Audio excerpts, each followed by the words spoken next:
Likely, just depending on, if she took her top off or whatever.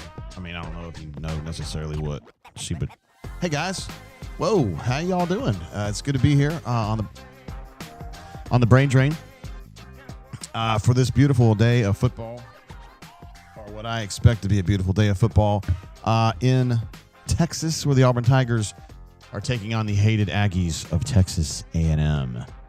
A game that will be televised on ESPN, I guess, at the conclusion of this Georgia Tech Wake Forest showdown, a game that I thought Wake, of course, they got up big and they were going to put them away, and then Wake does what Wake does, with Robbie Ashford at quarterback, no less. Anyway, guys, it is time, or almost time, I should say, for some Auburn football, a game that I know a lot of us have questions about.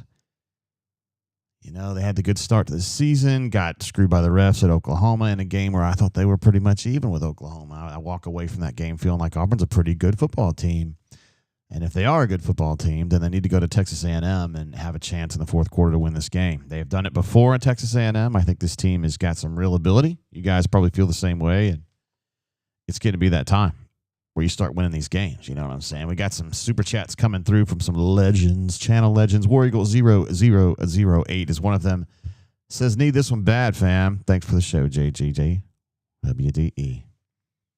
Appreciate that, War Eagle. Oh, that's too loud. Oh, way too loud. Sorry, guys. I was messing with my equipment here. This should be better. No. I got to get that fixed before we get too far into this game, y'all. All right, well, we'll worry about that later. Sorry about that really loud one. Let's see what else we got. Kanoman, the man himself, the legend himself, says, is there a bigger POS on the bunker than Power Man? I don't know, because I put him on mute, him and his bro, and my experience is a lot better there now. It's just mean. I was a little bit late getting on the air today, and I apologize for that. Just a little bit. Let's see, Snowburn, when I was a little bit late getting on, says, do you need a co-host? I can be there in 3 hours. Thank you, Snowburn. Appreciate that. Submit your application in triplicate to administrative assistant, care of, I'm just kidding. CDF comes through with a big super chat. There we go, a lot better. It says F Aggie alert, watch your six. Whoa, buddy.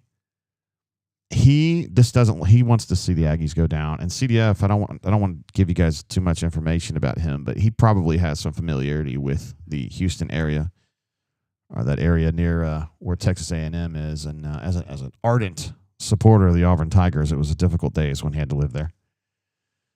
It was difficult days. Thank you, CDF. Dion is super chatting. Dion often here to start the show, and probably there late too. Just doesn't talk as much. Likes to just take it in, you know.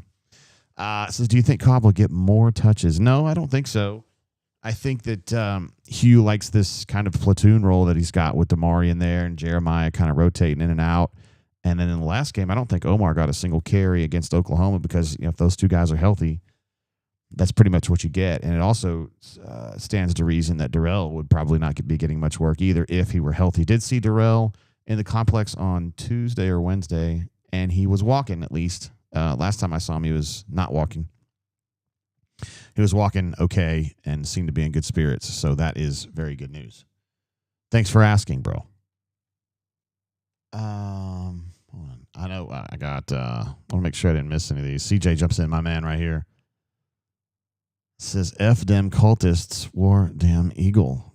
Texas A&M does get a bad rap for their guys who like to spank people with their paddles. I don't know. I don't pay too much attention to it, because it's like one of those things where, like, when I learned about it, I just kind of checked out and was like, that's some shit I'm never going to understand, and it's wasted time trying to learn more about it.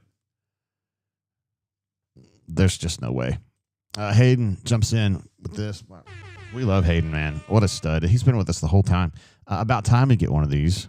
Or damn eagle, JGT. That's right. Talking about getting a road win, or shit, just a win against a good opponent that you pull out, that you actually, at the end, when it's time to finish strong, you finish strongly. We didn't see that.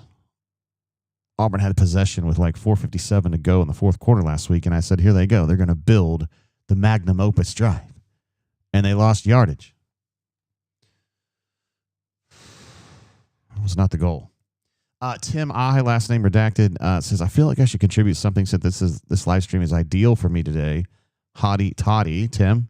Good luck to your Ole Miss Rebels taking on the very much hated LSU Tigers. Game that I believe is being played in Oxford. And I think Ole Miss is a 2.5 or 3-point favorite. So I would like to see Ole Miss win that game for sure, bro. 100%. Blake R., one of our East Coast czars, and a man who knows how to dress without a doubt, says, let's gig some Aggies. Aggies. Losers. Great to be back on the brain drain. We're glad to have you. We're stoked to have you, Blake, as part of our dozens. One of the things I love about Blake is he also tunes into our bourbon show on Thursday nights, and he's great on there as well. AA really appreciates that. Auburn dad for life, my guy. One of my favorite guys on Twitter. Says, Word I'm Eagle, the best hair on the air. JG, celebrating my 25th wedding anniversary today and drinking and eating at a Mexican restaurant, hoping for the win. Wow, first of all, congratulations to your wife for being able to get through 25 years with you, bro. I'm just teasing, man. This one's for you, bro. You could drop a tarantula into his shorts and he'll still be cool. Congratulations, honestly. I was just kidding about the wife thing. Shane H. jumps in to say, can we please win a effing road game? I'm here for my first full drain of the season, JG. War Damn Eagle, let's get this dub. We need a sound for like dub. I'll give you one of these right How here. about you, fella? How about you? Oh, yeah. Love those guys over there on the Corner Call-In show. My coworkers, Cole and Jay Lee, along with trusted confidant Jay Head, a.k.a. Allen Head. I did text with him earlier, and sometimes with him, his life, he's got a lot going on in his life, and he's dealing with something today that I'm not going to go into. It's his story, but it's some heavy stuff today. So I feel pretty good that we'll be able to get Jay Head after the game. I have already talked with Coach Hunter, and he's good to go at halftime. I have not heard back from AK yet, but sometimes he takes a little time to answer because AK is one of those people, and I have very much respect for these folks that don't live on their phone every single minute. He can actually put the phone down and live his life.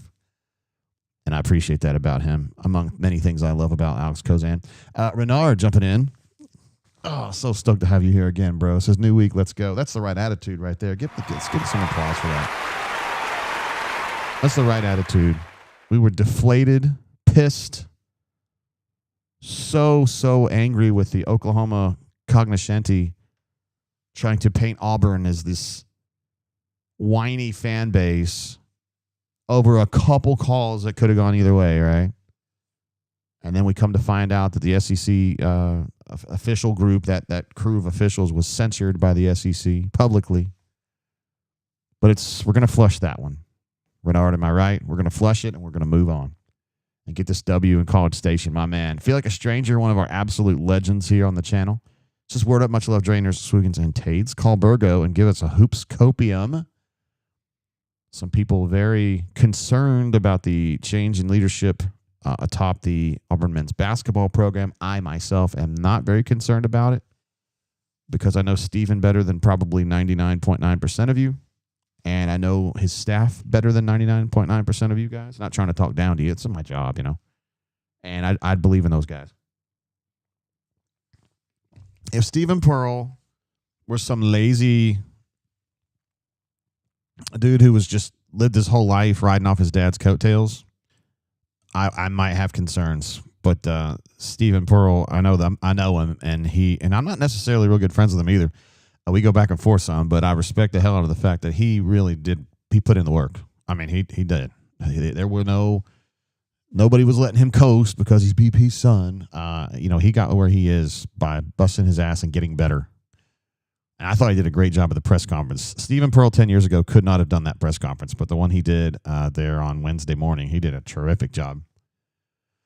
I know he doesn't get paid to press conference. He gets paid to win ball games, but I was just saying. Cleveland Brown, who's going to remind us to stay hydrated, and I see that right there, says, War Damn Eagle Drainers. Auburn gets the W today. Stay hydrated. I sure will, bro. Right here. This is called the Twilight Zone colorway for the Owala with my boot. I love purple. As you may be able to tell, I have a purple tie on today. I have a purple wedding ring on today. I like purple. Okay, let's get over to our main in-game page. I decided to leave up the tackles for loss, although we're not trying to project anything here. Let me get that to 0 because we don't have any yet. As you guys remember the game last week, tackles for loss were possibly outside of incompetence from the officiating crew. Tackles for loss were the story last week. Auburn gave up, I think, 10 sacks and then 14 tackles for loss in all. Let's see. Chip says, who is this 0.1% you speak of on here that knows SP and staff better than you, JG? I don't know if he's... Actually, he's right there in the chat. CFB Addict might know him better. I bet CFB Addict knows a couple of those guys better than I do. He would be one. CDS got a couple friendships in there that are on par with mine, I would say. Let's see. CFB Addict says, I have heard Steven get ripped by BP many times. I have as well. Again, it's so easy, I think, if you don't, like if you're a Duke fan living in New York or whatever, or you're a UCLA fan, you look at Stephen Pearl getting this job and they're like, you know what I mean? But it's really not. I mean, Steven's good. I think he's a good coach. I think he's going to be a good coach. I can't say he's a good one yet because he hadn't really been coaching a lot, like head coaching.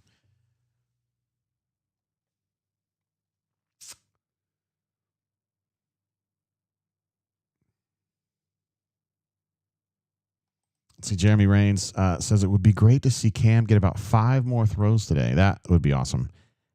You know, my wife watches the games very casually. She knows football pretty good for a girl, but and I learned last night how far ahead she is of other girls because we watched Pike Road and Opelika play last night, and some of the girls we were watching the game with didn't know a lot about football. Courtney knew.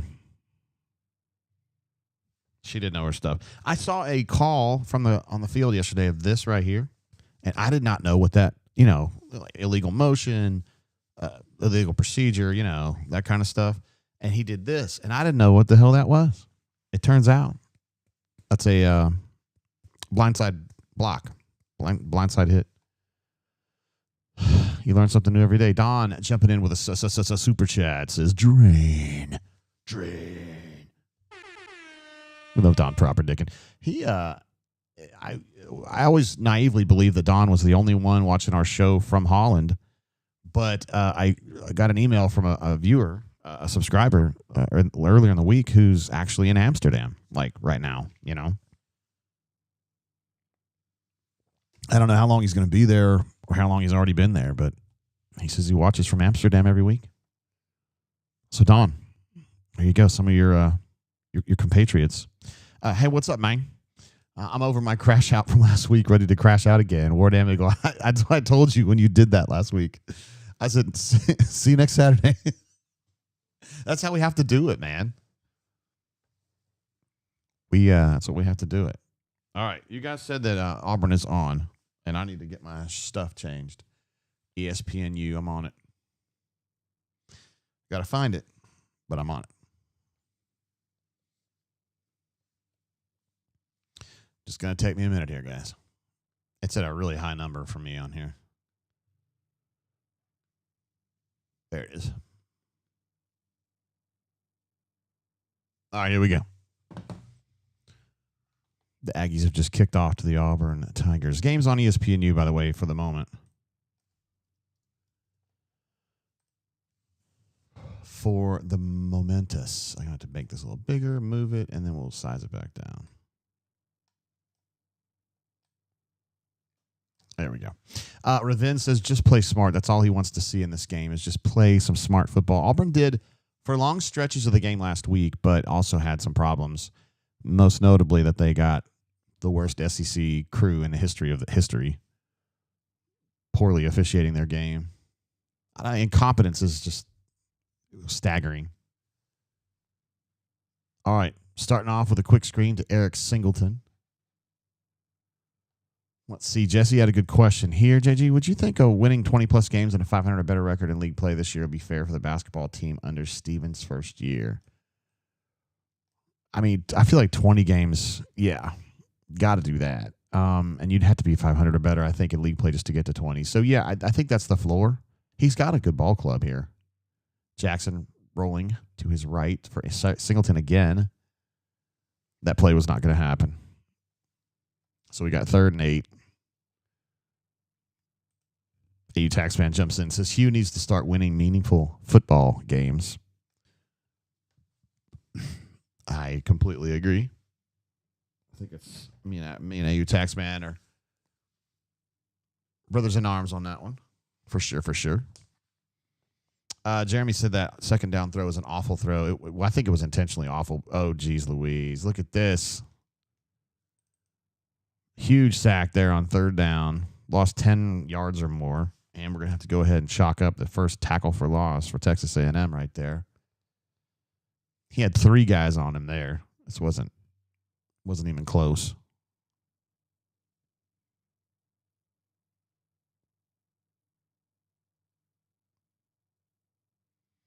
So Jeremiah got stood up bad on that blitz pickup. Good play by Malcolm there. Dude, I'm telling you, Malcolm, he's probably the most skilled athlete on the entire roster. I mean, he's a great wideout. He's a solid kick returner. He's an amazing punter. In fact, if something ever happened to Hudson, I would put Malcolm in there to kick. He's so good. He's not as good as Hudson, but he's really good. And then there he is making a play as a Ranger on special teams. I mean, he just does it all, man. I love that about him.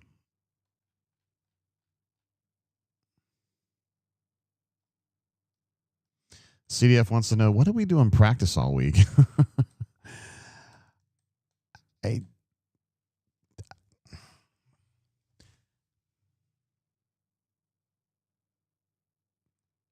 This time of year, CDF, they just I think they have to conserve the kids to some degree, I mean, they can't do a lot of hitting. They don't, they're very judicious with how much hitting they do. And I don't really have a problem with it because Auburn's tackling, I know it's not perfect every week. We've seen some bad tackling games. We've also seen some good tackling games. In fact, last week I thought was a pretty good tackling game.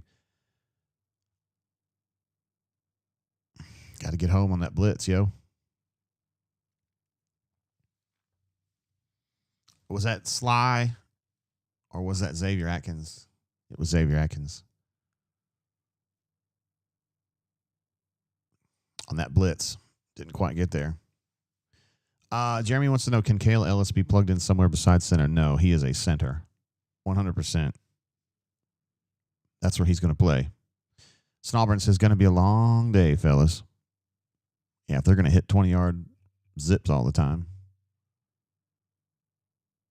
Oh, boy. Now, I just said something about the tackling, and that was trash bags right there. Yikes. Lord have mercy. Who all missed tackles on that one? Good golly. 24, 5. Oh, and Can Lee's making your tackle down. Man, bad. Got Zeke in there on goal line. Now they just scored. Great start, guys. It's going really good. Well. The most diabolical haters this side of the Mississippi. Yeah, this is just bad. That's a really bad start. Let me get this pulled back up. Jackson's 1 of 2 for 3. Trying to look on the bright side here, guys. At least he doesn't have 0 yards.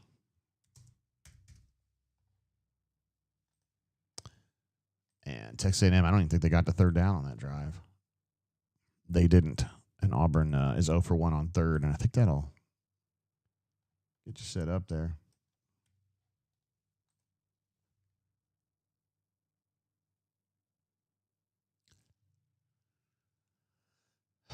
Boy, Elijah getting knocked down at the line of scrimmage is not great.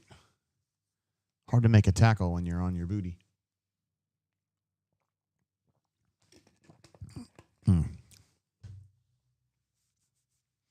Let's see, Reynolds says Hugh looks unemotional. That's an improvement. I felt like he was freaking out so bad last week in the first, maybe quarter and a half, and he just got tired from freaking out so bad. Let me go ahead and give them their extra point. Begrudgingly. I actually picked Auburn to win this game, so you can feel free to mock me. I just do it. I do it. If I think there's even a chance Auburn's going to win, then I pick Auburn. Because I don't want to hear about it when they win and I don't have them picked. You know what I mean? Doesn't mean that I always pick them, but if I feel like they've got a shot. And I've seen a lot of Auburn wins at Kyle Field, so it's not implausible. But this is a tough start here. A really ugly 3-and-out for Auburn, and then just conceding big chunk plays all the way down the field is not great on defense. Let's see. Jesse says they just aren't good and aren't going to be real good. Josh says he's about done with you. This is going great. Brandon says, "Baha, JG." We were just having fun. We're just having fun, man. Poppy Clan, how you doing, bro? Glad to have you here hanging. And I feel like a stranger says we consistently look poorly coached. I think it's more strategy personally for me than it is like just coaching, you know? Dang, I thought that play would work nicely. It was a veer concept, but he had two pullers in front of him, and I thought it would create enough distraction to give him a nice little crease there, but it didn't happen. Spicy pieces. Hugh Freeze does less with more than any coach in the country. That's not what you want to hear, is it?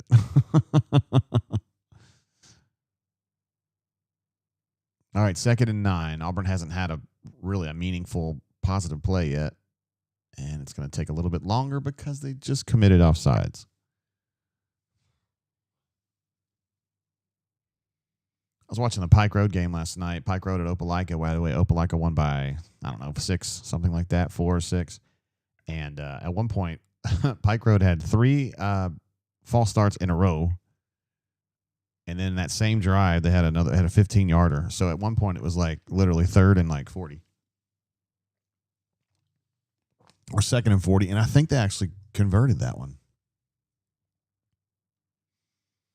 2nd and 14, guys. Oh, nice tackle by number 3 there. At least Cam did get his touch right there, so that's a positive. And how long was that? 5 yards. That's pretty big. 2 of 3 for 8 for Sir Arnold.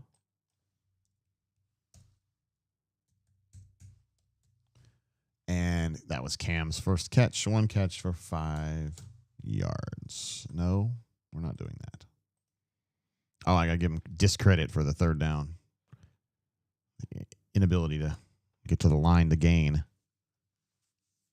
Auburn's going to go. Oh, it's 3rd. What a dumbass. He's throwing the ball away. Boom. Boy, that 2 really nice tackles by Texas A&M. Back to back to back. He's now 3 of 4 for 15. Go ahead and update that.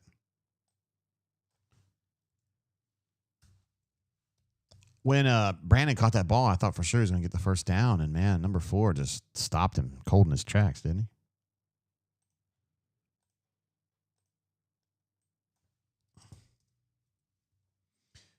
And away they punt. Oh, little bobble there at the 21, but he was able to get it. Goodness gracious. Yes, and Auburn, I guess you're seeing the same thing I was. I mean, it's just physics, bro. But I was surprised. Ephesians says 6 plays, no rush attempts is bad. No, that first Jackson did have a rush attempt that was designed. I mean, it didn't work out very well, but it was a running concept for him. But I know what you mean. You like design tailback carries or runs, which should be a cornerstone, right, of a reputable college offense, I would think.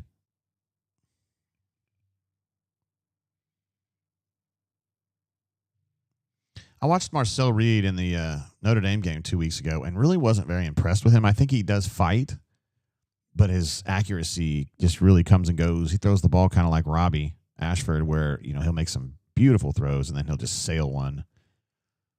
But he's not doing that today. He looks like he's playing pretty good football to me. CFB Addict says, I'm traveling and can't get ESPN Youth. Thank God. I like it.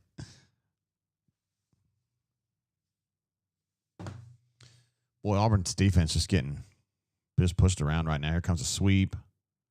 Great at play by Kensley, whose job was to funnel the run inside, and by God, he held the edge and funneled the run inside. Great work right there. I think I saw Elijah playing on that last snap, which surprises me. We're on the second drive. I wouldn't expect to see him normally. So let's try to figure out who he's playing with here, who his tandem partner is. Eric Winters is already playing, which is early in my opinion, although he's clearly making progress.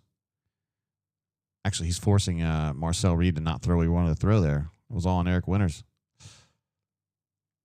All right, so Xavier's playing and Elijah's playing. Those are your linebackers right now. I did see Riddick on the first drive, so he's playing.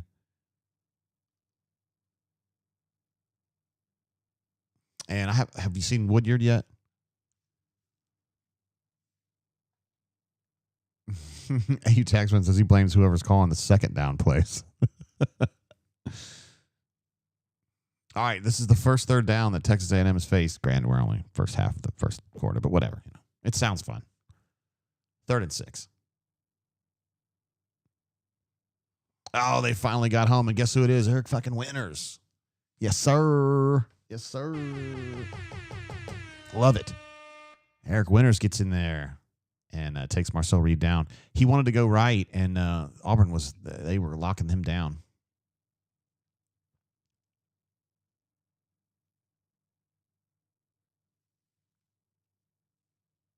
Damn. Is that other game off yet?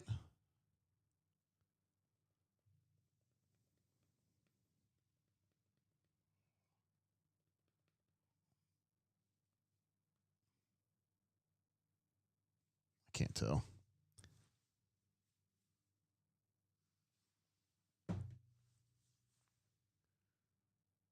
Looks like Xavier was basically a co-conspirator on that sack, so that's pretty sweet.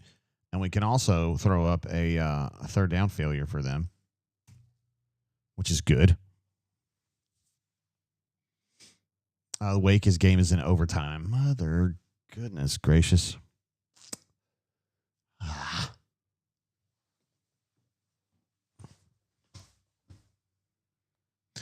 Chipper says Robbie couldn't close it out, and Georgia Tech tied it at 23. I'm shocked to hear this.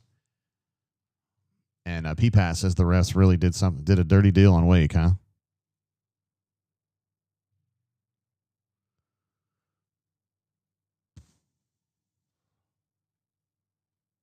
I can't believe they're in overtime. My goodness. Nobody cares, man. Bill M says, time to put on the Ryder Cup. Oh, wait, just as bad. I wonder if you, like during these timeouts, it's like, how are they looking? I'm kidding. Hey, next time we go to a commercial break, I've got a commercial break I'm going to go into. We On 3 has a deal with this kind of cool company called Game Time or GameTime.co, and they do ticketing. And so we're going to do like a read. I think this is the first time I've ever done it, like a advertisement read during the next TV timeout. So get ready for that. It's something that we like to do at On 3. Let me rephrase that. Something they like to do at On 3. Well, I'm part of the team too, Robert's got a great question. Seriously, was Peyton Thorne's offense better than this one so far? I think it probably was. SWG Troll. Okay. How did Texas A&M score? I missed the start of the game. They had like 2 chunk plays and got down to like the 2 and then just scored on a short run. That first drive was just like walking through air for them. Second drive, Auburn put up more resistance and actually shut them down on a 3rd and 6, which you may have seen that, but the first drive was really super bad. Martin says Wake missed a chip shot field goal. Oh, you hate to see it.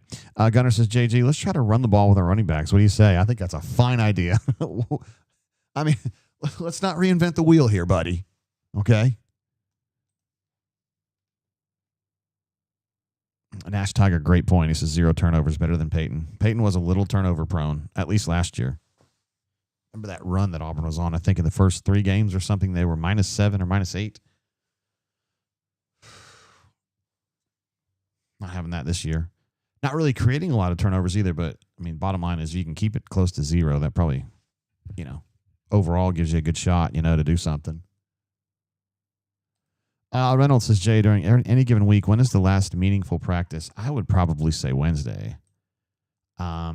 Tuesday and Wednesday, they do real work. Thursday is some work. It's not very physical. It's just kind of keeping up your fitness. And then, Fridays, you're not doing anything. But Thursday's pretty light. And that's the weird thing about it is that, you keep expecting another shitty snap.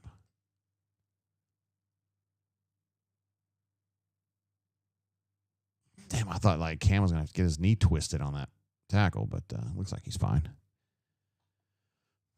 Caleb says, so is Hugh just not a good coach anymore? I mean, what the heck? I mean, I think he does some things really well as a head coach, but I don't know that this, oh boy, that's the right call for Jackson, and he goes in there and gets the first down. There we go. There we go. That's progress, guys. He now almost has positive rushing yardage now. Yeah. Almost. Not quite, but almost. Yeah, but I saw that too. I thought his knee was getting twisted, but he hopped right up. Hey, there's a design tailback run. Got 4-ish. Maybe, as Rod Brown would say, a long 4. Oh, he got a penalty. I was wondering why Hugh had his hands on his head.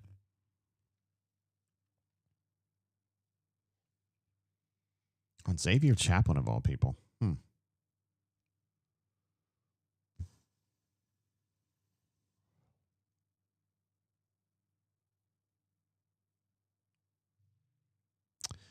Yeah, Cassidy P doesn't like these false starts. I get it, man. It's just a sign of get these yell leaders off my please. Please. Kanuman says he's just so sick of this offensive line. I don't like that choice to run right there. He had a couple lanes and then he went into one that wasn't there. Turns out to be basically a 0 gain. He got 1. Man. Nash says, where is Too Tall? Well, I mean, he's on the bench, probably getting ready to go. A lot of pressure on Jackson, but it was just kind of like his own players' butts more than anything else. Is the ESPN game back?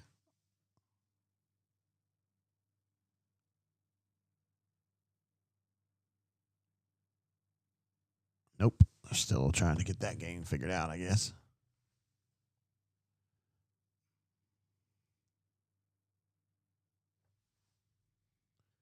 Third and 9. Guys, can't keep playing behind the chains like this on the road. It's just not a recipe for success. I like Eric Singleton out in space, but man, physically, he just gets run over. And he didn't get enough. Let's go ahead and give Auburn the 0 for 3 on third down. You hate to see it. Parker, not a fan of that call. Spicy P, not a fan of that call. Cleveland Brown, also not a fan of that call. I'd say it's not a real popular choice there. 4 or 5 for 20 for Jackson. Another booming punt.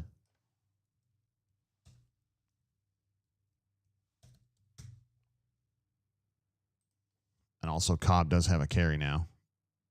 No, wasn't that Cobb that ran up the middle earlier? Got like 5 yards, 4 yards, something like that. Almost positive. We'll have to get that rectified. Definitely have to get that rectified.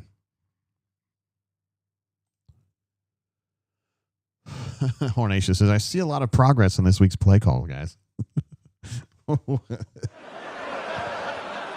boy. Rob's starting to be really concerned about the offense.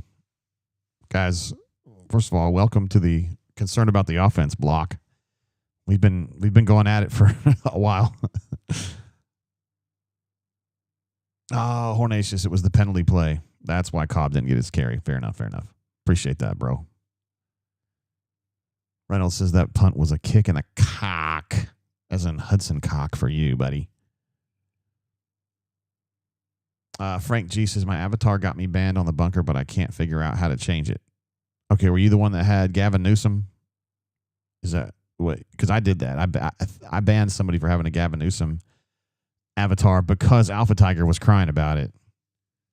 And since he, if anybody cries, I got to make sure everybody's taken care of. Don't want him offended. So I think I banned you and said, hey, when you change it, then I'll unban you. I don't know. Canoe, time for the AD. Does this mean it's time for him to walk the plank? Is that what you mean? What is T. Roy Dyer asking about? Where'd he go? Mariachi milkmen. They're huge in Germany. Oh, hell yeah, they are.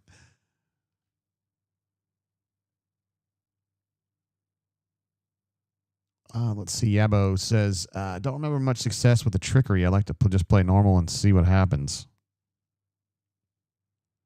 Oh, Frank G says, unban me and I'll change it. Okay, I think I could do that right now pretty quickly because I think I remember your handle. Do I remember your handle? I think I remember what it was. Hold on.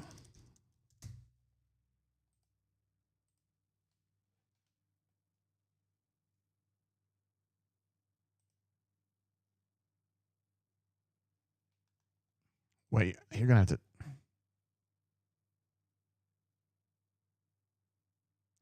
You have to remind me what your handle is, bro. Or you can just message me you can send me an email, or you can text it to me on the number here if you don't want to tell people what it is. All right, switch to ESPN. Thank you. Sweet. No, unfortunately, I'm still looking at this Wake Forest highlight or whatever.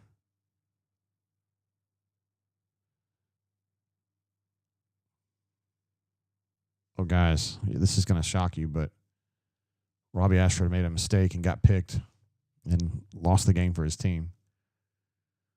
All right, 1st and 10. The Texas A&M Aggies. Auburn did a nice job of affecting the line there, the front, but he was able to cut through and get a nice little gain. Poppy Clan said, Jay, how many users are currently in banned status? I would say something in the neighborhood of 6. Something like that. I know one guy got banned. He got 2 handles banned. AUB03. And then he changed to some other stupid name, and I just banned him because he was doing the same crap, and it's just boring. I mean, if he wants to get on the PORE board and like do his little anti-vax stuff, I mean, I don't really care, but he keeps coming on the bunker. And to me, it's attention-seeking behavior, and nobody cares. Like, nobody is on the bunker trying to discuss, the pros and cons of vaccinations. Like, it's just not popular on that board. So take it somewhere else.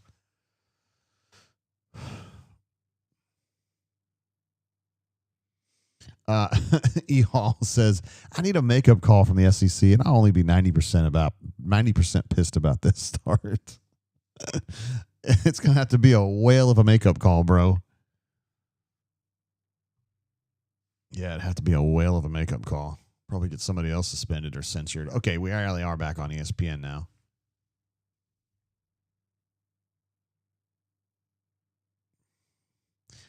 God bless, man. I don't know if you saw this on that replay of the long run to preface the touchdown for Texas A&M. Rayshawn Pleasant, who's had problems with his right leg, he kind of backed away from the tackle because he wasn't really in position to make the tackle. And then after the play, he landed on his teammate's foot and slid and fell down and probably injured his ankle again. Like, it's just like, what? That hole is way too big, man. And Elijah's got to get off that. He's got to get off that block. Number 9's got to get off that block. Just has to. Let's see. Luke says, I think you need to keep politics out of sports. I mean, I don't do that. I don't really have much of a political bent in me anyway, so. Josh says you can hit the danger sound for Auburn. The danger zone. Golly, number 9's got to get off that block. Just too big of a hole there. Champ's playing in there, by the way. Still having some trouble with that club. But he has a great attitude. And he's a fearless player. So you got to keep him out there if possible. Diego thinks it's almost time for the danger zone for the Tigers here. Down 7-0 in the first quarter, but I know what you mean. This offense is not exactly inspiring confidence in anything, really, at this point. Here comes Sly on a blitz. And I believe that he affected that play because I think they were going to try to go wide, and he zipped right in there, and then the tailback read that and cut inside to where there were many, many more defenders to help him. Elijah is part of the EV crew as well. He drives an EV, as do I, as does Kanuman. All right, we got a 3rd and Durkin situation here. 3rd and 9. Jay Crawford playing. That's what we'd like to see. Now in kind of a de facto safety spot, but he's going to switch out back wide. Texas A&M completely reshuffling their formation, and then they said, hey, man, we don't know what we're doing here. Let's see. War Eagle says, is there a scenario where this looks so bad offensively that they try a different option? Does that mean like a different quarterback? Because to me, the problem, right now the problem is, to me, don't love. I still can't really describe what Auburn's offensive identity is, right? I mean, I don't know. Any of us can. I just feel like they're just kind of running shit, right? So I think the problem is that, and then legal procedures. So I don't think a quarterback fixes either one of those things, if that's what you mean. I don't know. I don't know if you mean just go like, just wildcat it or what. I don't know what you mean. Our Big Cat says we have no identity. I agree. Let's see. Snobber says, can band members still see posts and content, or do you just essentially terminate their subscription? That's a great question. So on the old site, I could choose between those two. And usually I would, almost always would let people continue to read. You just can't post. But the options that I have on the new board are more limited. It's basically yay or nay. And I try not to ban people, But in that situation with Alpha Tiger crying because his feelings got hurt because he doesn't want to see Gavin Newsom, then I don't know, whatever. Let's see. Luke Duke says, JG, what's your flavor I'm drinking this? Crescent 9? Well, right now I'm drinking this Body Armor Flash IV, bro. I'm still trying to get my life together after a bender last night that went on way too long. Way too long. I'm trying to get my electrolytes back together, if you know what I mean. Scott C says 3rd and 9. Is there any doubt? This guy Auburn's. This guy's watched a lot of Auburn football this year. Okay, let me get make sure some stats are updated. 0 for 3, 0 for 1. I think we're completely good, actually. Cam now has 2 catches for 10. So let's get that straightened out. All right. Stoop Up says scheme is a huge problem. Not sure if any quarterback fixes it. And Robert says, I don't think Auburn can run the ball in this Texas A&M defense. We don't know, though. They haven't even tried. Well, all right, Kanuman. I mean, there is some truth to what you're saying, but at the same time, I don't know if crying about it on the board is the right way to do it. Just send me a message. He knows me. He's got my number. He's got the DMs. I answer everybody. It's very easy to just confer with me instead of acting like that on the board. I don't know. It's not like I banned him or anything. I wouldn't do that to him. I like him. CDF says problem is dumbass scheme strategy, play calling, penalties suck, but everything is snowballing from shit. Dumbass scheme strategy, play calling. I have to agree. I think that's the big part of it, right? Because I like Jackson. I think he's a player. I think he's got. I don't think he's the problem, and I think the tailbacks are the problem. Now I think that the offensive line needs to be better. I think they're just okay. But I don't know. I just think it's the scheme. It's the concepts. It just doesn't seem like there's It's like it's thoughtfully put together. I don't know.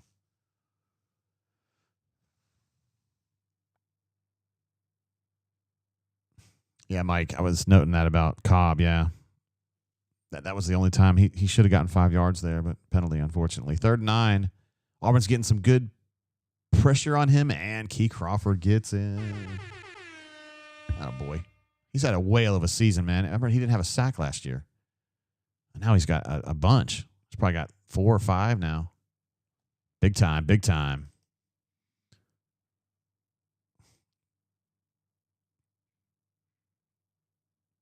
Deion Smith was had some hand violence there, too. I like that.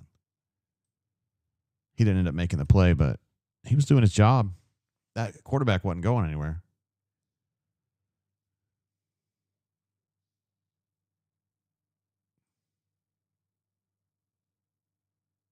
Dang, that's too bad because Malcolm would have been able to fair catch that punt at midfield. And Josh says Jared Smith is so freaking good. He is so quick.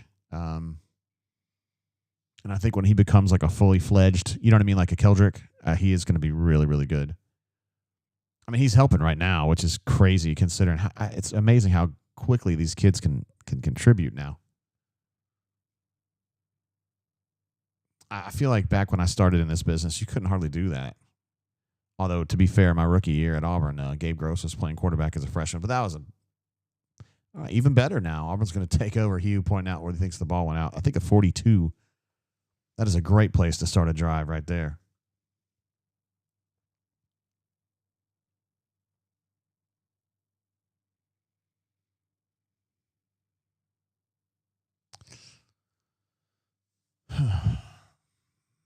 Auburn Tigers, first 3 drives. We'll just play not good.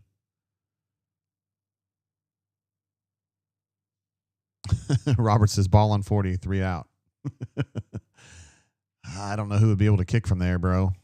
They kick so well in practice. And then they get into games, and it's like because Towns has this amazing leg, and then he just gets in games, and golly, that's too long. To me, that's a quarterback sack. I know it's just too long. Xavier Chaplin was already getting pushed into his lap. I mean, that should be a sign right there that you've got to get that ball out.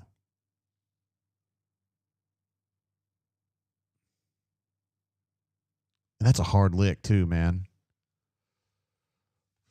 That's a hard lick.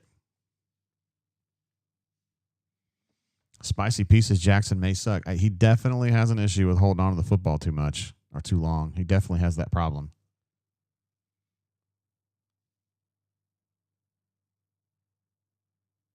Second and 17. They just did a quick screen to Malcolm. Going to get about 6. Back approximately where they were. So it's going to be 3rd and 10-ish. And as somebody mentioned in the chat, still no runs. Tailback runs. Feel like a stranger jumps in with a super chat to say, would it be weird if we gave Cobb the ball? That would be very odd. So Auburn asked about positive yards. Let's see. Auburn has, 27 total yards. Rushing, they have 1 yard right now. That was a very dangerous throw. And I think he threw the wrong receiver anyway because he had a guy stationed like 1 yard short of the boundary. 1 yard short of the line to gain against the boundary. I think that would have been a cash money catch right there. I'm sorry. He was at the sticks. It was Eric Singleton. And I think throwing to Malcolm was the wrong choice there. Jesse going to coach him up here. 5 of 7 for 26 is where Jackson is now.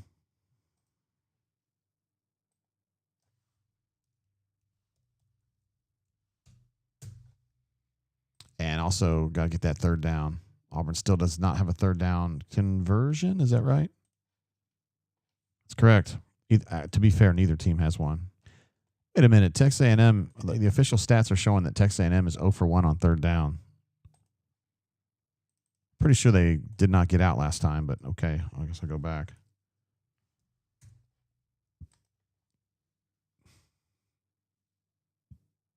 Ed Deese is 4 drives and no running back carries. This is crazy. I wonder if we have I wonder if we've ever had this many drives without a single run to the tailback, or when the last time this happened. Just seems highly, highly unusual. Texas A&M backed up a little bit here. Going to run a split zone concept and just kind of push their way through. This is embarrassing, man. They got 12 yards off that. That should have been a 1 or a 2. That was almost kind of like the brotherly shove where he just got behind a group of guys and they just pushed. Just got to be better. CDF jumps in with a super chat to say, OL can't pass block. Let's exclusively pass. Brilliant. That is true. They usually don't have great pass block grades.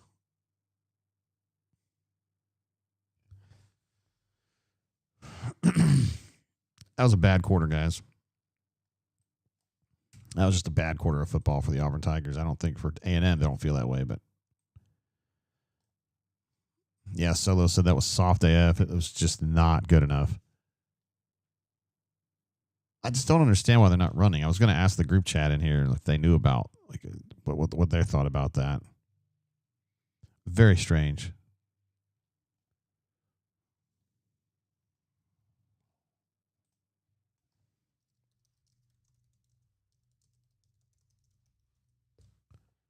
Let's see what they think about it.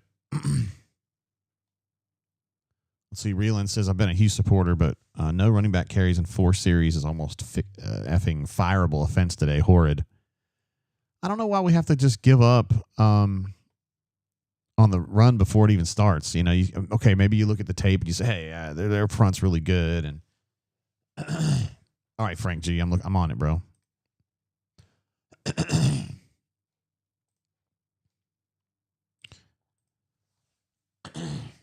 Let me see if I can get you cleared here real quick.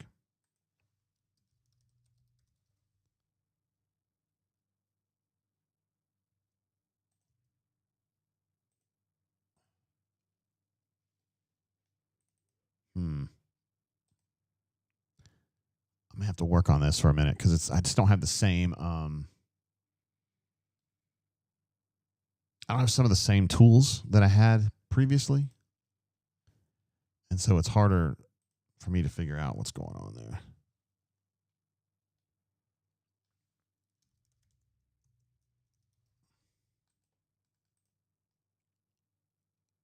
Huh. Yeah, it's a little bit more limited here.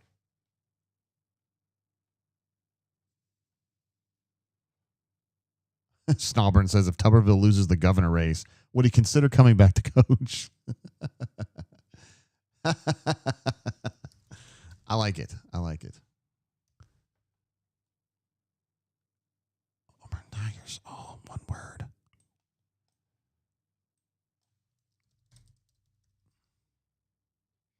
Yeah, you're not showing up in the database because you're banned. So I'm going to have to work on that one, bro. That's on me. I got to figure out how to get that back. And it's kind of tough to do when I'm live on the air. That one's on me. We got a super chat coming through from, let's see, Jack K. Last name redacted.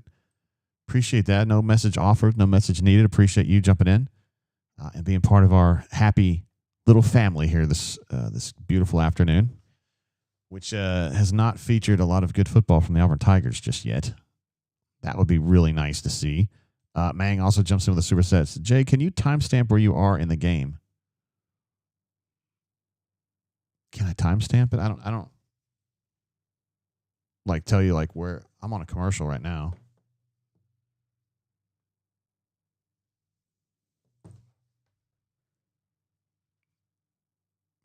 So they're about to start the second quarter for me. Hughes doing an interview. Just started.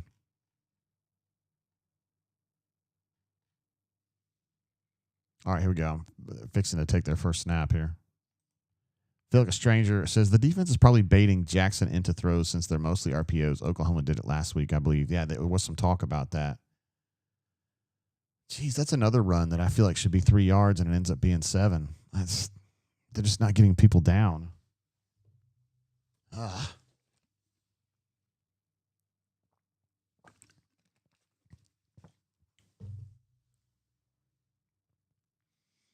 AU Taxman wants to know if Bruce can coach football.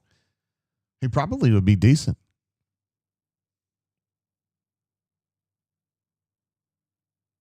Wow, this is... Second and 4. Decent pressure. There's one of those. Oh, my goodness. They're going to throw a pass interference. Looks like Marcel Reed got hit. He's might be grabbing his dick there. I don't know what he's doing. Okra says, Houston is zero rhythm right now. Really? we haven't seen it. We haven't seen it at all.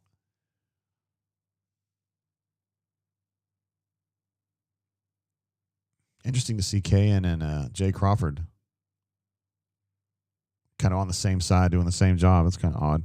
Shane H jumps in with the super chat to say, I'd almost like to see Jackson throw a pick. At least then we'll find out we have a quarterback one for the rest of the game. It's almost like, it's almost like a pitcher who never walks anybody, right?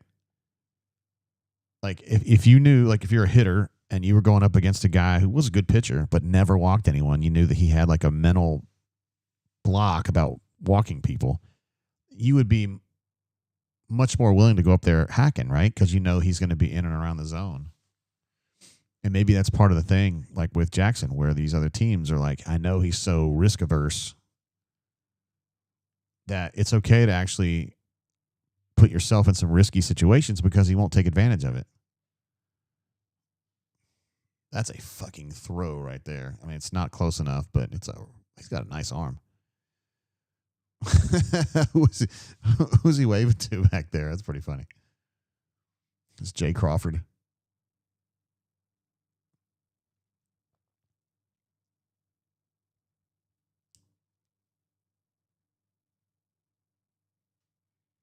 Some help from Caleb Harris. I guess you call it help.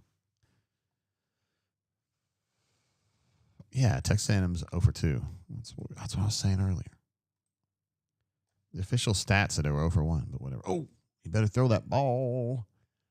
The rush got home on that one. And messed up that, let's see, Bobble thinks he did something there. I don't know. I couldn't tell where he was. Is he the one that had the pressure? No, that's DeMarcus.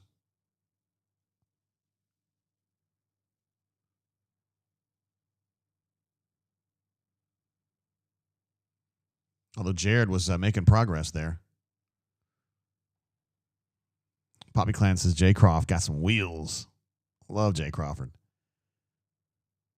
Cool kid, man. Really like him. And he's definitely a stand-on business kind of guy.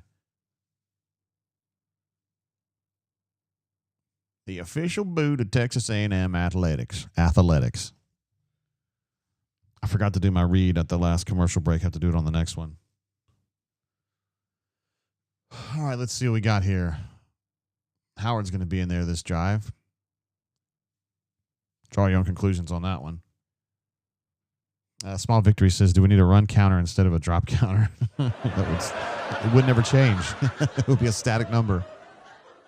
This looks like a running formation to me. Still don't have a tailback run. Oh, nice spin off from Eric. Gets an extra probably 9 yards on that one. That's a first down. Nice.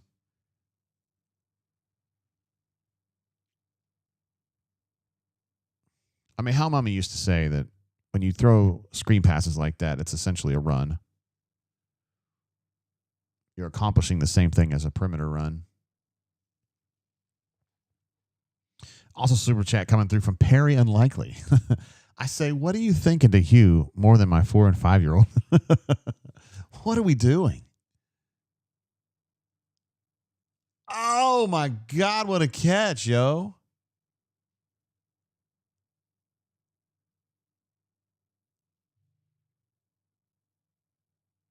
Oh my God, the side judge can't figure out how to adjudicate this.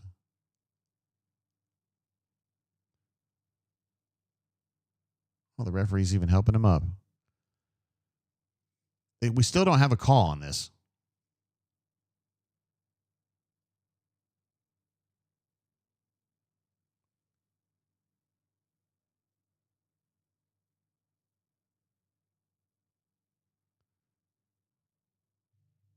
Singleton certainly thinks that's a catch.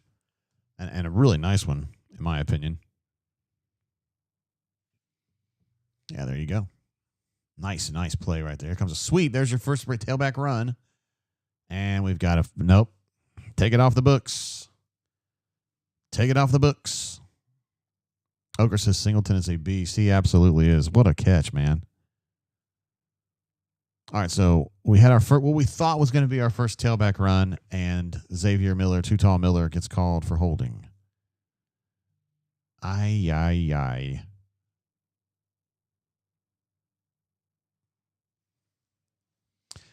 I didn't notice that Too Tall had checked in. I wonder who he's in there for. He can play tackle or guard, either side. And I saw Mason in there, so I'm guessing left tackle? No? He's not playing left tackle. Looks like he's playing right guard instead of Jeremiah. And we got a weird pass there. What are you thinking, Hugh? Talk to me about what you're thinking here, buddy. Hashtag Hugh Freeze guy. He's got strong opinions on this. Do the ass coaches have their phones? Okay, guy. Please call and tell them to run the effing ball. Hey, Ben. Hey, man, can you remind him that, like, tailbacks can carry the ball, please? Because it's second quarter and still. Okay. He says he doesn't want to run the ball. Okay. Well, fair enough. He's doing a great job at that.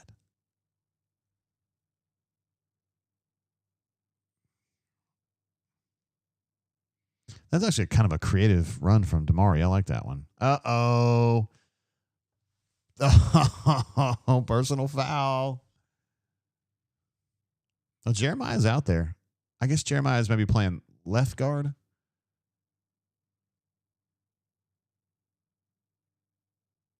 I kind of did that. That's the second time in this game that they've done that, like, suplex.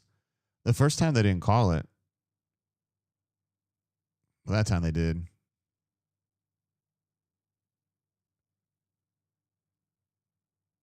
I personally don't have a problem with that. I mean, that's football to me, but I'll take it, you know?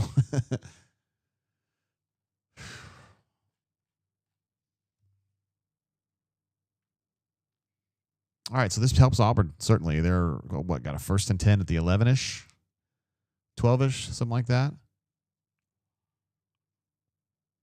Got to finish in the red zone, boys. Got to finish in the red zone. That was not a good throw. Remember when we were in fall practice and I kept telling you that it seemed to me like Jackson was doing a lot of this, what I call Raphael for call passes, like this little, it's like a side flip, a sidearm flip. I feel like that's what he's doing right now. Mang says, big goof, that ain't pro wrestling. Oh, I know it's definitely against the rules. I'm just saying, like, the football that I grew up playing in the 80s, very poorly, by the way, you could do stuff like that. It wasn't a big deal. I understand. No, you're trying to avoid silly injuries. That's a great way to get rid of one. It's pass interference. He didn't have a chance. Oh, are you going to talk shit at Cam Coleman? Oh, God, throw it right back.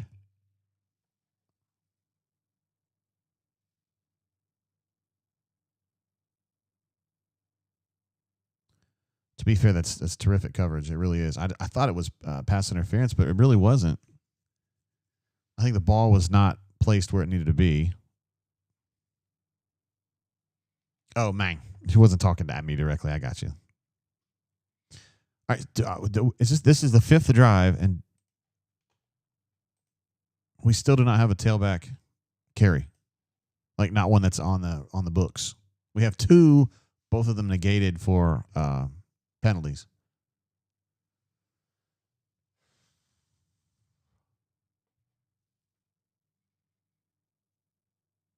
We got a false start. It's going great.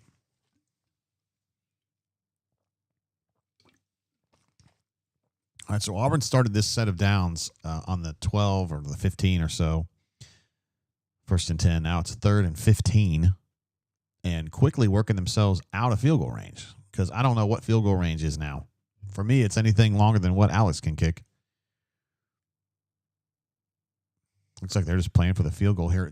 Alex can probably hit from here, though. Would this be about a 30-yarder at this point? I'll tell you what, though, it's not good enough. I mean, there's my man, Alex McPherson, coming in to kick. This is probably right at the edge of his range, like as it stands right now. It was about 32 yards, yeah. Bad snap. Great kick, though. He's the man. We always say the most reliable offensive player for the Raiders is Daniel Carlson, who's going to be in the Hall of Fame someday. And I think I could say the same for Alex McPherson. He's the most reliable offensive performer Auburn's got. You just have to get him within whatever it is, 30 yards. Where is my field goal sound? Here we go. A Donkey Kong.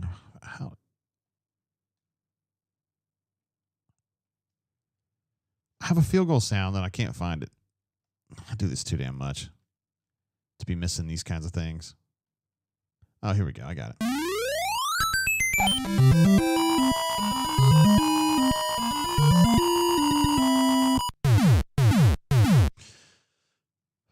Let's see. Damon says, great job by the holder. Save that field goal. It is Hudson Cock who got the job done there, as he often does.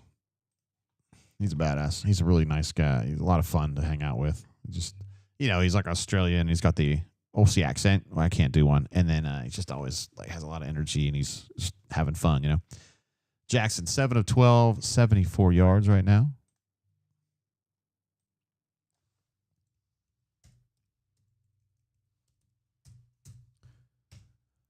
Let's see. Coleman still has the 2 catches for 10. Eric has 3 catches for 51. And believe it or not, we now have Damari. He now has carries, according to this. I don't remember them right off. Oh, no, I do remember it now, that the third down play where they were just kind of getting some yards to get back into Alex's range. All right, so Damari now has 2 carries for 10 yards. I mean, that's progress, I guess. Compared to where we've been. From the land down under. That's right, Raven. Auburn is 0 for 5 on third down, by the way. It's not ideal. 0 for 5 and 0 for 2 for these two teams. Things are going great on third down. Kenyon thinks that Jackson Arnold is ass. Robert says offensive line and the coaching and Jackson holding onto the ball are a problem. I would agree with that. E. Hall says 2 rushes by tailbacks in 20 minutes. Anthony R. says, JG, our offense has no juice. I would agree with you on that. I don't understand really kind of what's going on. I guess you could kind of say, if I had to come up with an identity on this, they basically, well, they're not really doing it today, are they? But usually they just kind of run inside zone and then they throw deep once and hope for the best. Cody says, talk all week about establishing the run, and we haven't even given it to Cobb once.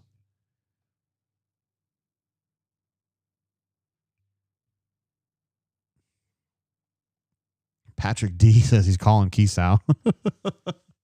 I don't know if you can call him. You need to call the Queen, and then maybe you can get through to him if you just work with the Queen. Alpha Tiger says, bold strategy, waiting until 3rd and 10 to rush. That is an interesting way to do it.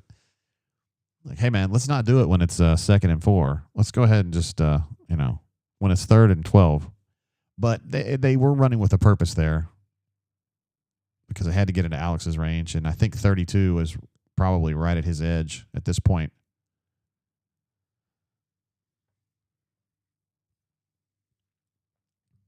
Gut Bucket says, I'm tired of announcers calling a simple twist stunt an exotic blitz package. Our offensive line has been a disappointment. Yeah. Because I'm doing the streams, and I don't get the chance to hear the announcers. So I think it's probably for the better for me to listen to them less, if we're being real about it. And is this another commercial break that I didn't do my read? You guys got to remind me. Let's see if my phone's working the way that it should. You should hear my dad here in a second. I did. Oh, that was messed up.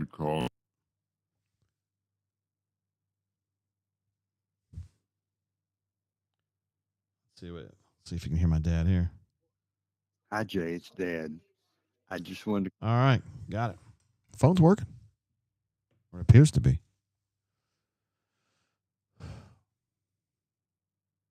Medro says, come home, Gus. Jesse says, no, Medro. No. I think I can help you guys a little bit here.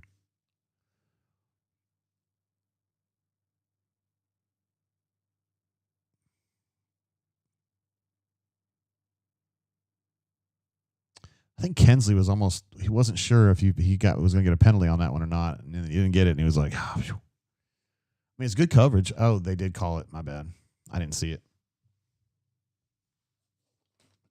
Auburn says, hey, Jay's dad. Let's see. Spicy Pieces. Jay looking up what game time even is. No, I know all about it, man. It's your number one source for ticketing. And one of the great things about game time is there's no extra fees. Like the price that they give you for the ticket has it included, and they won't add it on at the end, which happens a lot with the people that are not game time. Oh, there's a big throw. He's got a man open, but he's not going to hit it. That's what I'm talking about. He's just a little unrefined as a passer. Miss some throws. Notre Dame 56, Arkansas 13. My goodness gracious.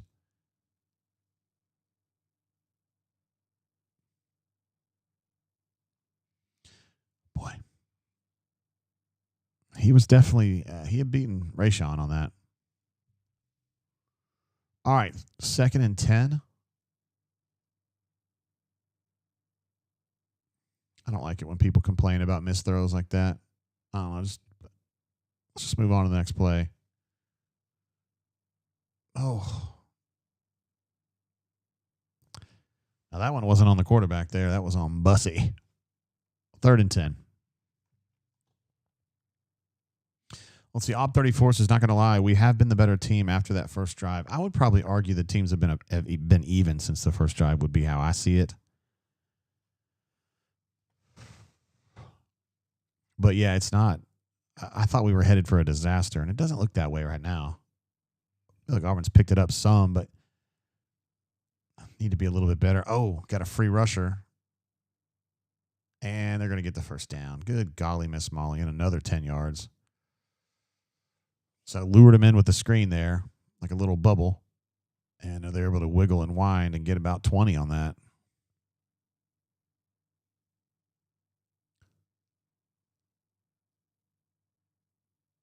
New boy in there with the stop. Rayon Strader in there with the stop as well. Too late, of course. Needed that stop to happen about 10 yards earlier. Oh, geez, Louise. This is just not good enough here.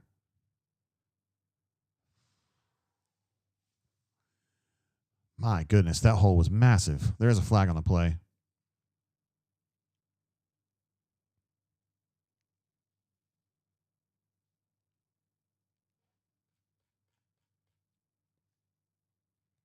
Still trying to adjudicate this bad boy.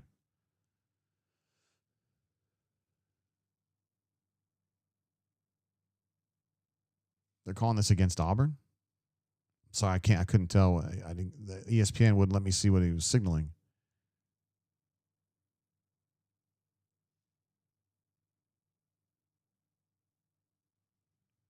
Looks like Zeke just got out of his hole, out of his gap. It was a holding call that they picked. Excuse me, that they picked up. Okay.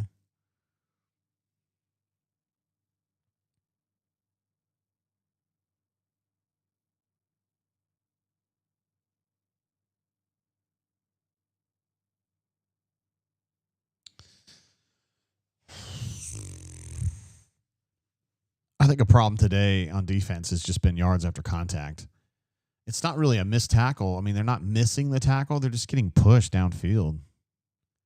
Like, it's just kind of like this big clump, and it goes another 3, 4, 5 yards. And it's just, ay. We got a hole, number 60 against Keldrick there. It's a pretty obvious one.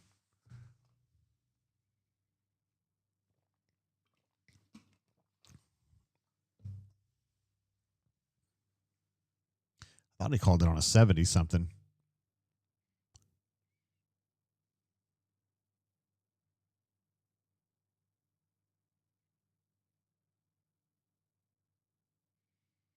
Huh. So they called it against Malik. Wait, it was Malik Blockton who was being illegally held, I guess. But number 60 definitely was holding against Keldrick as well. Bobby Jameson Travis getting some screen time there. Chris Murray getting some screen time there.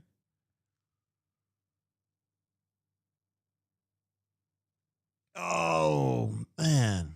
Nice play by Smith right there. Great recognition. He deserves credit for that. That was a very veteran move there. He knew something was up.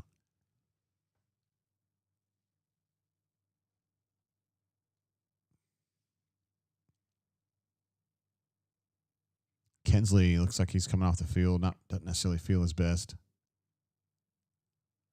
3rd and goal. Yeah, Jeremy says Smith made that happen. It was a really good recognition by Jared Smith on that play. He's really playing well, just in general. See, it wasn't as bad there, but he still got another 3 yards on a play that should have been a 0 gain. He gets 3. I saw a mock draft yesterday that had Keldrick Faulk going number 4 overall in the draft. I'd be a fan of that. Boy, great work by Keldrick there to just kind of zip through a hole there. Doing some dancing right there. All right, going to force this field goal. Field goal defense. Josh Wu wants to see that field goal defense right here.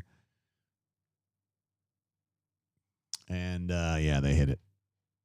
About a 30-yarder, 35 maybe, something in that range. So they bump up to 10. Double digits now for the Aggies. I think they got a 3rd down converted on that drive. 1 of 4 now. Which is still within allowable limits for the Auburn defense. Now, we'd like to see slightly better tackling. It's not really tackling, though. It's that push that they're just getting on the runs. Don't like it.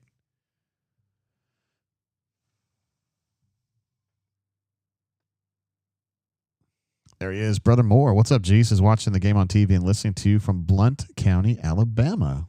Thanks for tuning in, my guy. I don't think I've ever hung out in Blount County, but I know where it is, north of Birmingham. Up near maybe, I guess it would be north of Warrior and Mortimer, Jordan.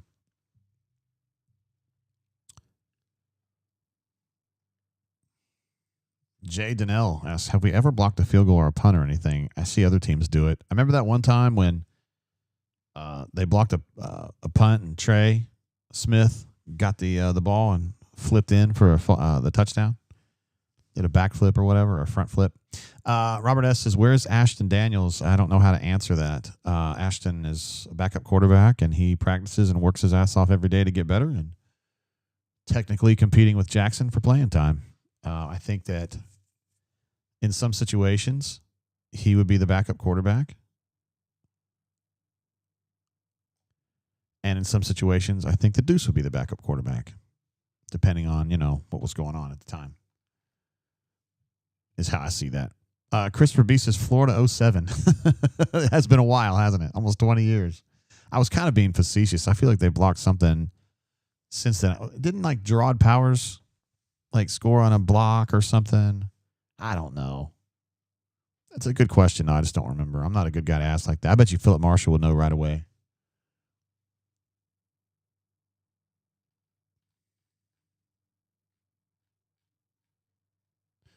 It's a guy that says Hugh doesn't care about special teams. Let's see. Josh says, is Ashton a more natural runner, more natural than Deuce or Jackson? To me, Jackson's a better runner than Ashton. Ashton is a much better runner than Deuce. Well, really, both of them are much better than Deuce. Deuce is not really a runner. Reynolds says, Jay, we broached this last week briefly. How much actual time will Freeze have to make halftime adjustments? 5 minutes with coaches, 5 with the team. Yeah, that sounds about right. Yeah. The way it works is he gets up with the quarterback coach and obviously Nick's, and they kind of chat about things they want to change. And then they kind of take that message to the individual groups, whether it's tight ends with Ben or wideouts with Marcus, and then kind of administrate it that way. And then Hugh and Nick's will come and talk to them some, is how it usually works. But sometimes I kind of wonder, how much of that goes on. Don Properdick said it's almost time for girls we want to respect. Kanuman's a fan of that. I'm a fan of it too, honestly. Oh my goodness, AK is not going to be able to make it, but he has a very good reason why.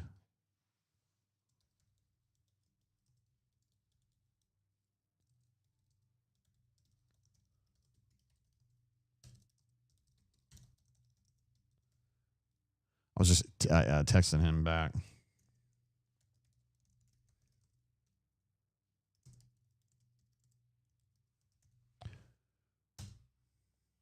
He is he's away from his house. We'll put it that way. Long way from his house. All right, could this be Cobb's first carry of the game? It is. And he gets about a foot.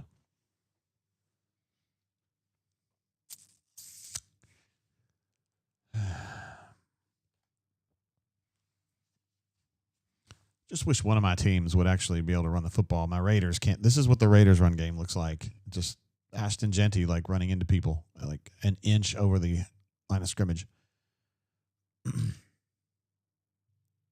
You better throw the ball, homie. Great run, man. He's still going. Why did he run out of bounds? Oh, there's a flag on the play. Good golly, Miss Molly. Ah, man, it was a chunk play, too. Jeez. On Preston Howard. Oh, my God. Preston Howard finds another way to fuck things up, man. Just dropping balls is not good enough.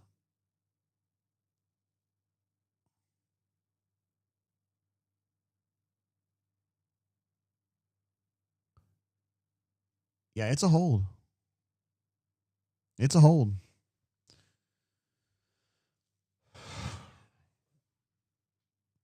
I like spicy pieces. How many flags do we max out? Yeah, every team can only have a maximum of 15 flags. After that, you get to penalize yourself with impunity. Look at this tackle. Nice play. That was a really nice play.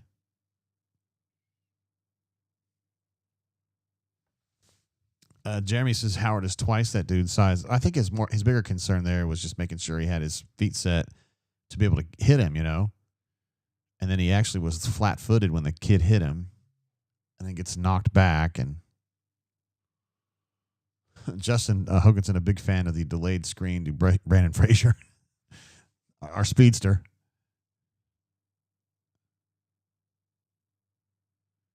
A decent little run from Jeremiah there, honestly, but too little, too late on the third and whatever it was, 23.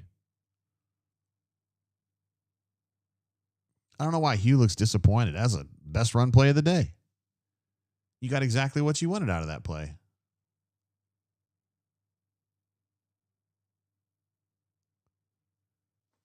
Jeez. There's another shitty snap. But Hudson's able to get a hold of this one. Oh! Hey, I got to give Malcolm Simmons credit. He had 2 missed tackles on that one. He missed it right out of the gate, and then he came back and missed another tackle. I mean, I say a lot of nice things about Malcolm, and he's a good player. That was not great. Tim the Toolman says, "Yay, lived to punt again." Spicy P, here we go. This is one of my favorite things. When things aren't going well, we're going to blame reporters. He says, "Can reporters ask you why we are undisciplined year over year, or is that, quote, not kosher?" There's literally not a single thing in the reporter's question handbook that is not kosher. I mean, we can ask about anything, really. Poppy Clan says, "Be back, Jay. Got to go meditate. We'll be back."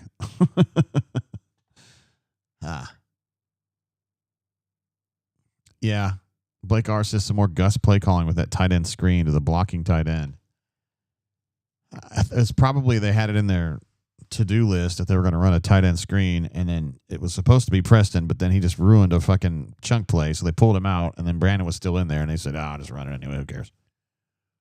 That's actually not what happened, but it is. You can make it think that that was what happened because of the way things have been going.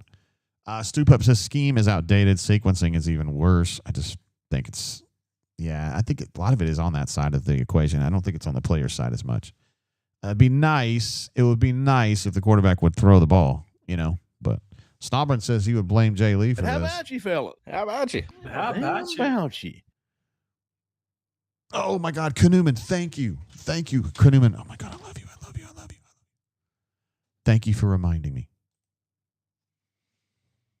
We're headed into October, which is my favorite month for college football. The weather's getting a bit more mild. Fall's almost here, and that makes games so much more fun for me. The downside is tickets.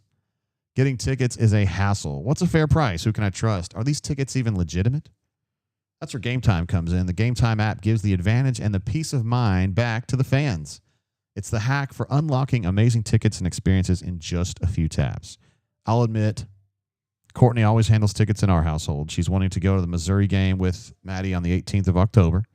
So I downloaded the Game Time app on my phone. This is a true story. I went to work. It knew right away that I was in Birmingham as my closest metropolis. Of course, I live in Montgomery, so it wouldn't even count. It's like a village, but you know what I mean. Birmingham right away. And you can see here on the screen, it knew right away that I was probably interested in Georgia, Auburn, or the Bama game. Of course, not Bama game. And it was very intuitive. It knew exactly what I wanted to do. I clicked on the Missouri game, and this is what I see. I love it. I get a visual representation of Jordan Hare with all the available seats and prices. It's all right there. If you click on the available seat, the app gives you a look at what the field will look like from that spot, so you can see on the left side of your screen there what it would look like, your view would be. It's very cool. Maybe I actually do love technology after all. So you've got the prices right there, and that's the total. The fees are included. There will be no surprises at checkout. It really is that simple. Game Time's lowest price guarantee is pretty astounding. You get the lowest price from Game Time, or else Game Time will credit you 110% of the difference.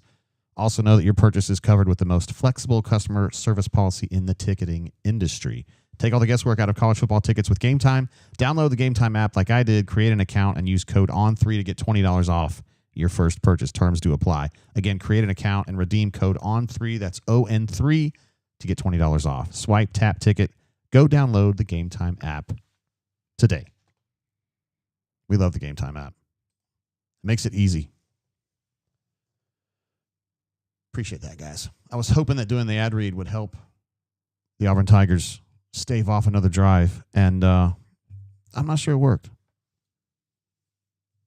By the way, the website on that is gametime.co. It's not com, it's co.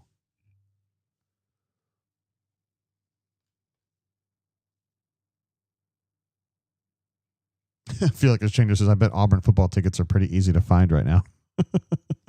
Auburn, thank you for the for listening to the read. CDF said, I'd rather listen to JGT spamming us than watching Hugh call plays. Oh, my goodness. All right, so you got a hold on Texas A&M, which pushes them back. 2nd and 17 is what we're looking at here. And they're just about to that was a nice lick from Robert Woodyard. Great lick right there. Oh, he's telling the tailback about it, too. He says, hey, listen here. How are things going with your mom? Is she feeling better? I heard about your uncle, too, having that ankle injury. Yeah, man, he's a good dude. All right, man. I'll see you out there. Spicy Pieces Jay, they threw a flag. Do another ad read. We're headed into October, which is my favorite month for college. I'm just teasing you, man. All right, 3rd and 12. 3rd and Durkin, as the kids say. The kids being me, and a lot of the people in the chat, really.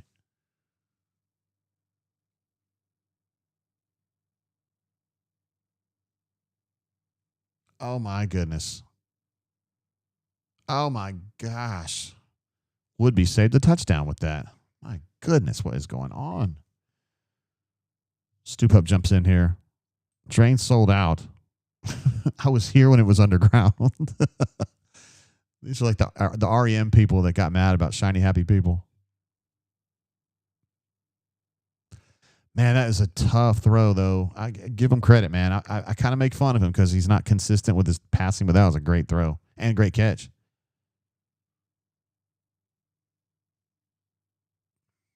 Okay, that was nice. Caleb Harris. Oh, no, it was Riddick. My bad. The tailback goes into Riddick, and Riddick just went, you're down.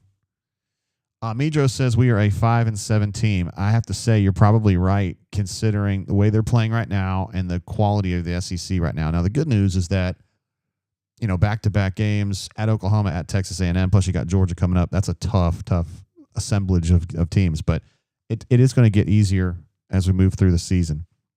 The quality of the opponent's going to drop a little bit, so I think they're going to get sorted out. But SEC's pretty unforgiving, man.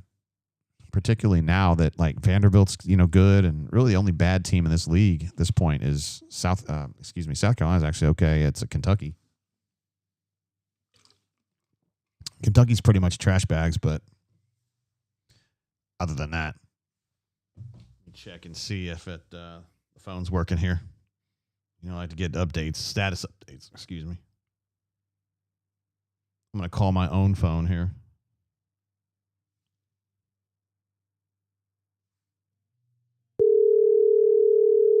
Yeah, it works. We'll be able to get Coach Hunter. There at halftime, his team was winners last night.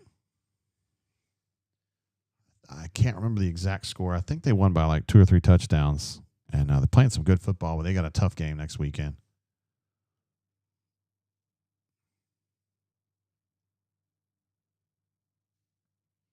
Begos says Pavia is going to beat us a third time. He owns Freeze at this point, honestly. Coleman says, how many people hop in the portal if Freeze doesn't make it after this year? Great question. I think there would be probably 10 maybe. But remember also, Auburn pays pretty well, and we are in a paying society now as far as college football goes, college basketball as well.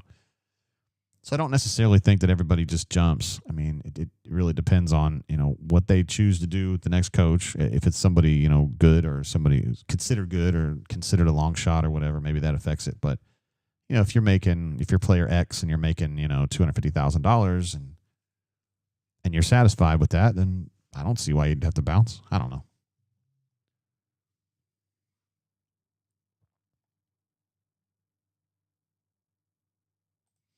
Reynolds says, who speaks in Jackson Arnold's helmet earpiece? Actually, D. Lucky had asked me to ask Hugh that, and I got caught up with a different question and didn't ask it. That's actually a great question, Reynolds. Better yet, what is he listening to? Kenny G. The alto sax of love. Oh, yes. We love it. AU88 with a super chat coming through. What's changed besides the payroll size as far as like this team compared to last team? Or do you mean college football in general? Bob C says, should have hired Kevin Steele. No worse than this guy or the last guy. I like Kevin Steele. Brandon J says Mississippi State is 4-0 and would beat our asses. They're probably going to get humbled today or tonight. But, actually, that game started at 3:15. I don't know how they're doing right now. Jamie L says we're on the verge of getting blown out. I don't know about that. Charles says coaching is so freaking bad, so bad. On the offensive side of the ball, I would say yes. AU88 says our team. Okay, so what has changed besides the payroll size? I mean,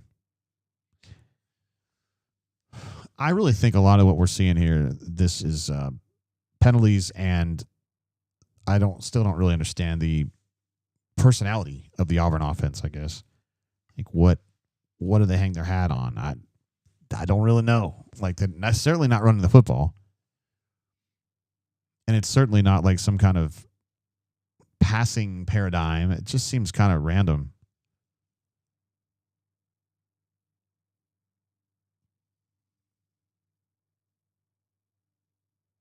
All right, that was a third and Durkin that just got turned around after the 2-minute timeout. ABC, et cetera, et cetera. So will Hugh take responsibility for the play calling? Probably not. He'll probably put that on Derek Nix if the pass is prologue. I'm sorry, that was a 2nd and 8. We're now currently at 3rd and 8. 06, 206. I'll go ahead. It's a fucking tackle. Kinsley's been playing today, man. Kinsley has been playing today. That's probably the third time we've really noticed him, and he came downhill like a freaking banshee on that play. Nice job, man. That's great, man. Josh loved that tackle, too. Parker loved that tackle. I like it. And Patrick D is a fan of Kinsley making that play. That's for sure. He's been playing his nuts off. He really has been. Like, actually, I would definitely have him on my, when we do the player thing for the morning. It'll be Kinsley for sure. He's been playing great.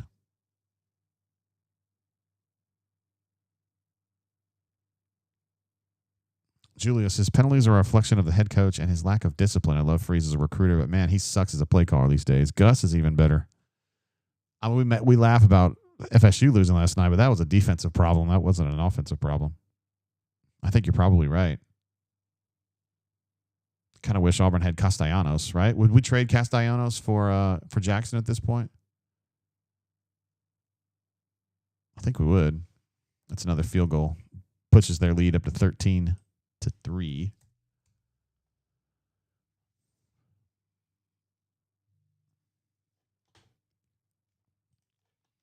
Let's see. Total yards is 200 for the Aggies and 89 for the Auburn Tigers. The third down numbers are correct. Total plays is 32 for them. Auburn. What's all this going on here? 32 total plays for them, 24 for Auburn. Average yards per completion for them is 16. Auburn is 8. Tackles for loss, by the way, I haven't updated that. It's 3 each. So I'm going to go ahead and put Tam up to 3, but Auburn has 3 as well.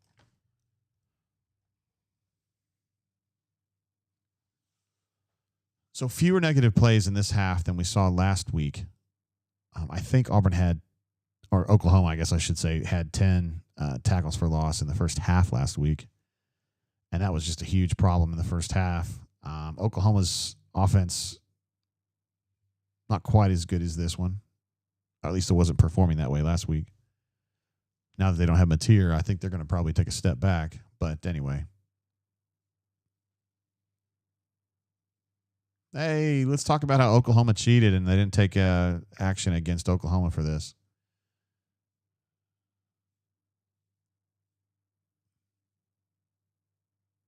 Cheaters.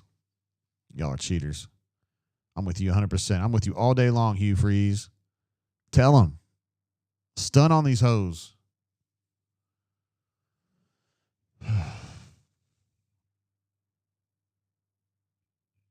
Let's see. Scotty says, I would trade Thornton for Herb Hand, and I hate Herb Hand. Scotty, I don't know if you'd go that far. Would you really? Oh, Perry. Perry. I thought he had a chance to catch that, you guys. Put it in reverse, Perry.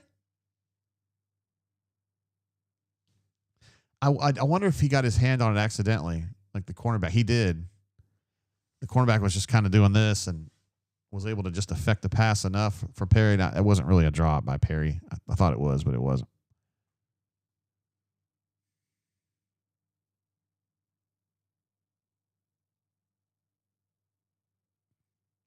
That's a lot of work for a 4-yard pass play right there. 3rd and 6 is what we're looking at. Hey, JD, I don't know, man. I thought it was okay. I know he didn't catch it, so if we're living in the world of ones and zeros, it's a 0. But I don't know. I was good with that. It was kind of a good little play by the cornerback to get that ball deflected a little bit. Would have been nice to pick him up. But I don't know. Not too bad. Better get this ball out, bro.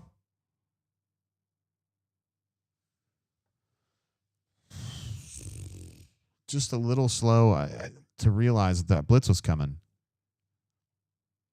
And, I mean, if it's 3rd and 7, I mean, they got to anticipate that they're probably going to be doing that.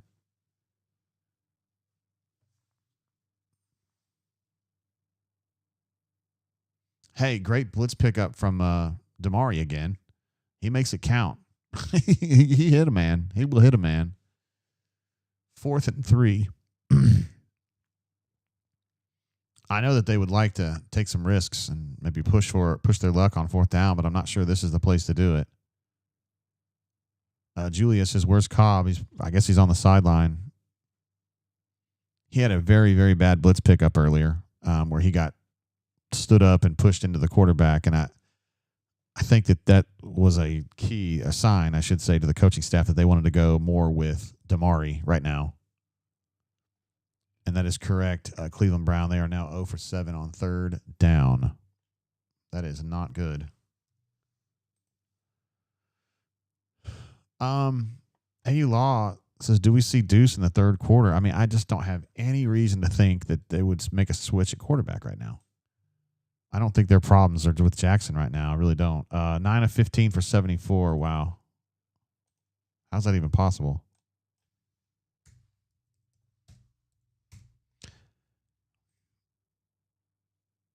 A Texas A&M penalty running into the kicker.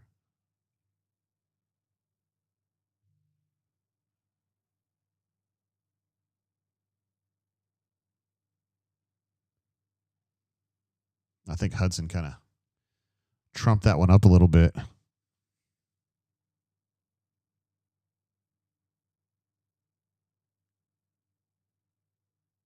All right. Auburn resumes the possession. Still looking for their first 3rd down conversion.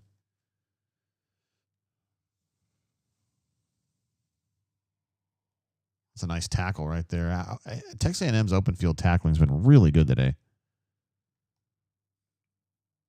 Jesse says Deuce isn't ready at all. I mean, I think right now, if you asked Hugh like what his satisfaction number with Jackson is, I don't know what number he would give you, but it would be a good number. Oh, geez, Louise, that was a terrible throw. I don't think he's mad at Jackson right now at all. So, I mean, I don't see why you would see Deuce in the second half of this game. I don't know if he's playing like that.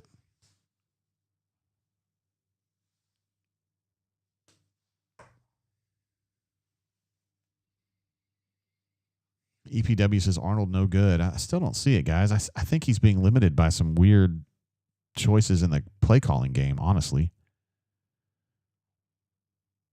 All right, here we go. 3rd and 8. Auburn's still looking for its first 3rd down. And now it's going to be even longer. 3rd and 13. Mijo, that is a great point. Everything we throw is to the damn sideline. Auburn loves, hitches and also like go routes or fly routes. That's most of what they do. It's pretty clear that Jackson just doesn't feel comfortable throwing across the middle. I mean, I think they cater a lot of the passing ideas based on what the quarterback's good at or what he prefers, what he feels comfortable doing.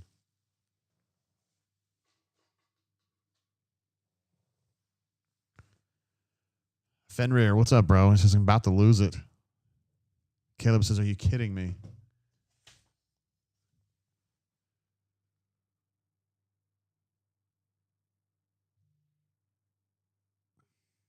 Boy, you got to give Jackson credit. One thing you have to give him credit for, he's very valorous. He is not a puss. Like, he will absolutely put his shoulder in there and try to get more yardage. Now, he took a pretty good lick right there after about a 7-yard gain.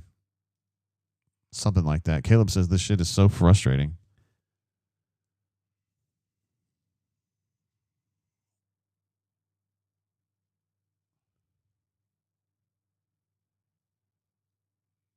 Greenpeace says $100,000 per false start for Xavier Chaplin. Great investment. Come on, that's funny. AU 256, part of the Madison Mafia, says, I'm done. Jack says we stink.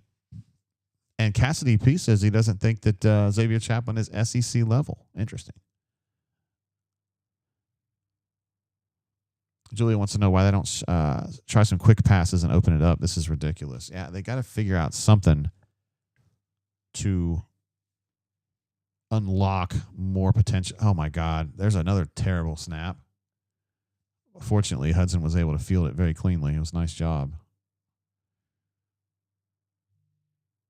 Elijah with a little tackle there with a flag down. Spicy Pieces. I feel bad for the kids, man. Coleman should go ball somewhere. Remember now, he's making a lot of money, though. I mean, for someone who like me and Courtney, that would be generational wealth that he's making. So I don't feel too bad anymore. Our Big Cat says Whiteout Rim going to be gone next year. It depends on who the coach is. Hate to be that guy, but it's starting to really weigh on all of us. How long is it going to take? Why does this keep happening? Robert S., I agree. He says we are lucky to only be down 10 right now.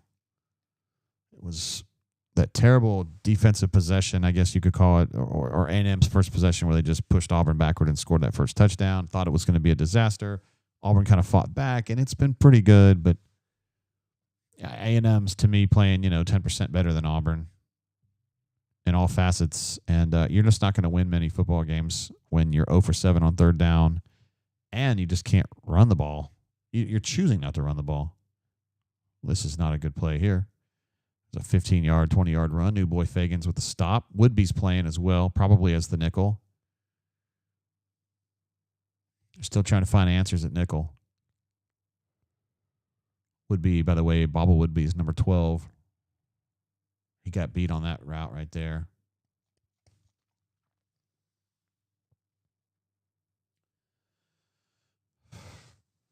Nashville Tiger thinks this is looking like a freeze issue at this point. That's how I see it. Daniel, number 12, that's Bobble Woodby.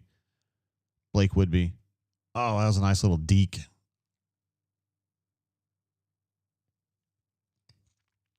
They're going to be able to play their way into another field goal here. Yeah, Bo, I'm with you, bro. I don't think anyone's going to argue the idea that they have their players and they've had their time, and they do have a great culture there. I love their culture in the complex. It's very positive. It's very, kind of love your brother and all that kind of stuff. It's a really good culture, but at the end of the day, it's about what you do on the field, right? And they're just not good enough right now. I mean, they had a chance to win against Oklahoma. Complicated situation there with the officiating being so incompetent. AUB 34 with a super chat coming in. It says, at least we know Hugh is going to adjust the offensive scheme at half. We will at least double the number of tailback touches. Bring on Sumrall. Wow, okay. That's the big adjustment coming, huh?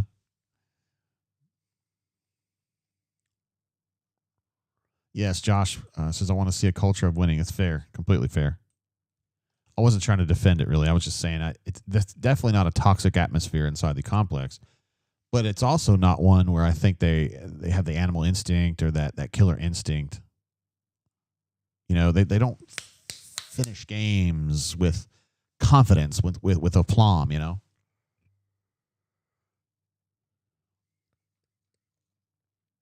Brad says, so Freeze is getting all the false starts. So Freeze is missing blocks. I mean,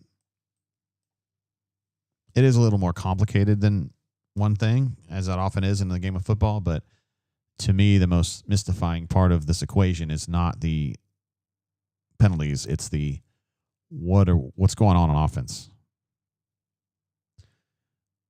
Kenny says, we are year 3. Please tell me what progress there is besides recruiting. I can't really speak to that too much. I see the same things you do.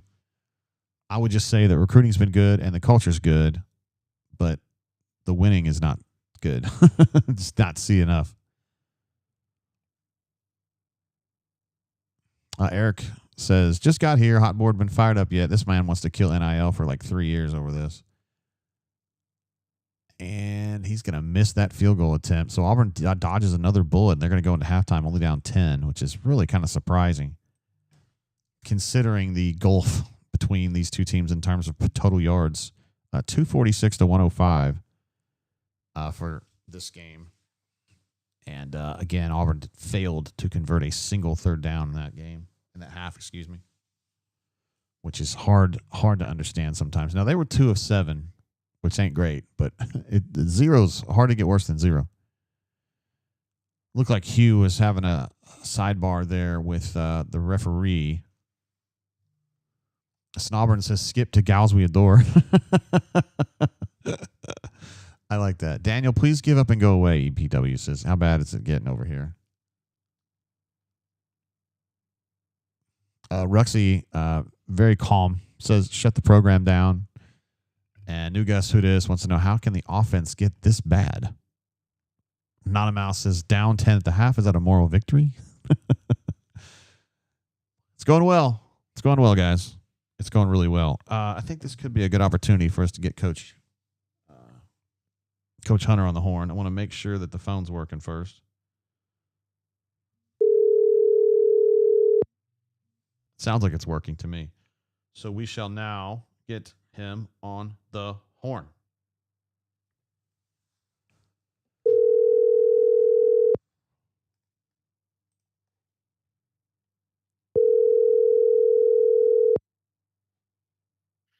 Yeah, man. Hey, what's up, Coach Hunter? Hey, Jay, what's going on, baby? We're just watching this daggone game, and it's pissing me off, to be honest with you. What is going on? I don't have anything nice to say. Can I say that? I usually like to be the optimist and give benefit of the doubt and whatnot, but offensively, this is just awful. Freaking awful. No rhythm, no progressive concepts. Everything's slow developing. Let's just scrap the RPO and let's just have actual pass plays and actual run plays and build one off another. What we've been trying to figure out, we've just been trying to diagnose what is wrong with the offense right now. And you got the penalties. You've got Jackson Arnold holding onto the football. They didn't even run their first real run play, Hunter, until I think the 5th possession. Yeah. That's coaching, man. It is.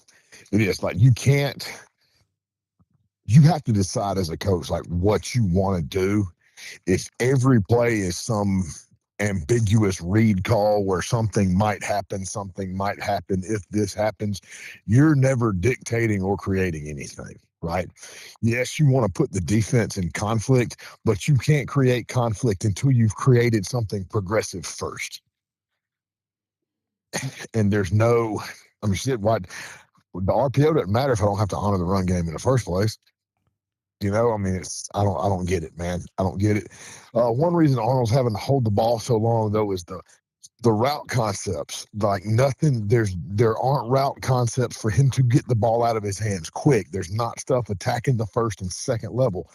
Everything's either some kind of comeback to the middle or it's deep, and he's got to wait on it to open up. That's not a good thing. Yeah, because the pressure, if you're a head coach. If the pressure is getting to your quarterback quickly, you've got to have some quick hitting routes, right? Yes. Yeah. And there's a lot of times he's getting sacked after, that 3.5 second mark. That 3.5 seconds, man, the ball's got to be gone. Okay. It's you can't in the SEC, you're not going to have 4 seconds to diagnose and let things happen. You're not even in Max Pro. You've got to design some things. And again, create what you want. Make the defense adjust to what you want to do, and then you come back and put them in conflict. Right? And answer me this, right? What one formation, play, or motion have you seen that looks anything like another play? Oh, okay. That's what I'm saying with that. That's when you say progressive, you said earlier, you got to create something progressive first. That's what you mean, right? Yes, like there has to be something systematic to build. I do this to make you do this so I can do this. There's nothing. It's like this random. It's like we're pulling plays out of a hat to see what works, and everything in the hat sucks. Is it possible that they actually do take turns calling plays, and that could explain some of the lack of unity, I guess? Yeah, maybe. That's what it looks disjointed, and that's a whole disjointed thing conceptually. So yeah, that it might be very, very true what he said about the play calling. And that would explain a lot of this. We all thought he was lying, and he might have been telling the truth. Yeah, I also don't get some of the personnel stuff. Like we got a 3rd and long. We're going to throw a screen to the slowest guy on the field in Frazier, in the drag, the comeback screen with the H coming across. I was like, you're in 2 minute, you're in hurry up. You throw the speed out. Who do you throw it to? You big slow tight end. And I like Frazier as a player. I don't like him in that role. Like that's not the guy that you need to be pumping the ball to in that situation. Yeah, for sure. And outside of that opening drive, which I really think the fact that the best receiver, Craver, I think the fact that he wasn't in there at the first drive kind of screwed Auburn up, because I think they kind of built their coverages around ID and him. That first drive was bad, but they've been really good on defense after that. And I mean, as shitty as it's been on offense, they're still in the game. Yeah, just quickly on defense, what's been sticking out for you there, aside from that first drive? The effort up front, they're doing a good job of getting penetration. They're wrecking things. For the most part, the defensive guys, especially the second level, like in that 7 to 11 yard range, are playing really good defense and not letting the quick hitters strike, and go for extra yardage after the play. And outside of one or two runs, like the big run on the first series, they've been gap sound in the run game and not allowed things to pop easy. And for the most part, kept Reed's feet, a non-factor. That one long run on the field goal drive right there at the end was really the only thing he's popped. Yeah. It seems like, it's like this is the way it goes. Defense usually fights pretty hard and does a pretty good job. And the offense, you just go, what's going on here? How can you not run a tailback run until your fifth possession in the SEC? It's just nonsensical. I mean, let's just, man, every good team in the history of Auburn football has been built on what? Running the football. Offensively. The run game, man. The run game. RBU. I mean, let's just test their manhood, then do something else. I don't know, man. I don't get it. I'm completely just confused at what I'm watching on the offensive side. What would you say as a head coach when you're watching this Auburn game and they say need to change the quarterback? Do you feel like this is a Jackson Arnold problem? No, I think it's a system problem. I don't think, dude, I don't name any quarterback that you want and put them in what they're doing right now, and it doesn't work. Okay. That's what I was thinking too. Like, I don't think there's a player you can put into this, what they're asking the quarterback to do right now, and it worked. Yeah. That's kind of how I feel about it. I don't think he doesn't look like he's the problem right now. He holds the ball a little too long, but I thought he sped up his clock there in the second quarter, honestly. He did. But now, all right, think about how hard Freeze is on the quarterbacks about bad decisions, right? Like we've seen on the Fox, especially the way he would, after interceptions, the way he would go at Thorne on the sideline last year. Yeah. So you've got your quarterback who you're asking to make complex reads post-snap, in the line of fire in the game. But at the same time, you've got your proverbial gun to his head about not throwing an interception. What do you think he's going to do? Get panicked. He's going to sit there, try to make the read, stretch it out as long as he can, and really work hard not to throw the ball into traffic. I mean, he's doing what you ask him to do, and what you're asking him to do sucks. Damn. All right. I like the way you speak that truth. I'm not trying to be negative. I don't like to criticize coaching. No, you love the Auburn Tigers. I know that. Man. I respect coaches. I know they get to that point by what they've accomplished, but this sucks to watch. Yeah. At least you get to watch the defense play hard, and that's something you like. Yeah, hey, Fox is a dude, man. He's gonna make a lot of money. Yeah, he's good. A whole lot of money. Hey, congratulations on your win, and you got a tough one coming up, don't you? We do, man. We got a tough stretch, but kids are playing hard. I like it right now. I'll take our shot against anybody. So. Appreciate you spending some time with us, Coach, and teaching us more about football. Thank you. And always, brother. Hope we see a better second half. See you, man. See you. Bye. There he is, Coach Hunter. He's the head coach at Stanhope Elmore in Millbrook, Alabama, and I believe his team is 4-1 or 5-1 right now. He's taking on Russell County next week, and they're undefeated, and they're pretty good, and he's got some other tough games coming up too. So he's got a pretty good ball club there. They definitely hit hard, kind of like their coach did. He wanted to play he would tell you the story if he were on the line. He wanted to play at Auburn so bad, and he just wasn't big enough. He ended up playing at Troy State back around 2000-ish.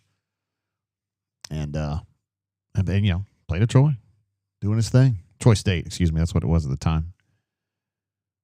Let's see. The chat is generally trying to figure out who the next head coach is going to be at Auburn because there's there's something we can all get behind. It's, do they need to change the head coach? If there's going to be a head coach change, we can talk about this for years, right? Scott B loved what Coach Hunter had to say there. Beppo, big fan of what Coach Hunter brings to the table. William H. says, should Freeze go? That is a great question. And I love the call. I love what Hunter was saying, where it was like he put into words an idea I had in my head that I wasn't able to put into words. You've got to, his phrasing was, you got to have something progressive, meaning you've got to have step one. Here we're going to establish what we do, and then we're going to play off of that either because we want to or because the defense forces us to change it up or whatever. But if you don't have that first level of what you would call your go-to stuff, just your basic systemic who you are, then you're just floating all the time. And CDF has talked about this too in the chat. It ends up just being like kind of random shit. And that's kind of what we're seeing. It's just kind of random stuff. And then you also have to play the shell game of, well, who's responsible? The head coach is responsible for everything. But, you know, is he going to say, well, this is Derek Nix, or this is on me, or this is blah, blah, blah. You know, he blamed a lot of stuff on Peyton last year that I'm not sure was Peyton's fault. Mississippi State leading Tennessee. Still early in the game, but Mississippi State, a team that I thought would stink this year, is playing pretty damn good football, if we're being real. I don't think they're going to win the conference, but they're a credible ball club, and they didn't used to be. Speaking of a credible ball club, the Vanderbilt Commodores. That's some poor tackling from Utah State right there. My goodness. Dartboard offense. That's not too far off the case. I think that's kind of what we're talking about here, yeah. William R. says, we do have a go-to. It's false starts. Come on, man. That's funny. That's good stuff. But you do have to have something established, and then you play off that and you build off that. That's what Coach Hunter was talking about with the progressive concepts. And that's exactly what I was thinking. And I think some of us have been talking about that. You got to have the baseline to be able to build off of it, and they don't have it. Maybe they do have it and they're just not doing it. I mean, we have all seen Jeremiah Cobb do things that make us think that guy's an RB1. I really like that guy. He's quick. He's pretty physical. He's had big runs. He's had explosive runs. Maybe he's the guy. Maybe if you actually did run inside, outside zones for him, he could actually start eating for you, cooking. But we don't even know if he can do that or not because nobody gets an opportunity. Damari doesn't get a chance to do it. Jeremiah doesn't get a chance to do it. That's just baffling to me. I'm hopeful that Hugh's going to look at these halftime stats and go, shit, man. Damari got 2 carries and Jeremiah got 2 carries. That's it for the whole half. That's it. But he would also say we only ran 30 plays because we can't keep drives going at 0 for 7 on third down. I mean, they only ran 30 plays. And they ran 13 times. Now, some of those runs were kind of not their choice, if you know what I mean. Jackson running for his life. But 4 design tailback carries and a half is just insane. And I remember bitching about the 17 straight runs at LSU, and here we are on the complete opposite end of the spectrum, aren't we?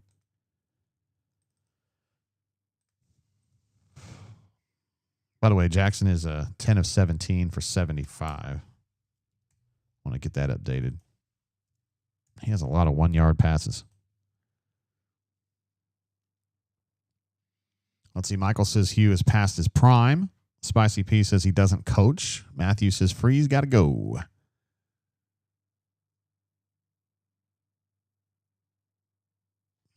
Let's just see what was something up here. Chip says Cobb is good. I think Hugh has zero confidence in his offensive line to establish a run game when the D knows it's coming. And P-Pass says, at least I'm winning at horse racing. My man. We got Santa Anita. We got a big race at Santa Anita today, I think.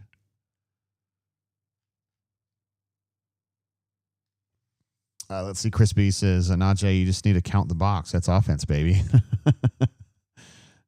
It's that simple. Guy Fork says, Chip, Hugh was really pass happy at Ole Miss. When he gets his guys, this is what it looks like. That's actually true, though. Excuse me. At least 10 years ago, him and Hugh had a lot of Hugh and Gus had a lot in common offensively, but they thought the same way. They had the same basic concepts, but Hugh liked to pass a little bit more, and Gus liked to run a little bit more. That was the big difference between the two. And now, I mean, it's just getting almost ridiculous. Where I think if you look at the way the actual plays were called, I would say you probably had 21, 22, 23 passes in 30 plays in that half. And I don't really understand why you do that. Luke Duke says, just go ahead and make an offer to Clark Lee just to see. Wow, it's crazy to think that Auburn would have trouble pulling a Vanderbilt coach, right? But I suppose that's where we are.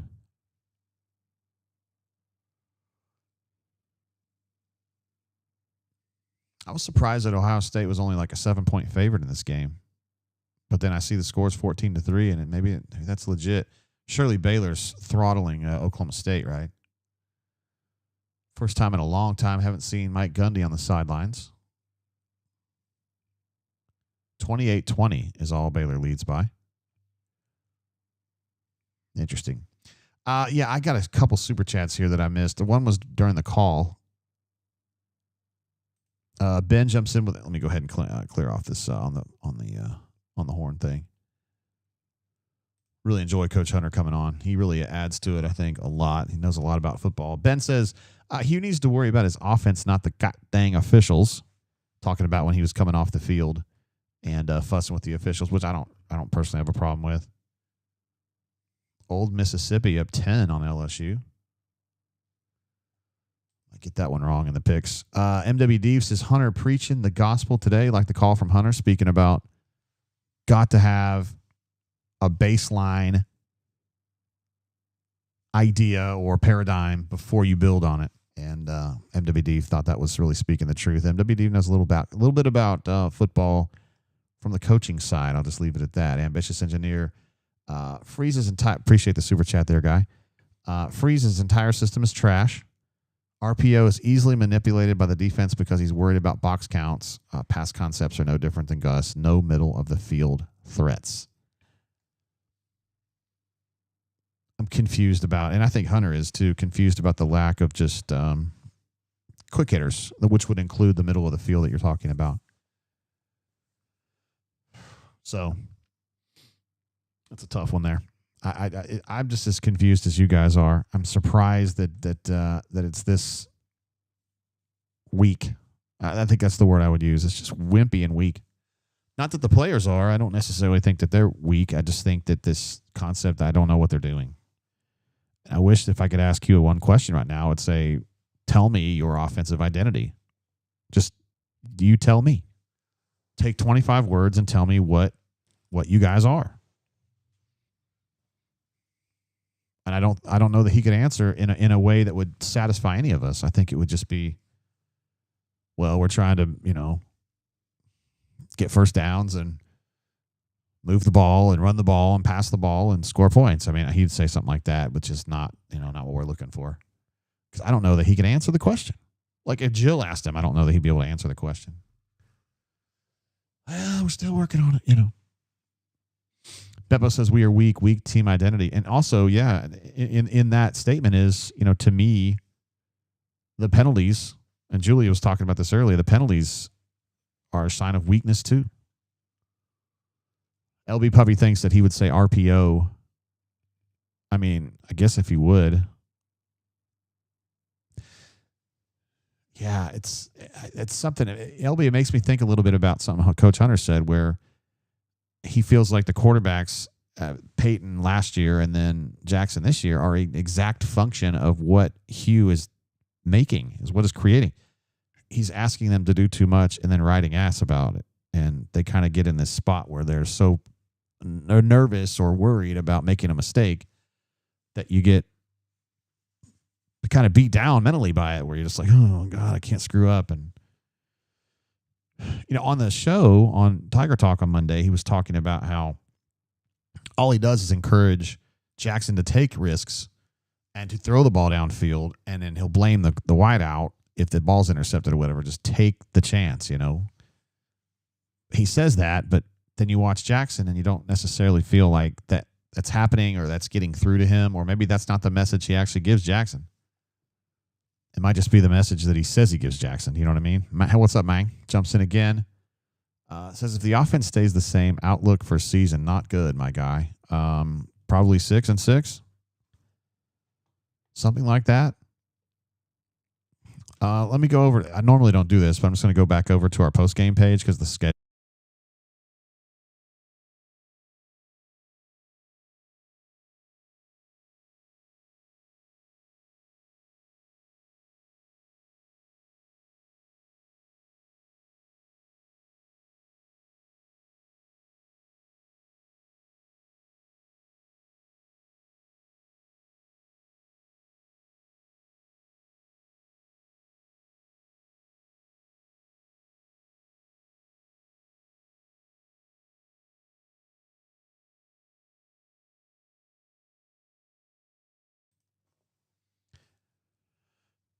ABCDEFG says when Rice is giving up, you know it's bad.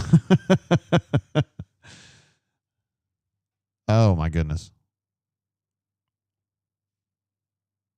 Oh, I'm back now. Jeez, did I go that whole time muted? Guys. Another instance of user error. What a dumbass. Anyway, 6-6, guys. My bad. My bad, guys. 6-6. If things stay the same, and Anonymous is being nice and says 7-5, but you know, to me, sorry about getting muted, guys. When I switch scenes, I forget to look down there. My bad. Totally my bad. At 6-6 or 7-5. 7-5 is being nice. Anonymous is in a very charitable mood. And guys, if we're being real, I think that probably is enough to get him fired. I mean, he might just leave. I don't know, man. I could be wrong about that. I don't really ask him these kinds of questions. Here comes a sweep concept. Cuts it back. Gets about 6 yards on first down. Not great. Eric Winters is a dude, though. I like him. He's an incredibly physical player. Auburn says, I could tell you were cooking when you were muted. What a dumbass I am. I got to do better than that. Uh-oh, we got Kieron Crawford down.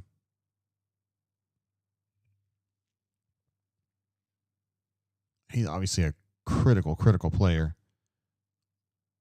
If he goes down, looks like they're working on his right shoulder or right elbow. If he goes down, you're probably going with Jared, number 41. Would probably have to go in there. Excuse me. Stomach's hurting. Damn. If you're talking about this football, it's got my stomach hurting. Scotty P said, it's okay, Jay. We're so numb we can't feel anything. We are getting to that point, honestly. Jeremy said, one of the last players we need on the ground. He's absolutely crucial. Plays a bunch of snaps. Plays great. Yeah, it's frustrating. Chris Murray, good point. A guy Forks, he would slide in there too. Maybe Chris more on first and second down, and then you switch to Jared on third, maybe. Let's see. Chipper says Hugh could just resign due to prostate cancer treatment, and no one would notice. It is really the perfect out for him not to return. You know, I don't think the prostate cancer would be it. Cancer would be it, but I mean, I think there's a scenario where he would just bounce. I don't know that we're there yet, though. I mean, this is a terrible half of football, particularly on the offensive side of the ball. Make no mistake, but I don't know that we're quite to the point where we need to start thinking about things quite that bad. Fat Crack jumps in with a super chat. I missed this earlier because I probably was muting myself and trying to figure out the problem. Dumbass. He says, Coach was spot on. We create nothing, therefore we are nothing. Ward M. Eagle, JG. Fat Crack loves him some Auburn Tigers, and I know it pains him to see Auburn in such a weird situation. And it's just I think what's so maddening about it. Idra also said, great input from the Stanhope coach. Good segment, JG. Thanks. Thank you for listening and being part of it. Part of the show here. He does an amazing job. And someday he'll be back doing the Know the Enemy pieces that I think he was really, really good at. I don't remember what I was talking about. Something bad, probably about Auburn, you know. Just had to be real about it. Patrick D thinks the team has no energy. That's also bad. Jesse says if you lose today and the next two, then these problems become even louder, and Hugh may just say fuck it. I mean, I do think there's a point where he says, I'm fuck it, I'm out. I mean, I do think that. And I think the problems that you guys are talking about, like Spicy P says he's just not a coach anymore. We talked about this. And I mean, I'm not breaking any news to Spicy P's, but you're talking about it. But I feel like the personal trials and tribulations that he went through at the end of Ole Miss, all the way through Liberty, and maybe even still here, I think he's a much better person now. I think he's a much better man. I think he's a really good off the field coach. Do you know what I mean? Like he's a good influence, but I don't think he's clearly not a good offensive play caller, designer, et cetera, et cetera. And I think part of it is that I'd hate to put it this way, but he lost his balls. Heath Ledger says that in The Dark Knight, right? Did you lose your balls? The Batman. All right, we got a 2nd and 5 here and a first down throw right there. Great.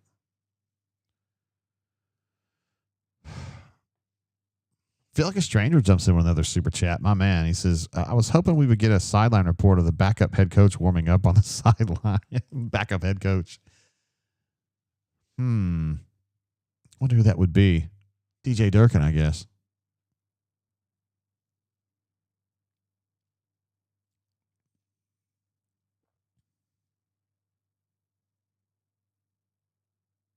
Another nice throw on first down right there.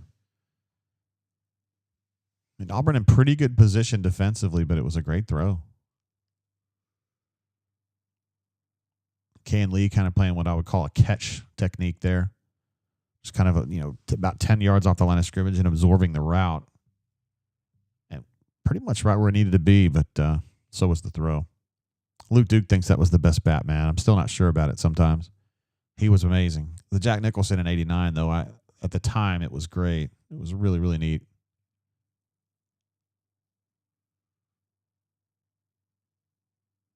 Boy, they're just funning and gunning right now, my guy. Let's see what kind of pressure Auburn's getting here. Jared was actually breaking out into defensive pass coverage, and Woodyard was playing spy.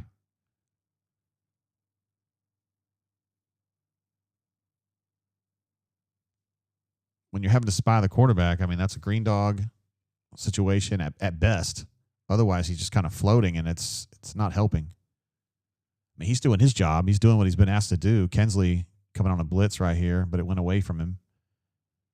Great effort by Woodyard to make that play right there. CJ Davis says, when are we going to stop pretending that Kane Lee is good? I know. I feel like B-Matt's the one that's still on board. He still thinks Kane's really good. I've given up, not given up completely, but I no longer see him as like a rising star. I think he's a click below like Carlton and Jamel Dean, and yeah.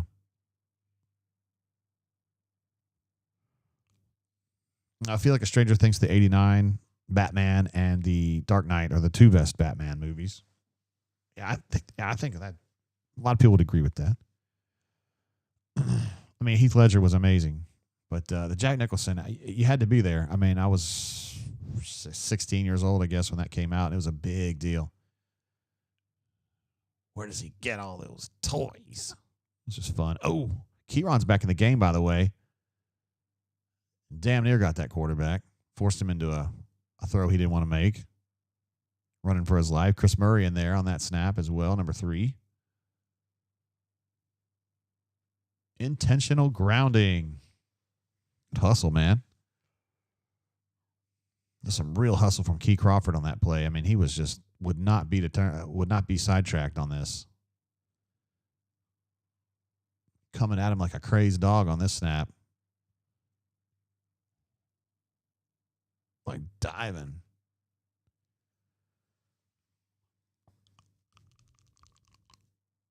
Let's see. Frank says Hugh Freeze has to be done. It's year 3 and nothing has changed, and that's with better and better players on the roster. Hugh doesn't have the same fire or edge that he had at Ole Miss. He coaches like a hobby. Interesting. Oh, my goodness gracious, Kensley. Stayed with it, though. But just didn't affect the quarterback enough. He's able to get out and throw that ball to Concepcion, and first down again.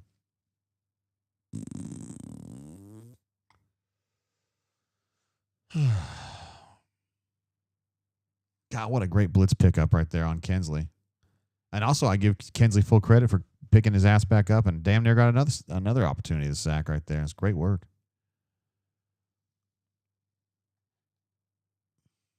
Oh, Daniel says Durkin sucks now.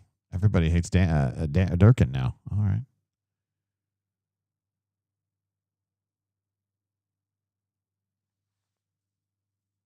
Number 71 with an unsportsmanlike conduct.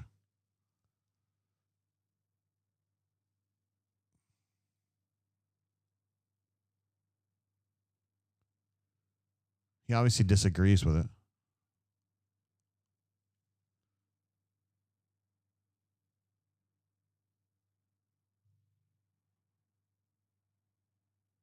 What?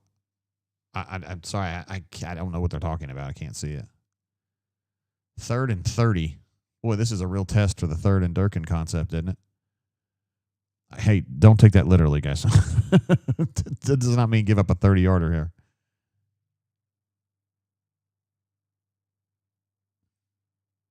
They did miss about 2 tackles, but they didn't get their 30. It looks like it's going to be a field goal attempt.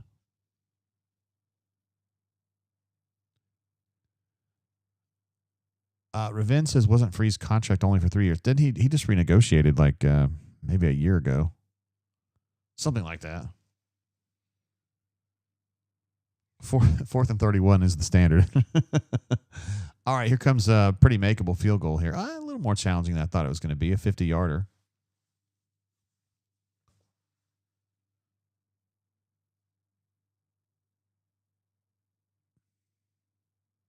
I don't think that one's going to go. It is not. I'm not sure he had the distance, but he definitely wasn't on target. So Auburn's defense, field goal defense, holds again.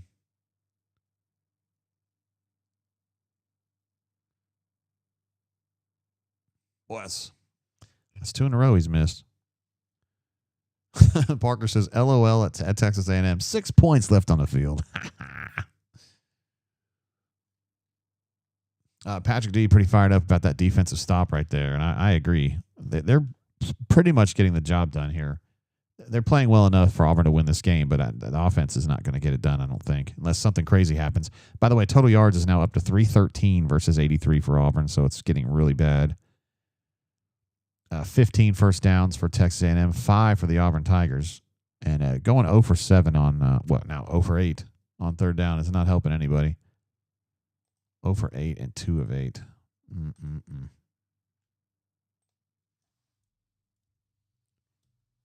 mean, think about it. They're pissed at 2 and 8, and Auburn's 0 and 8. Spicy P says our defense is so good it's actually disgusting. They're not quite that good, are they? CDF sending me the guy with the stick saying, "Come on, do something."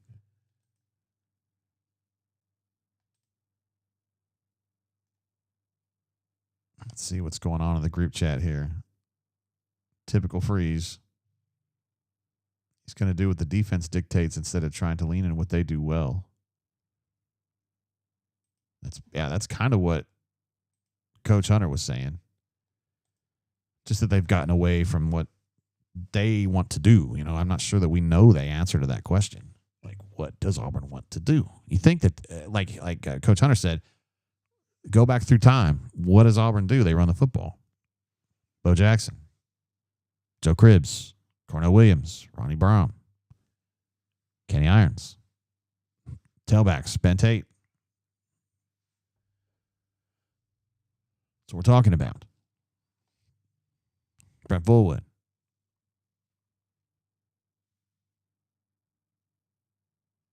Yeah, I would agree with that too.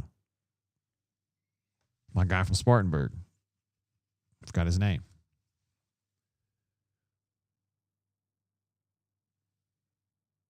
Let's see. Parker says Tennessee is in a dogfight with Mississippi State right now.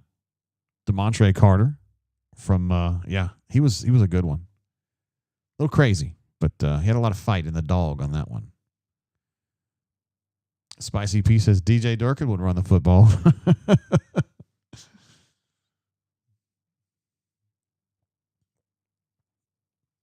Jay says now we get to see if they did anything at halftime. I'm pretty sure we would all guess that that's probably not going to happen.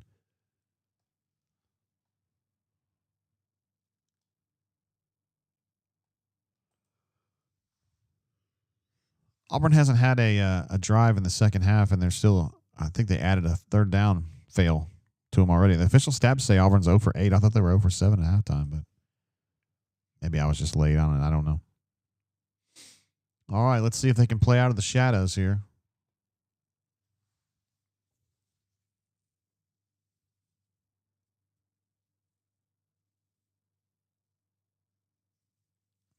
All right. That was kind of an interesting one. Quick screen, but with like a power run look underneath, just trying to mix and match a little bit to throw off that linebacker. The linebacker's flowing to the ball, trying to get them to flow. Well, keep their eyes on the wrong thing, I guess, would be what they're trying to do there. And Diego says, R.I.P. Rudy. Yeah, tough news this week that Rudy Johnson passed away. Great dude. Such a key element of Auburn's rise under Tuberville, for being honest. I mean, the 99 season was okay. I think they were 5-6 or something like that. But the 2000 season, they ended up playing in Atlanta, which was better than what anybody would have expected. Nice play there by Jemai Cobb. Auburn ended up playing in Atlanta in 2000, and most of that, I think, was Rudy Johnson. And then Auburn kind of built from there. And aside from that weird 2003, when things were really funky, 2004 was a nice payoff for what Tuberville was building there. CDS is a check down. Holy shit.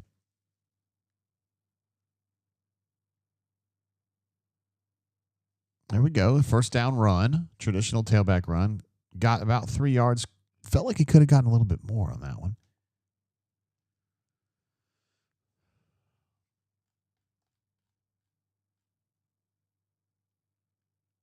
Fat Crack's fired up to see a first down. Parker's fired up to see a first down. That's good.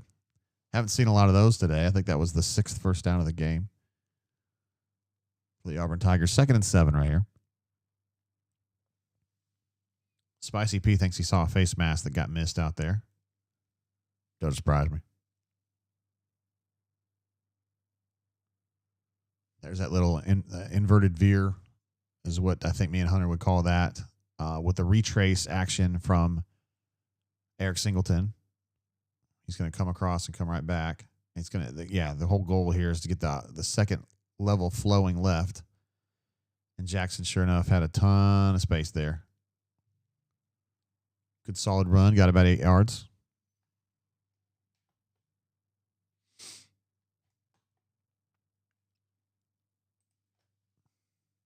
Yeah, they're saying 8 first downs up there, and I got 7 on the official stats. That's fine. Doesn't really matter.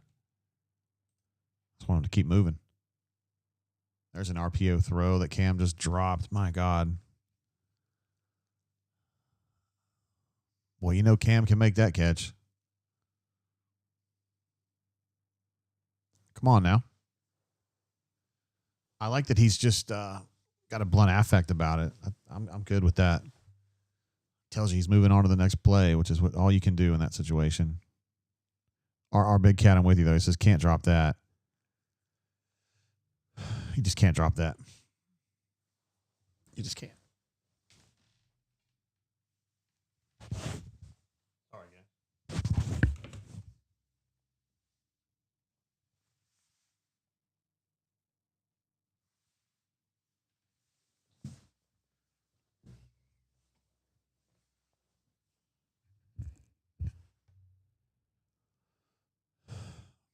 They're going to probably throw this in on Auburn, right?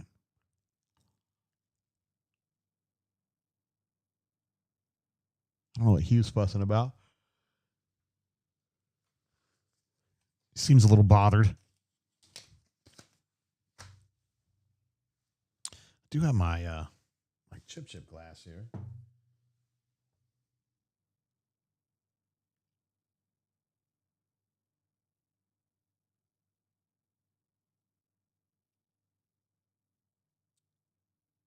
Boy, he was really mad. I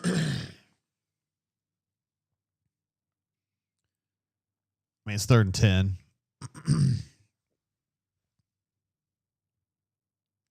Small victory says Auburning loading. I like that.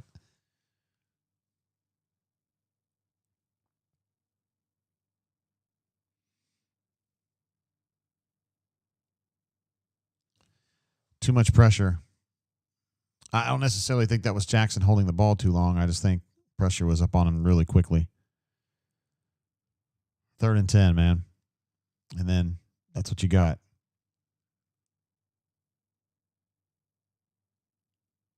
And I don't think even if he gets that ball thrown to Brandon, he ain't getting anywhere near the marker there. I mean, nowhere near it. Midro says, can we chat about something else? Here are gals we adore. Hey now. Going forward on 4th and 10, it makes sense based on where you are in the field.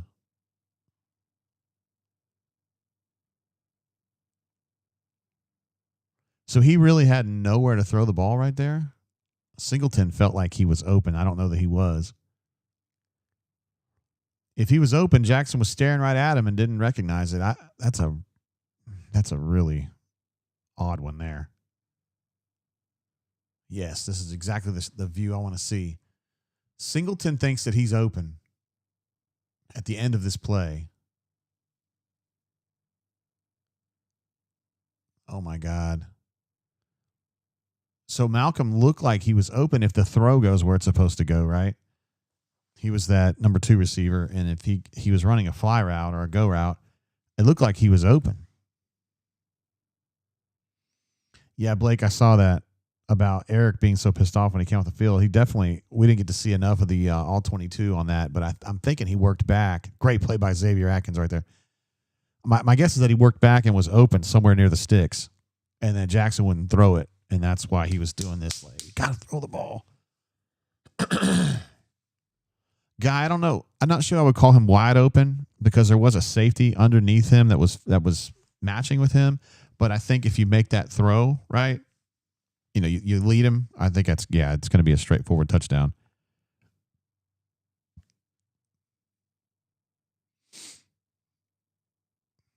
Doug saying, please just throw the ball. Boy, that's frustrating.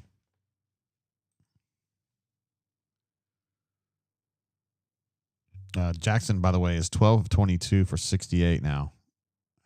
He's losing yards here. 12 of 22 for 68.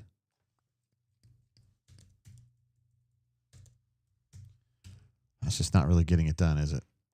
By the way, he's 10 carries for 24 yards. I'll do that.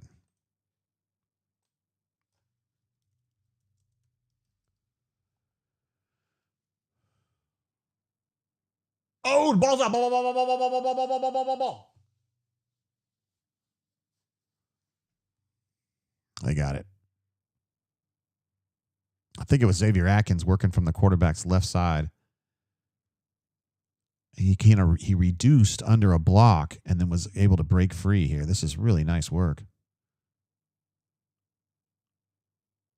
Look at him reduce right here and then just bend back. It's just really good athletic move.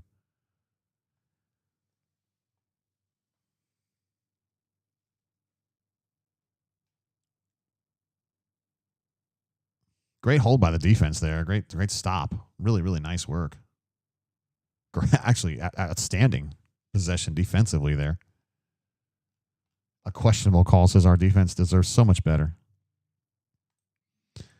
Listen, Galatians says Hughes' offense is a joke.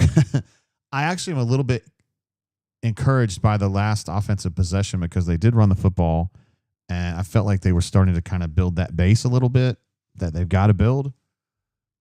And then they just got behind the chains on a 3rd and 10, but they were running the ball. Wow, Spicy P says Keldrick hasn't done shit this year. Keldrick is a problem, my guy. He is a incredibly active defender. And even though the sack numbers may not be there, he definitely wrecks shit. He's a problem. Trust me. He's had a great year.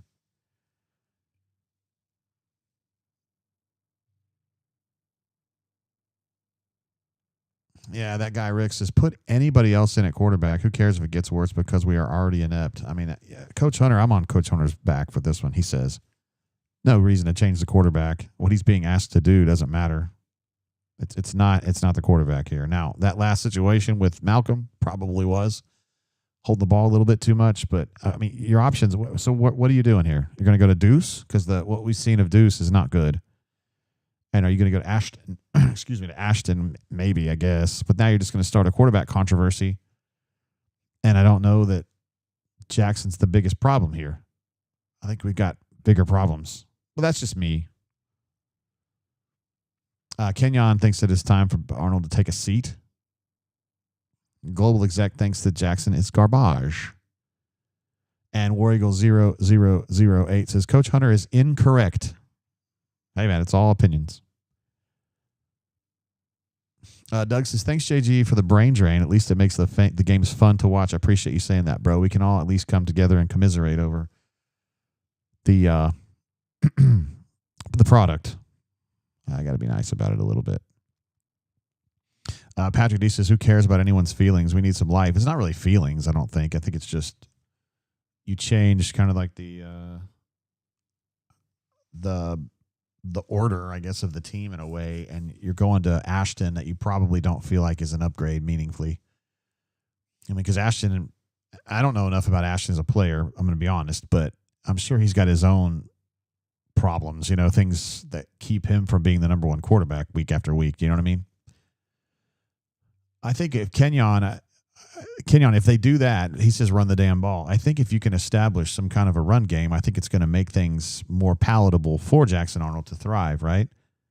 Is what I'm thinking.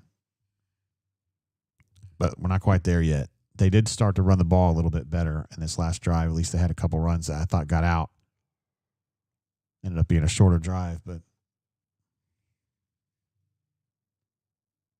yeah, LB Puppy said it's the scheme, the offensive line, and then Jackson. I agree with you. I think that would be, for me, that would be the pecking order of the problems here, starting with scheme being the number one thing. Let's see. Ambitious says, I realized the talent gap Freeze was referring to was on the sideline. He meant to say he didn't realize because he loves talking about that. The talent gap, which we always assumed was players.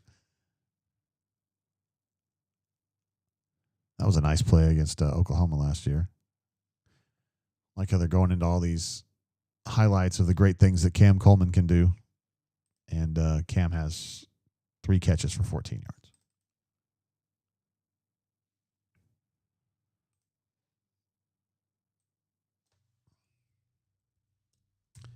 Let me get Cobb updated too. He has got 4 carries for 16.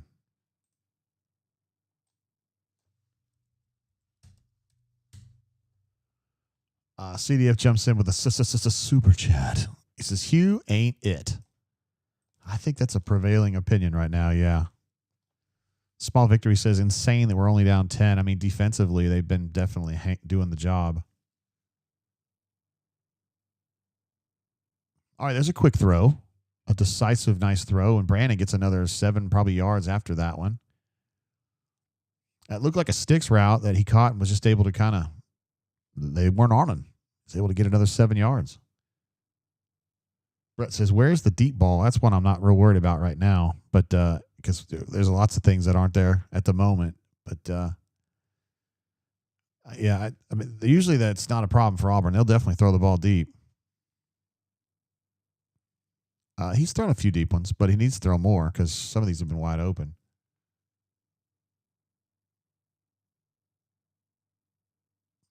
I'm good with that run right there.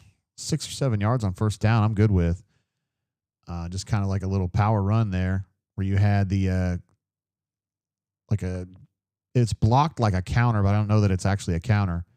But you've got Frazier crossing the formation, and you've got the right guard pulling. Putting a lot of heft in front of Cobb and also an opportunity for him to kind of, improvise off whatever the blocking situation is. It was a nice run.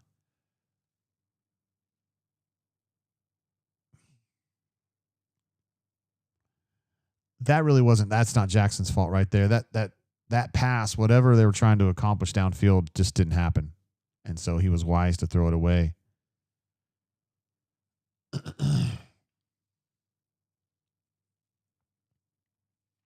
Gunner says, "Holy shit, running the ball is working. What a clever idea."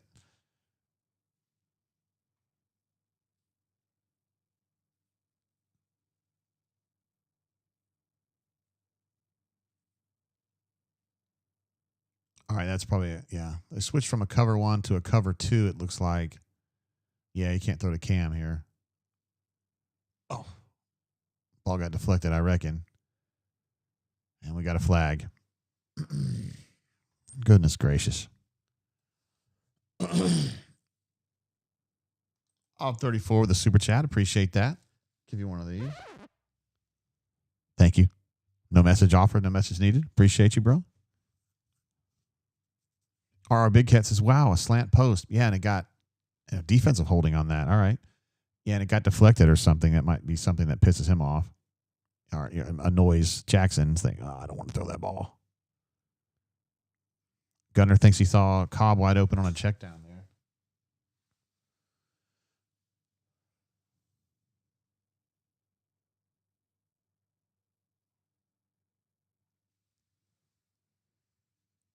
That was a pretty light penalty there. Anonymous says, do we count that as a third down conversion? Hell yeah, man. We'll count it. Whatever we can get. Hell yeah. I can't believe it's still 13-3. I mean, I feel like Auburn's down. Damn, another nice second effort from Brandon right there. Gets another 3 or 4 yards added onto that. Gets a first down out of it. He's played his balls off today, honestly. They've asked a lot of him, and he's been up to the task. So he's somebody that I'm definitely thinking about for the stock risers.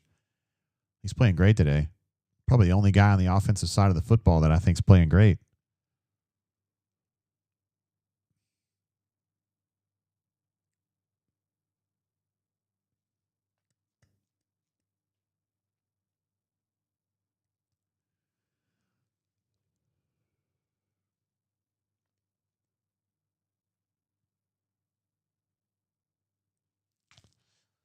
Now, that might be a foundational play like what Hunter was talking about. Just that quick screen to Singleton when he knows there's like a fire blitz coming. And then the next time, maybe you can bounce like a difference, a variation off that to take the advantage of their lust for pressure in the quarterback's face. Jeremy says, how hard is it to throw a big receiver short across the middle? I mean, it's obviously something Auburn doesn't want to do. Boy, Jackson, he just lost his ear pad.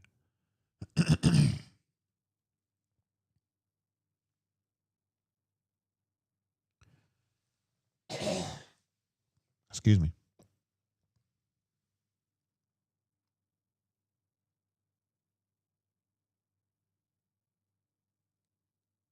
Got Connor Gibbs warming up there. I hope it's not him. It's not going to be Alex at this distance. This is a long field goal. I don't care who it is. Daniel Carlson could hit that, though. Too bad he's not available.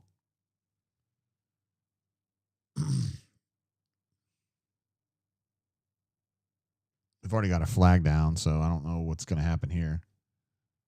Jackson's taking a beating today, that's for sure.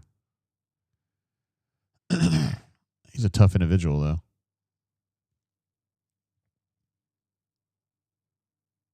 Don't be against Auburn.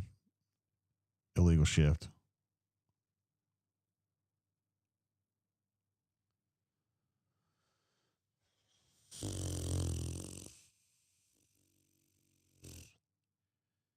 Yeah, they were compressing the formation, at least at the top.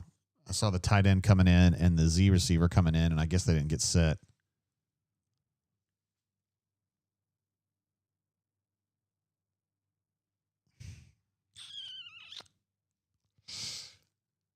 Dang. 0 for 9 right now on third down. I got to get that updated. Could be 0 for 10 here in a moment. Got 3rd and 13. You guys are not going to like that call at all. Oh, you guys are really not going to like that call. Oh, man, you guys are really not going to like that call.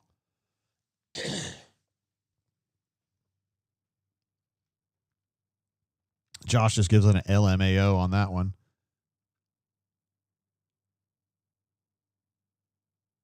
Oh, yeah, I think it's a missed opportunity, man. We had Cam on the backside as like the Z, and then the safety was given over the top help, kind of went away, so it was just straight banded over there. And I feel like in those situations, you want to give him an opportunity. 4th and 13. Auburn's in no man's land here at the plus 38, so.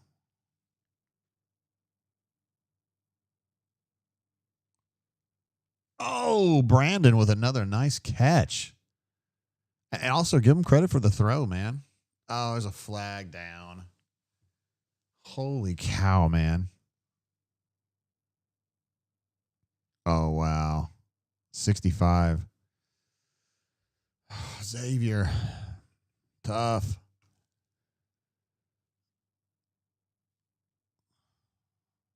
Let's see how bad this is. I wasn't looking over there at all. Oh, yeah. Oh, yeah. That's no question about that one.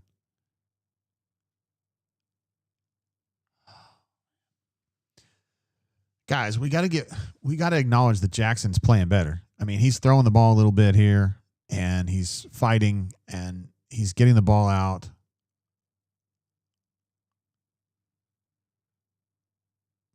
But he's just not getting any help. God bless. I got to turn the air conditioning up. It's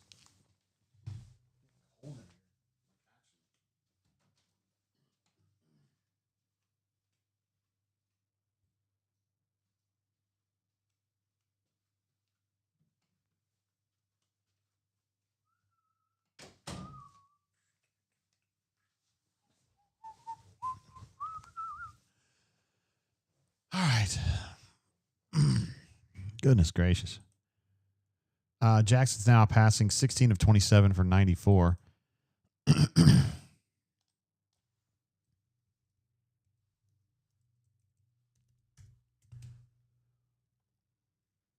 Oh, ball's on the ground. He picked it back up.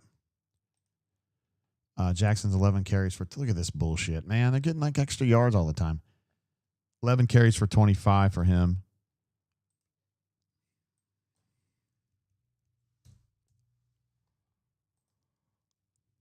Cobb's got 5 for 22. And that's going to be the end of the third quarter. Cam's still at 3 catches for 14 yards. That's not enough for him, in my opinion. Third down, Auburn is a perfect 0 for 10. 0 for 10. They're 2 of 9, which ain't much better, but it is better. Colby says this game is kind of boring. And then Reynolds just says this is total dog balls. I think those are actually very similar comments. Yeah. Bo is great. Says, I hope Mrs. Coleman brought some good snacks for the players after the game. Team Mom is a critical role. It's going to be orange peels, orange slices today. So that's going to be great. I think everybody's going to be really happy about that. And they got this new stuff called Gatorade. I don't know if you guys have heard of this. And it's the new like thirst quencher. It's great, man.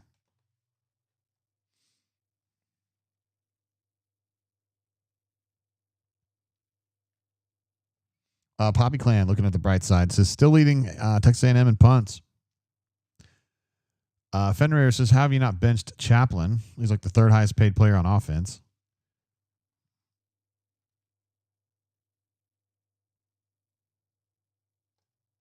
Let's see. Doug says, no way this team beats Georgia. Wow. You have to really strain to figure out a solution to that, right? Like how Auburn would beat Georgia. Like you have to start with this. Well, they're going to be totally different because if they play like this, they're going to get steamrolled, which honestly has become kind of customary, hasn't it?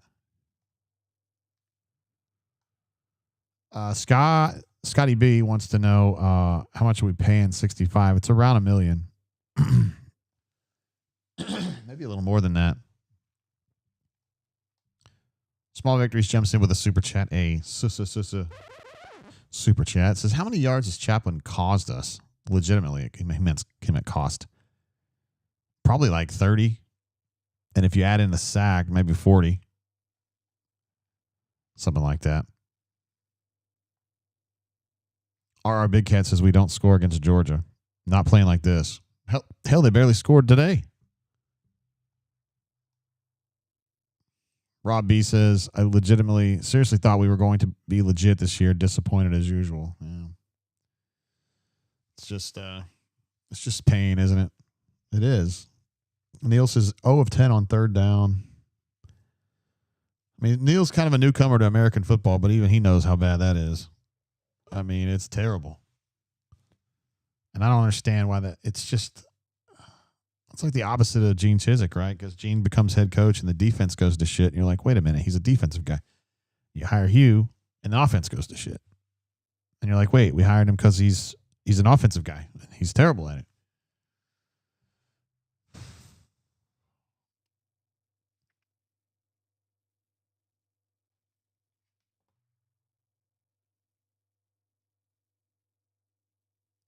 Poppy Clan, I appreciate your evergreen optimism. I love it.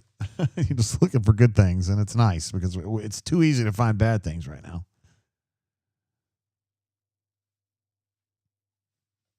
All right. What we got? 2nd and 5 here.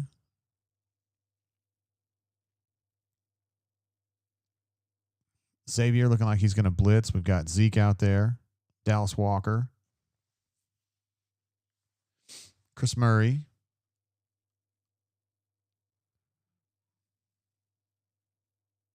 Boy, that's a tough catch. Great coverage from Jaquez on that. But he did get the catch. I think he's going to be a little bit short, though. I think it's going to be like 3rd and half a yard.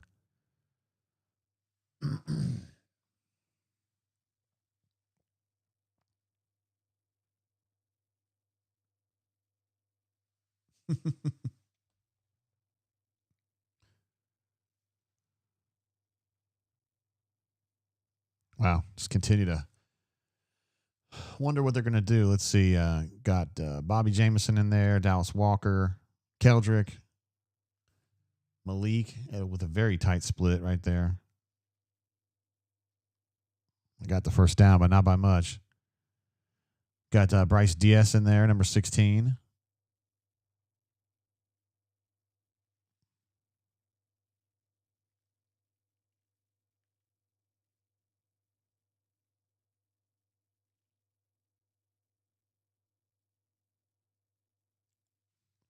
Looked like there was a little bit of, I'm not sure it mattered, but there was confusion about who was going to have the pitch man on that. And Diaz and somebody else both went after him. I think if Diaz had maybe folded inside, he could have helped on that. I still think he were going to get the first down, though. I wish they would show Auburn's play selection. 31 rushes, 18 passes for A&M so far. And that is definitely not what the Auburn trend would be.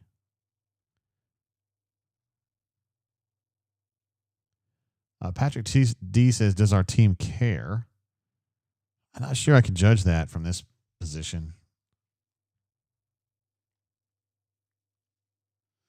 Bego, that's a great question. He says, is Clark Lee a good coach or just lucky to have brought in Pavia? And also remember Jerry Kill and the other coach that they brought with him from New Mexico State. I think have been a big part of it as well. Because not only does Pavia's a really good player, but like good college player, but he's also got the familiarity to be playing for a guy, the play caller being the same person that's kind of helped him the whole way. So it really is kind of a perfect storm right there. So it's more than that, but I don't know if Clark Lee is that man. I don't know. I really don't. That's a great question. And it's one that I've thought about before, and I don't have the expertise. I ought to ask my guy that covers Vandy and see what he thinks about it, Chris Lee. Let's see. Uvid says, is it time to play a different quarterback that will throw the short pass? I don't know if you guys saw Deuce play back like a month ago or whatever. He didn't look very good. And I guess you could play Ashton.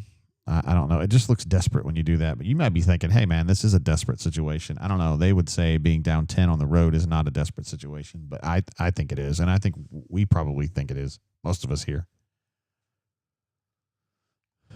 Daniel is a fan of Clark Lee as a coach.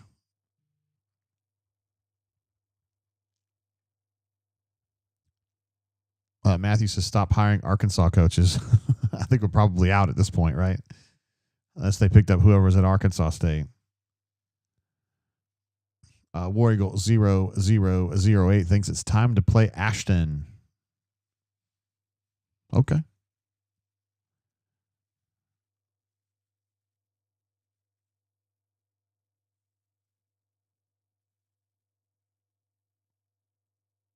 Huh.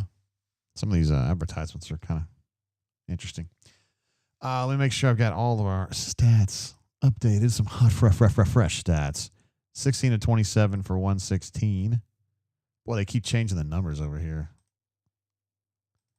By the way, the numbers that I put on the screen for you guys, that's not just numbers I'm making up. It's the numbers that are on the official stats, but they keep changing. Still have them for 11 carries for 25. Auburn, they've got them rushing 19 times for 60. And then 27 passes. So that's your run pass. Officially, that's what it is. But, some of Jackson Arnold's runs really were supposed to be passes. So to me, the distribution is something in the neighborhood of 30-ish passes and 15 runs. Is approximately what we're talking about.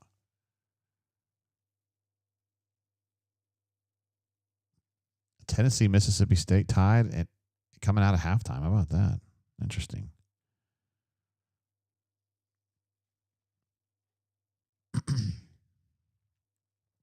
of 10 on third down is just crazy.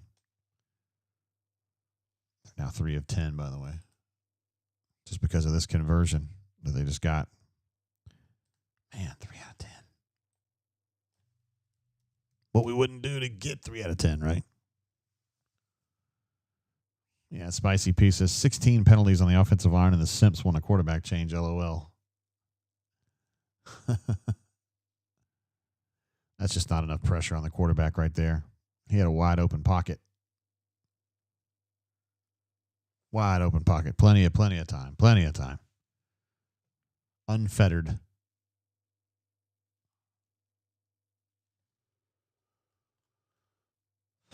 Let's see. Anthony Art says, go get Jeff Lebby. There we go.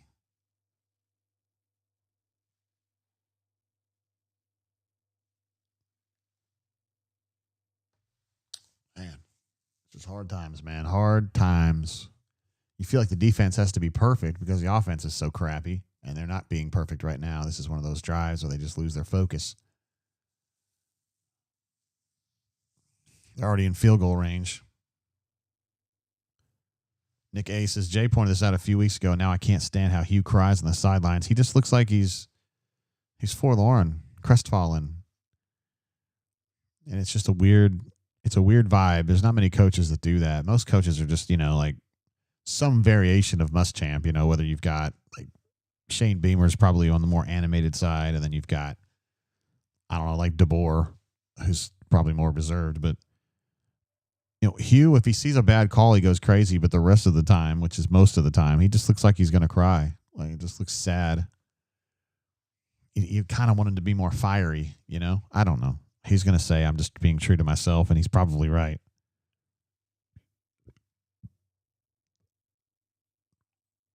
Snauburn thinks this drive is Hugh's career ender. How about that one?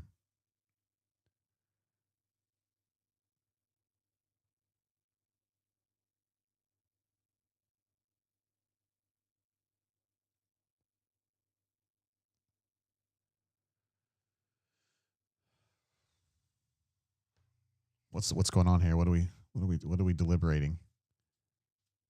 There's a very long discussion from the referee. Huh. Let's see. Ephesians says Kiffin makes $9.5 million at Ole Miss. Auburn paying him over $10 million for a coach who has done nothing is crazy. 9-time champion says hire Tony Barbie. That's pretty good. I like that.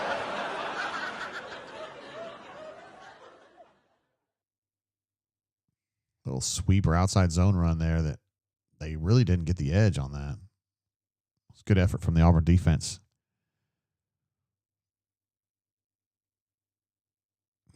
EPW says freeze era officially over, which means, there's paper and there's a release coming out after this game, I guess. I don't know.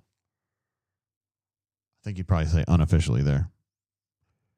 Let's see. Poppy Clan says J-Head coming on after the game. Yeah, let me check with him. I mean, it sounded like he was going to be good to go, but that was a few hours ago. Let me check with him again.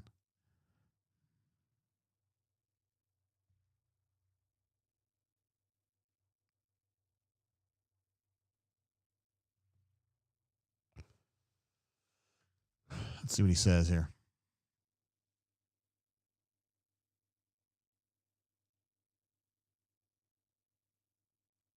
Going through some highlights of the game last year that Auburn managed to win in a wild, wild game. 4 overtimes. A. Robinson says, hire Indiana's coach. Kurt Signetti is not leaving Indiana to come here right now, I don't think. I don't think so. I think he's looking for big game. You know what I mean? Oh, look at this. Out of nowhere. Get there, Xavier. Oh, nice. You better get there, bro. Cover up that ball. Oh, that's huge. Kind of a fortuitous break there. I mean, shoot. We love it. Craver, the ball goes to Craver, and he just kind of pops it up, and Xavier says, I'll take that, and goes about 70 yards, gets down to like the 2. Create a turnover. Big time play right there and get Auburn in the red zone.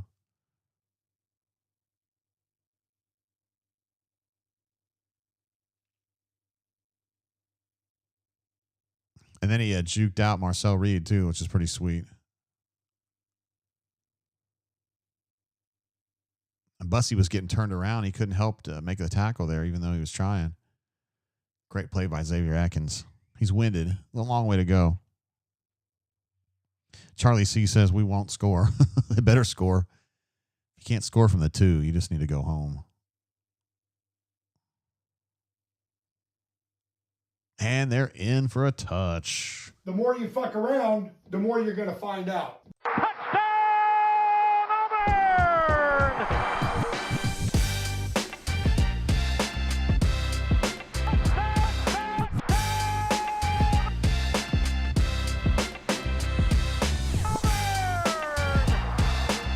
There we go. That's what you like to see right there. Create a turnover and use that to get 6 points right off the gate right there quickly. One play, no problem. I love one play touchdown drives. It's my favorite. And I also love it when Alex McPherson scores. Because I love Alex McPherson. Best story in college football. One man's opinion. All right, so Auburn gets to double digits thanks to, mostly thanks to Xavier Atkins. And then Jackson puts an exclamation point on that with a little run there. And Auburn's in the game. I mean, I don't know how. It's very odd. Jackson now 12 carries for 27 yards and a tutty.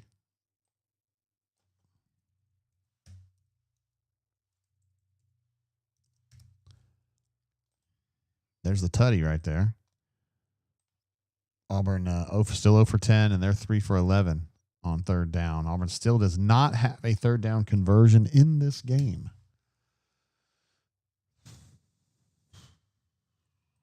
Man, that's crazy. This could be one of the craziest. What if Auburn were to win this game with no third down conversions? Would be insane. The total yards are approximately the same as they were before. 374 for them, 178 for Auburn. So roughly, I mean, they're a little more than double. Like, whatever. 30 yards past double. Auburn has 62 rushing yards. They have 174. Auburn has run 47 plays. They've run 55. And, of course, the big equalizer in this game is penalties. 10 for 69 for the Auburn Tigers. Incredibly, they've been flagged 12 times for 104 yards. I had no idea it was that bad for them. Did you guys know they had 12 penalties? Surprised me on that. A. Robinson says, let's get crazy and hire California's offensive coordinator. Yeah, that guy seems really tough, man. He's very principled. Brett says, Jay, we are in this game because of DJ Durkin's defense. We are 100% sure of that fact, yes. We know that. We know the offense has been a big heaping fire of mid at best. At absolute best. All Hydraulic says he popped 2 super beats to get the BP down. Chris M says, I'm tired of the stripes being the main character of every game we play. Has that been the case today? I haven't really felt like that today.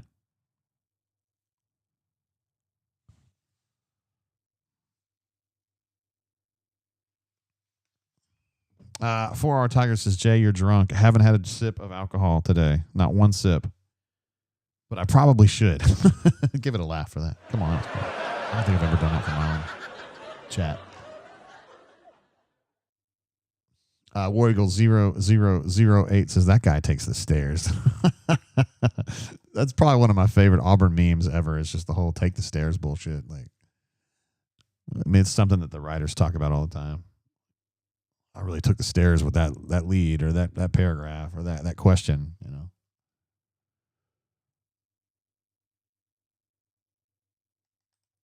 Brad says, thank God we didn't get to 3rd and goal. That would have been disaster. third and goal from the half-inch line, and you're terrified.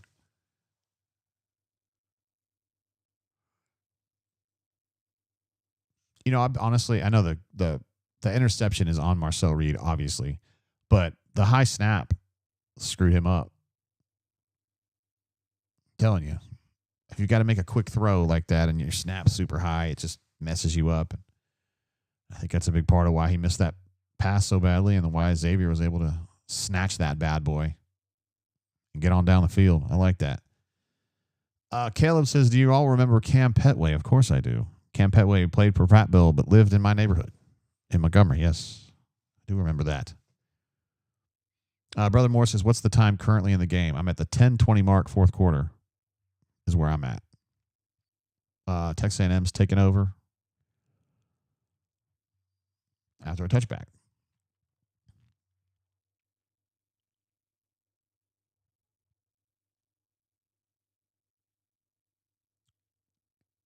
All right, Doug says need the defense to step up. I would say just need to keep doing what they've been doing. They've done a pretty good job today. They had one really bad drive where they just shit the bed, and then they've been pretty good since then. I'd be curious to see how many. I think they've given up like 375 yards, which is a lot, but I think that first drive was probably 80 right there, or 75. Boy, Robert working ahead to try to find stuff to be upset about. If we score again and hold them, we don't know how to close. Let's just get ahead first. Golly. I feel like that's like Mount Everest at this point. Oh, good hustle from Elijah, but he missed the tackle. I just had a tough day, man. He's been in there. He's probably played 10 to 15 snaps, but he's had like 2 or 3 missed tackles, and it wasn't a bad miss though. It's probably more of a miss with an asterisk because he went right out of bounds. Reynolds says, was that the first pick of the year? I thought they had one, but I'm not sure prior to this. I feel like there was one like 2 weeks ago, maybe. Now that is a stop right there. Caleb Harris said, no, sir, you will not go an inch further.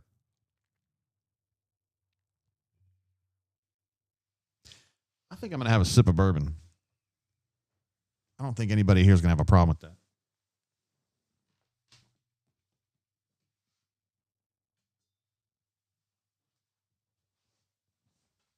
Just a little sip. Yes, Chip says Kieran had the pick a couple weeks ago against the South Alabama Jaguars. I'm going to drink a little of this Rebel because I'm feeling rebellious. It's going to be 3rd and 2. 3rd and 2. This would be a great opportunity for a stop. It'd be a lovely opportunity for a stop if you would just do that for me, please. A. Robinson says we need drunk JG. No, we don't. Stop encouraging me. Bad, A. Robinson. Parker said, please get off the field.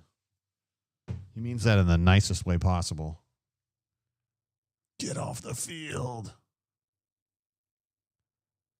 They are going to get off the field, Dallas. And looks like Keyron was right there, too. They got about, I don't know, half a yard. So they're at 4th and 1.5 or 2 now. I mean, if I'm Texas A&M, I would just be like, guys, give them the ball. They're not going to do anything with it. The only way Auburn's done really anything as far as flipping the field position is through a freak interception, you know, that they couldn't replicate in 20 years. All right, they're going to go for it. I think this is a mistake. Oh, no, they're going to punt. My bad. I saw Dallas playing nose, and I just assumed.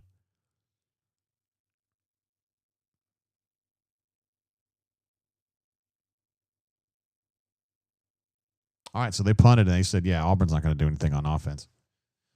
I'll be right back. I got to take a little break here for a second.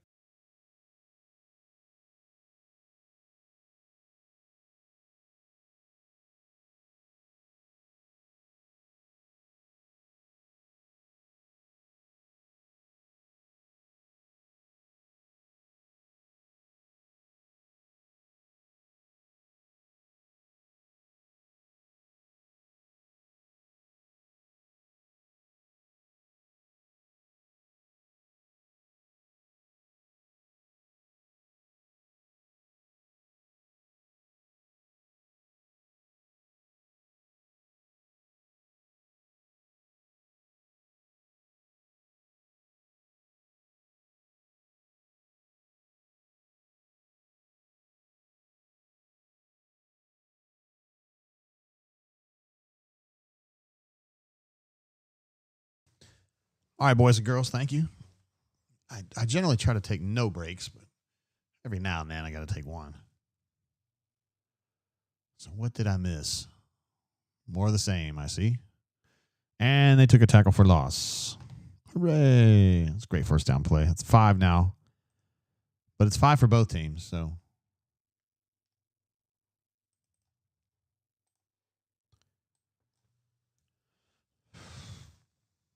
Diego says, same thing, different week. Christopher says, JJ, have yourself a proper dram. Still haven't had it touched to my lips yet. Oh, I like this Rebel cast strength. That's good.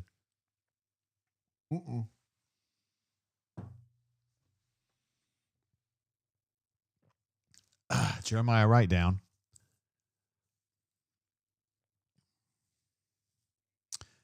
Guy from Selma. Been playing at Auburn for a long, long time. Offense, defense, just kind of whatever. Daniel says a sack to start, and then we run inside zone on 2nd and 17. It's not great to see Jeremiah Wright down. He's a good player. Very consistent performer there at right guard. With him out, I think they would probably just go to Tall. I think would probably play the spot now. Parker thinks this is a time to throw it up to Cam Coleman. If they can get like one-on-one with Bandit on with a cover 0 behind him, I think so, yeah.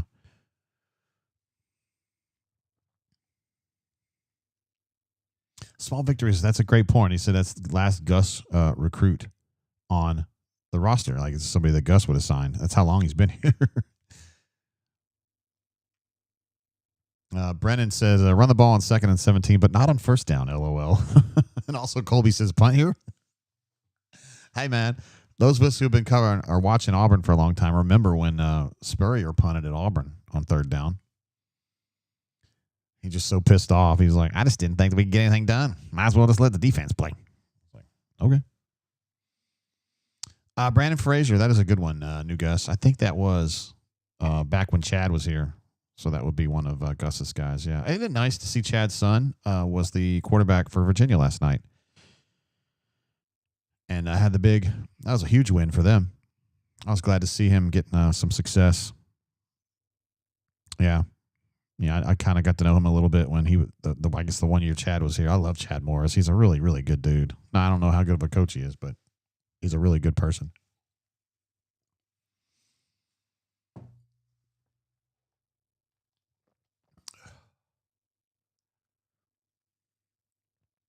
Well, these are great questions. Doug was asking, why don't we ever hit the seam when they cover Cam over the top? I mean, there's a lot of great questions you can ask that. A lot of great questions you can ask about these different passing concepts and why, this and that and the other thing. I don't know. It's a complicated rubric to figure out what in the world's going on. But I will say this. I feel like they've been better in the second half. Let's see if the numbers actually justify that. Can't remember how to do that. Let's see.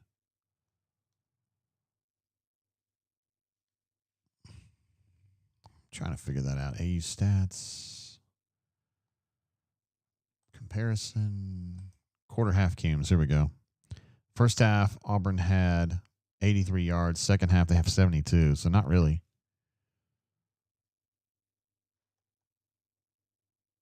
But that's 19 plays versus 30. So they're marginally better. Listen, man, they're in this game because of Xavier Atkins. I mean, let's be real about it. The offense hasn't shown the ability to get 70 yards all day long, and Xavier got that for them. 3rd and 11.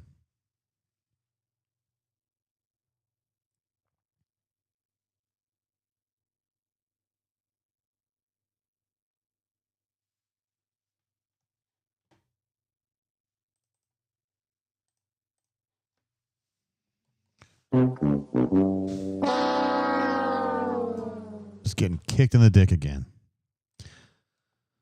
Oh, my God. Tackles for loss, 6. Auburn has given up 6 tackles for loss, 2 on this play, on this drive.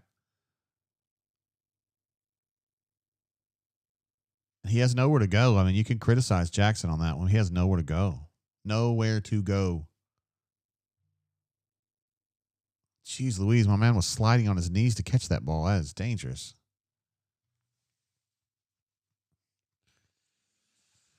Goodness gracious. What are we doing?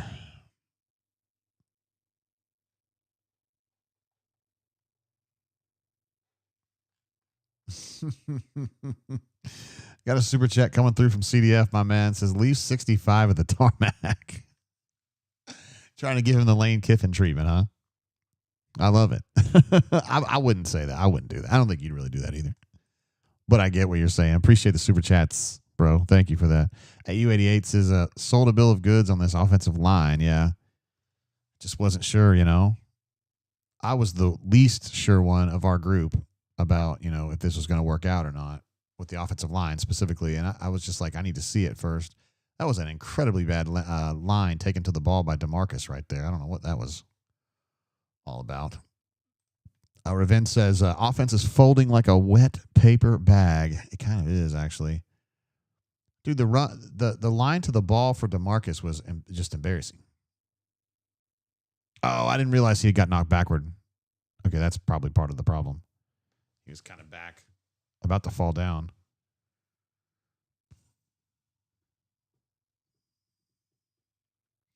I think people in Dubuque, Iowa might look at this score and think, Auburn's playing great. Not really. This is the most hollow 10-13 game I can imagine.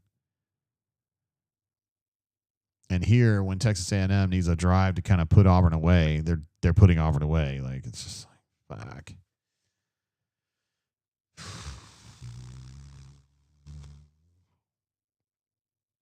A spicy piece says, don't you dare put this on the defense. I know he's not talking to me because I've been the defense's number one fan here. But some people in the chat are trying to say it's something else. I don't know about that.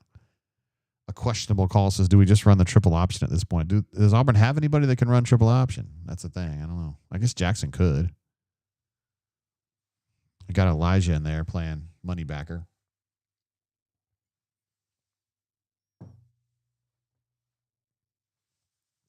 That was a great play from Elijah right there. Identified the run, triggered downhill, got into the right gap, and made the play. I mean, that's just perfect right there.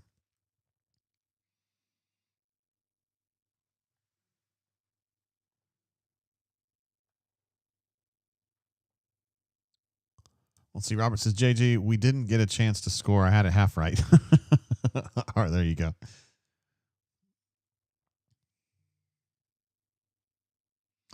All right, 3rd and 4 here. This would be a really nice opportunity for the defense to hold this position and hold them to a field goal attempt. And that didn't happen. In the contrary, they scored.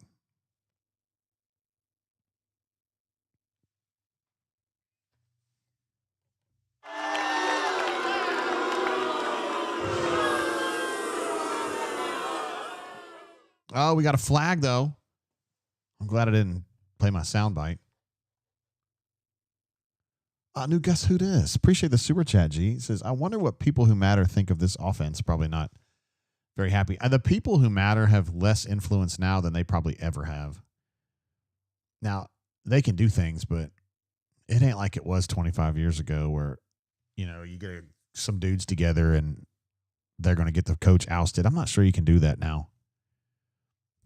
I mean, we may find out, but I don't think that it would work that way. And I also think that John Cohen, in my opinion, would have a quick hook. I think in general he would have a quick hook. I think that his willingness to allow things to not work well is low. I'm not saying he's going to fire Hugh today or anything. I'm just saying it. I don't think he would put up with a lot of bullshit. All right, so Texas A&M scored. Then they didn't score because of a flag. They got pushed back to 4th and 9, or 3rd and 9, I should say, and then had an incomplete pass. So now it's 4th and 9, and I think they're going to have to settle for the field goal attempt, which is a defensive win, in my opinion. They had a wide open receiver on a slant, and he just dropped the pass. Pass is right where it needed to be. So it's going to be a 45-yard attempt-ish, and this kicker's already missed 2. Now he's right down the middle for this one.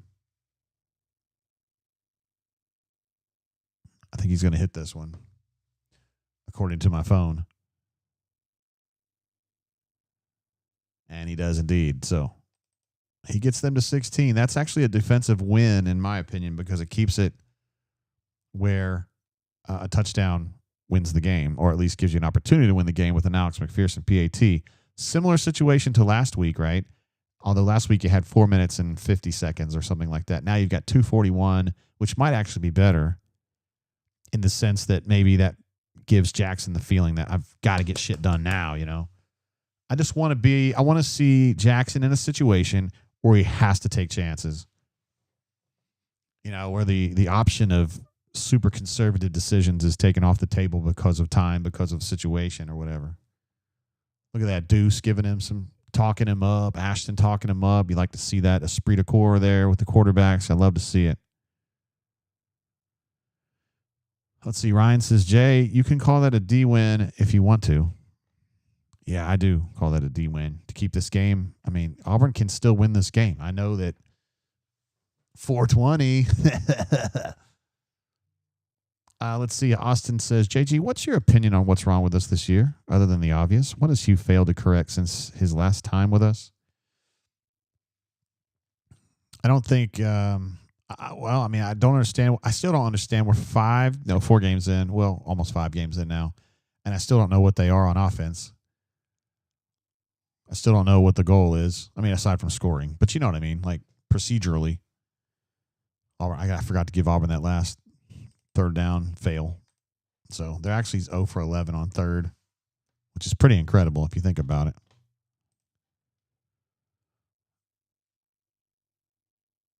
And they are 3 of 13, which ain't great, but it's a hell of a lot better than Auburn. On 3rd down, anyway. All right, guys. This is great. I mean, it's a great opportunity.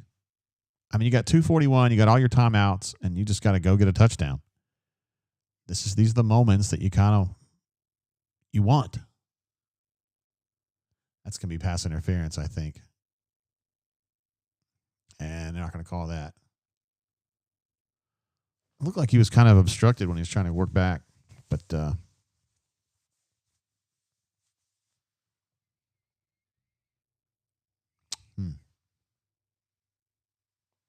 see. EPW thinks there's going to be 2 sacks and a 3 and out.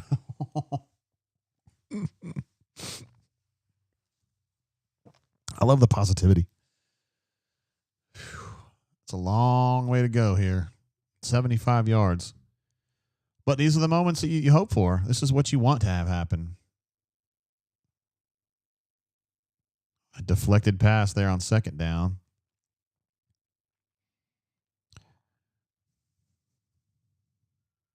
Man. This is something here. Oh, shit. I got to hit CDF here with a super chat. It says taking bets, over under 15 years gained this next series. He's talking about yards. Can they get 15 yards? It's not looking good right now. I appreciate that, CDF. And AU Mister says, why does it say I have insufficient privileges to post when I just subbed? I don't have an answer for that. You got to send an email. I hate to tell you to do this, but I can't fix it myself. You got to send an email to support@on3.com. All right, so third down goes incomplete. And I think you're at a point where you still have to go for it on fourth, even though you're on the 25. And if you don't get it, they're just basically going to suffocate you. But, I mean, you don't have a choice here.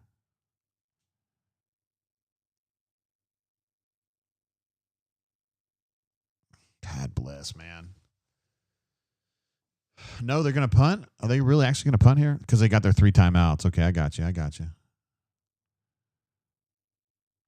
8 punts for Hudson today. It's going to be the 9th punt. 9 punts, dude. I mean, he loves the work, but God bless, man.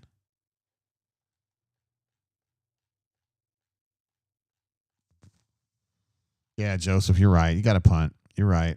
I didn't think about the 3 timeouts.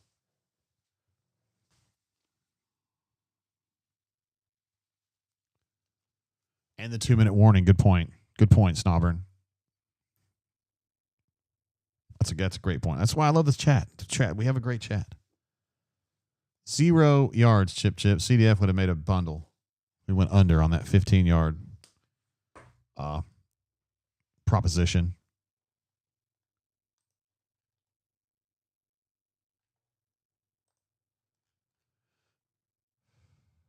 Let's see. Doug says, how many punts did we have at Georgia a few years back? I don't remember. It was a 9 seems like a hell of a lot. I'm not super into how many punts is a lot, but it seems like a lot. You expect a normal game to have like 4 punts, maybe. I would prefer to have 0, honestly, but I'm no Kevin Kelly, but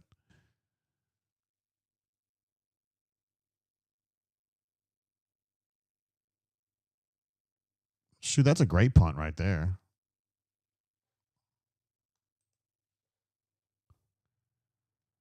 All right. I love it. Cassidy P is coming back to the stream.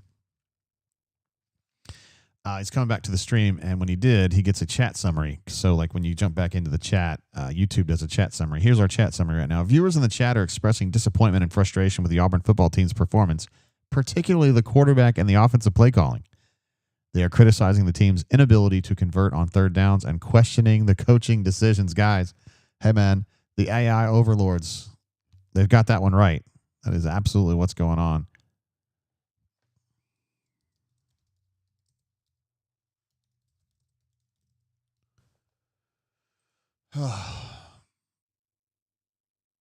Nice play from Xavier Atkins, who's really played a whale of a game, in my opinion.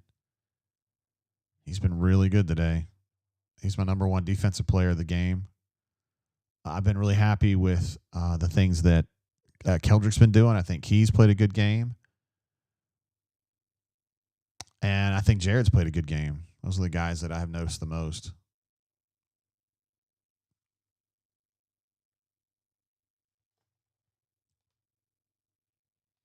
Nick A says 17. Xavier is the only reason it's not over. 100%.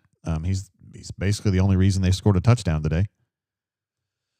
Because without that, it would be either 16-3 or 19-3.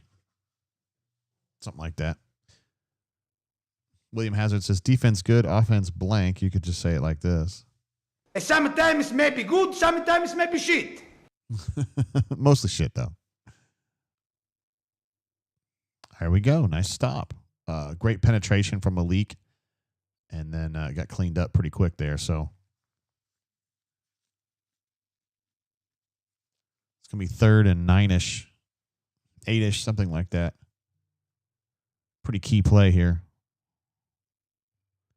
Andrew Lee says, my 10-year-old son just told me that Auburn's going to win.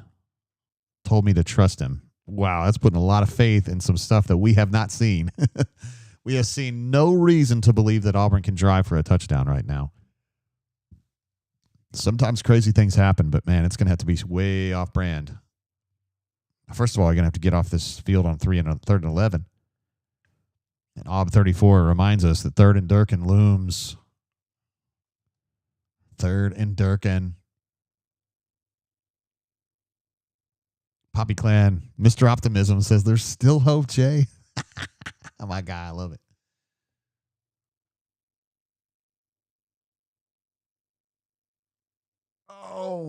Oh, nice shoestring tackle from New Boy right there on the cutback. I thought he might have gotten away from him, but nice play right there from New Boy, number 21. So they do get the stop. There's a little frustration within the Texas A&M community that they haven't put this game away yet. Auburn's defense has been scratching and clawing. I'm not going to lie about that. They have busted their ass. They've given up 419 yards, but they really haven't, there haven't been a lot of MAs in this game, honestly. I'm just looking at some of these stats. The number of plays is 67 to 53, so they're plus, whatever that is, 14 in terms of plays. 53 plays for Auburn that's really low. I remember back in the days when they were endeavoring to get at least 80 and pushing toward 100. And I mean, that's kind of out of, Oregon still does some of that, but it seems like people, as far as tempo go, not as worried about it anymore. But 53 is still very low, even if you don't care about tempo. 419 yards to 152, and somehow Auburn is in this game. It's just mind-boggling to me. Auburn could seriously end up with like 210 yards and win this game. It's bizarre. Williams says a return for touchdown is our only hope. Are we at the point where it's just like hopeless? Are we at that point? Like, there's been some years, right? And some of us are older than others. I'm pretty old. Remember some years where you just had no fucking chance. 1998 was a whole different deal where they just literally couldn't score. They had nothing. And that was at the end of the Bowden era. Here we're kind of in the early stages of the Hugh Freeze era. You would expect them to be a little bit better at this stage. But is this as hopeless as you can remember feeling about the offense? Looks like 4R Tigers says yep. William Reynolds says yep. Medro says 2012. That's a good call there, Medro. It was bad in 2012. 98. 98's the worst. I don't think it'll ever get worse than 98 because that's absolutely rock bottom. But 12 was close, and that's probably the last time that we all just felt like they ain't scoring. And I feel like right now I'm saying they ain't scoring. Doug says, no chance we score. I'm not trying to be negative, and I don't think Doug is either because I know Doug loves his Auburn Tigers, but let's just be real. I don't understand how they're going to do this. Jack wants to know, why doesn't the Auburn tailbacks get more carries? We are baffled by that as well, my guy. We've been talking about it all day long, just trying to figure out why they don't run. They didn't get their first tailback run until the 5th drive of this game. 4 drives to open the game without a single tailback run was bizarre. I don't know how that happens. At this point now, I need to get some of these numbers updated because they're not totally reflective of what's going on. 6 of 28 for Cobb now. Jax is 16 of 30 for 94. Here we go again with the changing numbers. I don't understand that. 16 of 30 for 94. My guess is that something's screwed up in these stats or something. I don't know what it is. Jackson's got 14 carries for 17 yards. 14 for 17. All right, we're updated now. Guys, I'm going to be honest with you. If this happens, if Auburn is able to score a touchdown here, this will be the most surprising touchdown I will have ever seen from the Auburn Tigers. Because to this point, the last one, the least likely touchdown I ever saw was the 2005 Georgia game. Fart, man. Fuck. It was a shitty punt, but it just got a great roll. So Auburn's going to take over at the 21. I got to say that I think Malcolm did the right thing by not trying to field that because it was bubbling and rubbling and stubbling. It was going to be a tough ball to grab a hold of. But in my lifetime, the least likely touchdown I ever saw Auburn score was the 2005 game at Georgia where it was like 4th and 1,000,000 and they somehow got the ball and they scored it. I don't know how they pulled that shit off. It was 20 years ago. If they score here, this will be the most surprising touchdown drive I have ever covered as an Auburn reporter in 27 years, 28 years.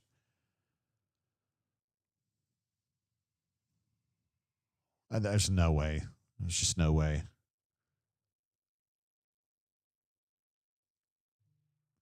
Damn, Damari. Just truck old boy, man. I like it. I mean, 5 yards ain't going to get it, but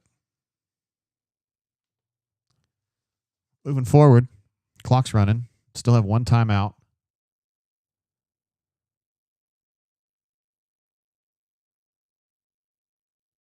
Jeez Louise. Still don't have the first down. It's going to be 3rd and 1. Really needed to get that first down to stop the clock for a second. Or at least get you a little reset. Malcolm has to come all the way back downfield. He's probably tuckered out already. Fucking A, dude. Malcolm was open on that same fucking concept that they ran at Oklahoma. But I think he was so winded from getting back. You know, he was downfield. They were trying to run pace, so he had to get all the way back and get set and then run another route. I just don't think he maybe ran it with the kind of zest or zeal that they wanted there. But the pass, put it on his back or something. Shit. That could have been a 20-yarder. 4th and 1. Oh, my God. Oh, my God. Get the fuck out of here, man. God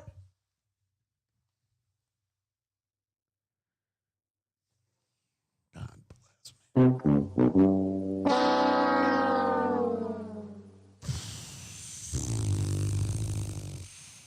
Let's throw another TFL on the Barbie.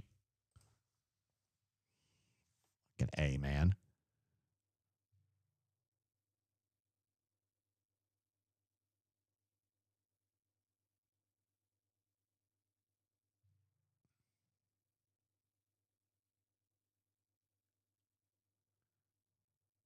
So what's the adjudication here? So it's going to be, I realize it's a personal foul or unsportsmanlike, but does it preserve the drive?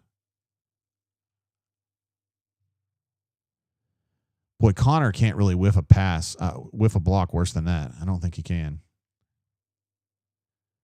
And must not change the situation because Hugh don't have his headset on. Brad says, throw the ball. Dude, that pressure was on him so fast, I don't know that he had a big chance to do that. I mean, 4th and 1. I mean, just get the first down.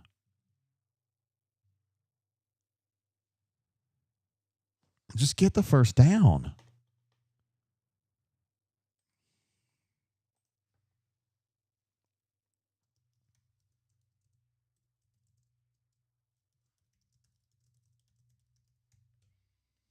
There's Hugh. There's forlorn Hugh right there. He's just kind of got that look, you know.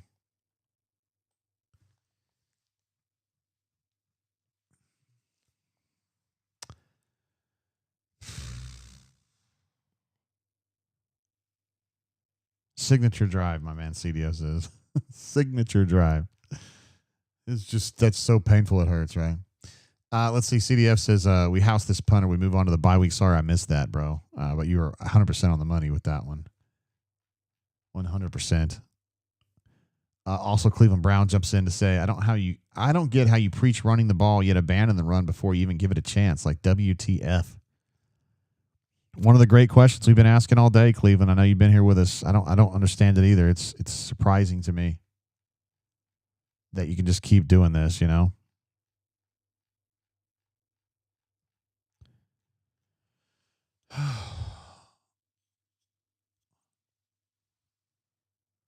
Wow. Possibly the most misleading 16-10 game I've ever seen. Like, the Texas A&M was so much better than Auburn today.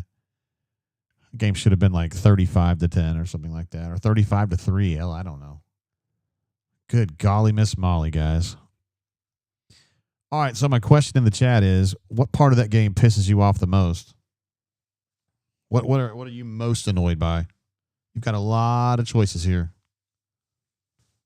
You've got a lot of choices. You can say abandoned the run before we even started, you can get penalties. You can get tackles for loss or sacks. You can be pissed off at Jackson for not throwing the football. You can be pissed off at the head coach for calling a shitty game and also having no idea what they're doing on offense. Don't have a foundation strategically. I'm not sure you can be mad at the defense. Third down conversions is another part that could piss you off really bad. 0 for 12 is what they're saying officially. And 3 for 14 for them officially on third down.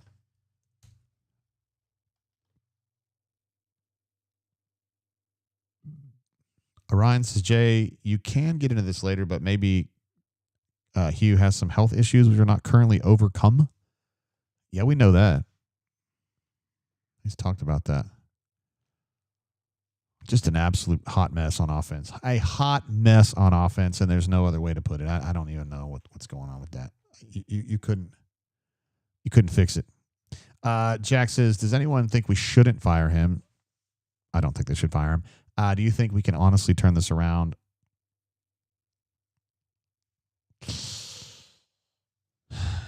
I think turning it around is a question of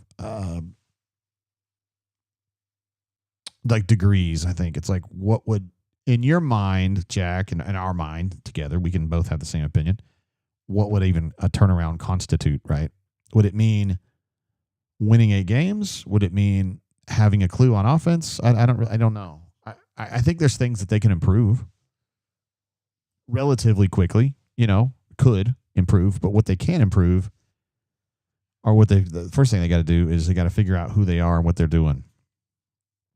Got to have a foundation, and then you can build off that. And I think as they're just basically just throwing darts at a dartboard, picking out what they're going to play. They're going to run, and I think that way you're a cloud. You're not even a known thing. It's just this concept. We're just this big bag of concepts, and we don't actually have a personality. So I don't know. It's fixable in theory, but I just don't. I mean, do you trust them to fix it? Because I don't know that they see a problem. Ravin says it's about composure, and Auburn has none. Limit a top 10 team to 16 points at home and can't get the job done. A reminder that A&M scored 45, I think, or 46 at Notre Dame. And I know Notre Dame's got problems, but it's still 45 points on Notre Dame, and they come here and they can only get 16. Defense, I think, balled up for the most part.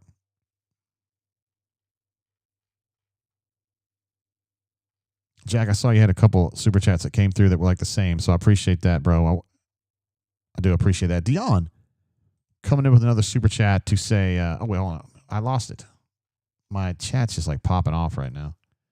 Appreciate you guys. Dion jumps in to say, going easy on Arnold in practice. I forgot all about that. Remember when he was talking about that and I got all bent out of shape, and there were some people that were with me and there were some people that were against me on that one. I thought that was a terrible thing to do.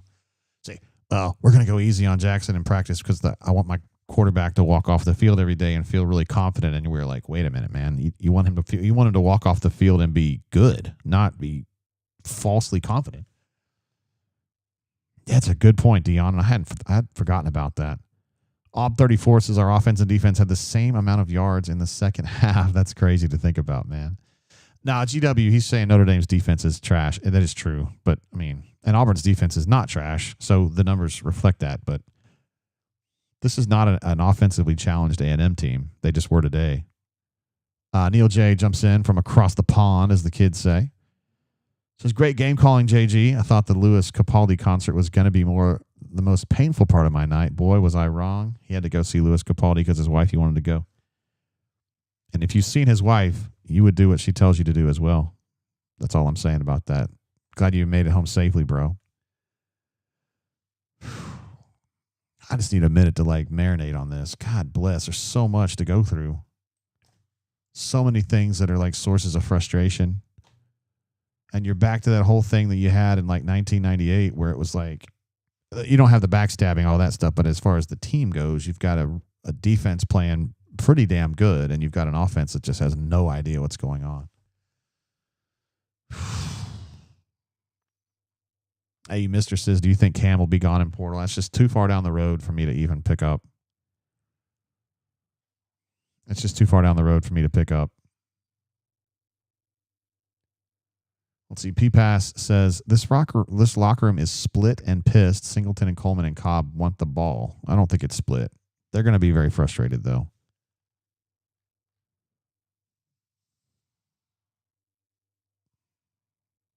Fat Crack jumps in with another super chat. Appreciate you, bro. Says, did the D have more yards in the second half than the O? If so, fire the whole damn offensive staff right now, including Hugh. Let me see. I could probably figure this out fairly quickly. Comparison, quarter half cumes. All right, Auburn in the second half had 72 yards. 72 yards. And how long was Xavier's big play? Oh, my God. Let's see if I can get there. Yeah, so Atkins, his return was for 73 yards, and then the offense had 72. So, yes, he did technically outgain the entire offense by himself, which is pretty incredible, honestly. Travis J says, JG, Auburn just lost a donor. Me. I'm done. What do you mean done? I'll see you next Saturday, bro. Oh, yes, Julia. She's a hard-ass, long-time reporter. Asked many questions to all the world leaders. Talk shit to Putin every single day. Jay, I hope you ask some hard questions and not some softball questions in the presser like, hey, Hugh, my audience wants to know why the F you are doing, what the F you are doing. Yes, I am so soft, Julia. They called me JG Hate for like 10 years when I was at the Advertiser for all the nasty questions I asked, and people called me an asshole for asking hard questions, and now I get trouble. Now you guys say I'm a softball question answer. I don't understand. It really just comes down to if the team's playing poorly, then the reporters are to blame. If the team's playing great, then the coaches are awesome and the players are great. So we never get any love. You know, even back in the old days when we used to call plays in the spring game, we didn't even get any love then. I'm just teasing with you, though, honestly. I get the frustration. Brad says, 10 called run plays, fire Hugh now. There's no reason to let the defense dictate so much. This is what Hoke's been talking about this, too. Not that he's the only one, but he's kind of been selling this on me where Hugh doesn't have, I mean, you look, I've been talking about this today in maybe different terms, and maybe I should think differently about it. I've been saying that they don't have a foundation offensively. Justin's attitude is, they're never going to have a foundation offensively because they base everything off what the defense gives them. So it's almost like they're trying to game the defense in real time instead of coming into a game with a personality, with things that they can do well and do that and shove that down people's throats. Hey, Poppy Clan, she's all right. She's just fucking around.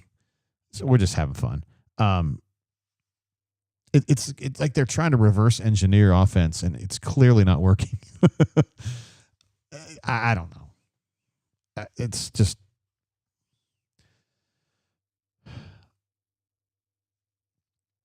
Galatians ready to get me on this one too. To be fair, you're kissing the ass of Stephen Pearl when he's never proven anything and handed the job. Okay. I mean, I've known him for 11 years, and I talked to him a good amount, not as much as Hoke does, but I mean, I know him pretty good. I mean, I can have an opinion about it. And you think I'm supposed to be out here hating on the guy? And I can't hate on him. He's never lost. I'm not saying he's like, John Shire reincarnated, but like, I'm not ready to just say, oh, he sucks because he's not Bruce. I don't know. I like him. I think he does a good job.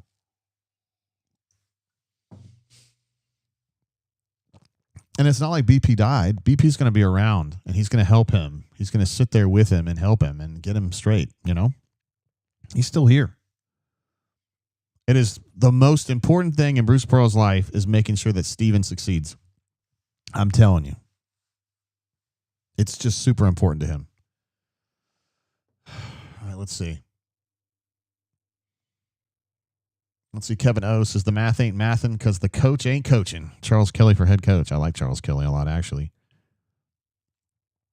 Jack says F basketball. I want to win football games. I completely understand that. T-Roy Tiger, going back a few years, the hatinest Auburn blog on the net for the Habatin, where I started over there at the Advertiser. Appreciate you bringing that up. Good stuff. Kanuman knows Stephen just trust me when I tell you, Kanuma knows what the fuck he's talking about on this. He says, those of us who have met, had conversations, and observed Stephen Pearl have reason to believe he could be very good. Absolutely. He's bright. He gives a shit. He has a great staff with him, and he's been good in portal recruiting. I mean, he's done a lot of the hard work, too, just along with BP. I mean, he's done more work than BP, if we're being real about it. Colby says, we're just salty, JG. No, I get it, Colby. I know. And you're great, too.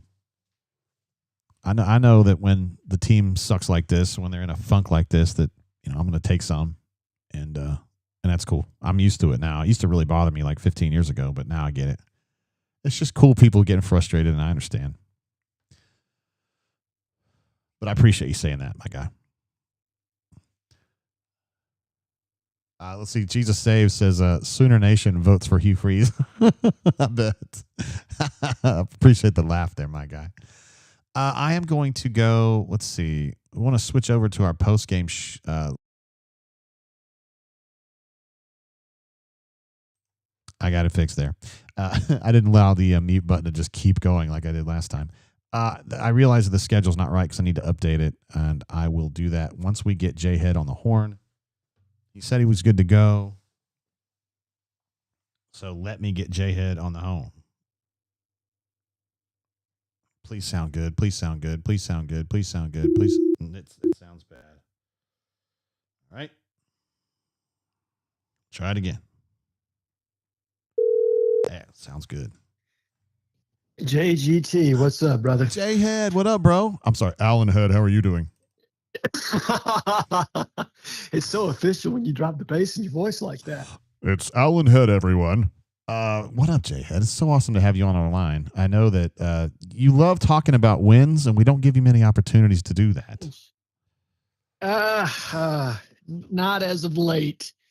Not as of late. It was tough today, Jay. I mean, I will be honest when I say that it's hard in my memory to go back and look at a defense that was so prepared, and like it just watch one side of the ball be so prepared and the other side just be so inept, and it be the same story game after game. Now, the Oklahoma game was significantly better than this from an offensive standpoint. Yes.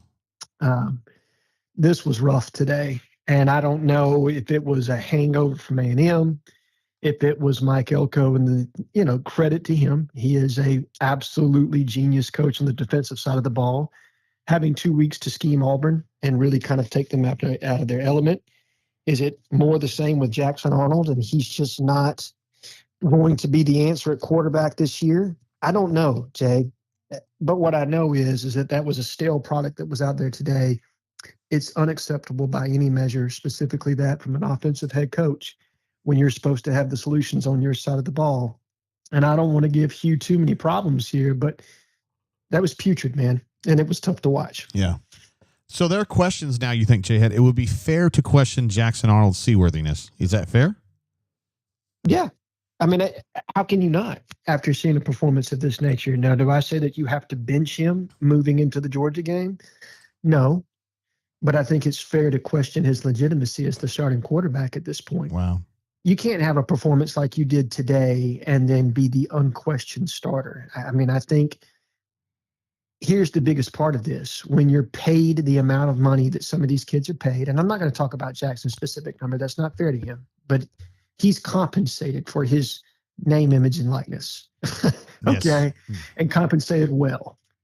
When you reach that level of compensation, you have to play up to that contract. And at this point, he hasn't done that, at least not in the last 2 games. Yeah. I feel like we've been spent a lot of time on the chat today talking about offensive identity. There's no foundation to build on. I just feel like they're kind of like throwing ideas out and just kind of seeing what works, that there's no sequencing. There's no, what Coach Hunter said at halftime was there's no progressive nature to the offense where you're starting with a thing, then either going against it, and you kind of establishing what you are and then maybe going against it or doubling down on it. You don't see that with Auburn. It's just guessing. Do you feel like they're just kind of floating? It feels that way, and I don't know if it's because they don't feel comfortable in any one thing yet. I don't know. Let's put it kind of like this in a situation where everybody can understand, because I love Hunter. I think I understand what he's saying.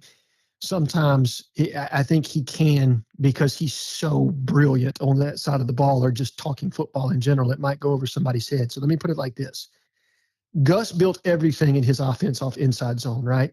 Like, you knew rain, shine, sleet or no, they were damn sure going to run inside zone. And if he could get that going, everything else worked off of that. I don't know what the staple is of this offense. I don't. It's supposed to be the RPO, but there wasn't a damn thing today that was in any way an identity of this offense. Yeah. It was listless, Jay. It was absolutely listless. And it was, again, this is an offensive head coach. Yes. And a guy that, you know, has built his reputation on helping quarterbacks be productive. And for the last 3 years, Auburn has witnessed anything but that, with the exception of spurts, right? Like, there have always been spurts of Hugh looking as though the offense is going to turn the corner, only for the next week to be somewhat of a disappointment. And I think that's what hurts the Auburn fan base probably more than anything, is the inconsistency. This is a fan base that's starved, absolutely starved for a winner. This is a fan base that has built its identity on blue-collar, tough, hard-nosed defense, which you get, and then an opportunistic offense that takes advantage with a solid ground game. You haven't seen that. And you certainly haven't seen the high-flying offense that Hugh promised when he came in, or at least that's what we expected. Maybe he didn't promise that. Let me not put words in his mouth. But you haven't seen the high-flying offense that you experienced at Ole Miss and even at Liberty. It's been anything but that. Yeah. And it's unfair, honestly, to the fans that watch this, that pay their hard-earned dollar, the ones that went out to College Station to support this team because rain, shine, sleet, or snow. These people have supported this team through and through. Now, I'm not one of these that's going to say, fire him tomorrow. He's got to go. All of the other things that you're probably hearing in the chat right now. I'm not going to say that because I don't think it's fair to cheer for anybody's demise, right? Or to cheer against anybody's employment. That's just not who I am as a person. But anybody that's not questioning Hugh's decision-making right now at this point, as far as how he's handling things on the offensive side of the ball, or maybe even potentially his long-term legitimacy as the head coach at Auburn. I mean, I think it's a real discussion at this point, Jay. Yeah. And it makes me wonder sometimes how invested he is in that part of the job. He loves being a mentor, and he's good at it. But I think the coaching thing sometimes, it might be getting away from him, or may have gotten away from him. I agree. And at this point, that's what this offense needs, is a coach to come in there and take control of it, and take control of it. If you got to hurt some people's feelings, MF some people, man. Like, this situation is not, you know, and I don't think dog cussing guys necessarily fixes everything, right? Right. But you need a strong schematic approach and an ability to relate to your players and take what you have and build an identity off that and nuance it in a way that makes sense for them. Call plays that make sense for them. You need to know at this point. If you don't know what you have on an offensive personnel standpoint, I don't know what to tell you. You had this same team in spring. You had this team over the summer. You've had this team all through fall camp. If this were game one, I might understand it. But KYP, man, know your personnel. Like, you should know that as the head coach, especially as the play calling head coach. Absolutely. He looks really bad right now. Hey, there's been some folks in the chat that want to ask for your opinion on the offensive line and how culpable they are in this. What are your thoughts on that? I think they're culpable. Now, to the degree that they're going to be scrutinized for it, no, because I don't think that they were necessarily culpable for all the sacks against Oklahoma. I mean, don't take my word for it. The head coach said that half of those were on the quarterback. I think some of it is the offensive line, right? Like, they're not playing their best brand of football at this point, but some of it's scheme, some of it's play calling, and some of it's Jackson's indecision. Like, there are a multitude of other layers to this just in the offensive line being porous. I don't think they're being put into positions to succeed, if we're being completely honest. Yeah. I think they've gotten away from the run game, which is what this offensive line does best the last 2 weeks. And yes, I realize that it's been tough sledding, but sometimes you've just got to bang your head against the wall and stick with it and try to establish it and build things off of it.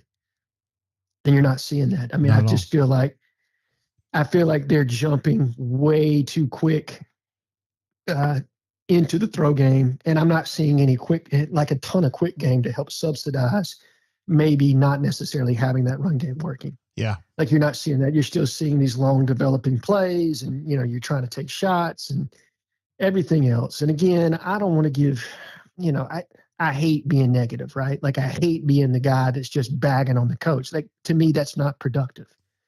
To me, that doesn't solve where Auburn is right now. And but I don't know how else to discuss it except for to be slightly frustrated at what we've witnessed the last 2 weeks, because it's more the same of what you saw the 2 years prior. Yeah.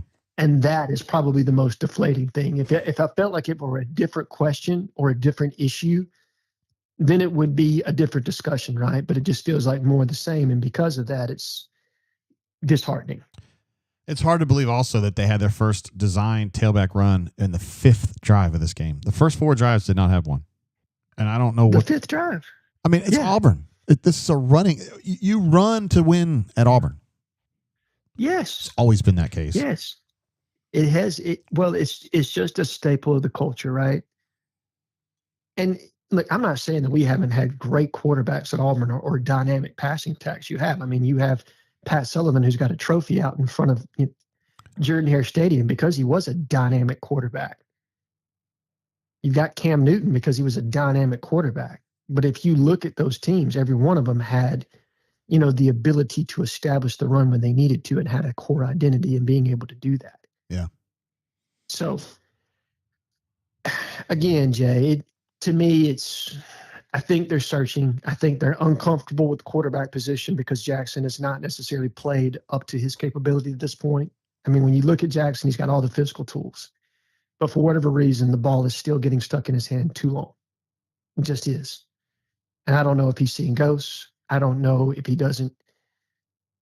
just uncomfortable with some of the play calls. I don't know if he's just worried about making a turnover. I don't know what it is. Yeah. What are your expectations? But there has to be. Go ahead. I'm sorry. I was just going to say, what are your expectations for Georgia? You got an off week. Georgia's obviously a very good ball club. You're looking at an Auburn team right now that I think is really searching. This doesn't look good to me. It doesn't. And I'll tell you what's even worse is that coming off of what's going to be an emotional game against Georgia, you've got a Missouri team that's going to be coming in that's also a top 20 caliber team. And if Hugh gets off to a 3-4 start, Jay, and I know we want to talk about one game at a time here, but I'm looking long term. I made a post on the board about how, before the Oklahoma game, how the next 4 games were going to kind of set the plate for what Auburn could expect moving forward. Go 2-2 in this crucial set of games, and that Freeze had the whole back end available to him to have all kinds of success. Yep. Go 1-3, it's probably going to be a little bit tougher. Go 0-4. And now we're having a conversation where Hugh's legitimately on the hot seat. Now, can he win himself off of it? Yeah. But what have you seen in the last 2 games that makes you think that he's going to be able to run the table if he drops the next 2? Yeah. Nothing. So, that's the part of this. If we're future casting this a little bit, you're looking for something to build upon. You're looking for that cathartic win that this fan base has been starved for probably since Auburn versus LSU circa 2021 when Bo went in there and basically won that game by himself. Maybe, and Jarquez rips that beautiful toss sweep play down the left sideline. It was Cash Money, yeah. Yeah. Or was it Tank? But, I don't remember. No, it was definitely Jarquez. Gotcha. It was because they had they had a puller going the opposite direction to draw attention to the other side. But anyway, we're getting off script here.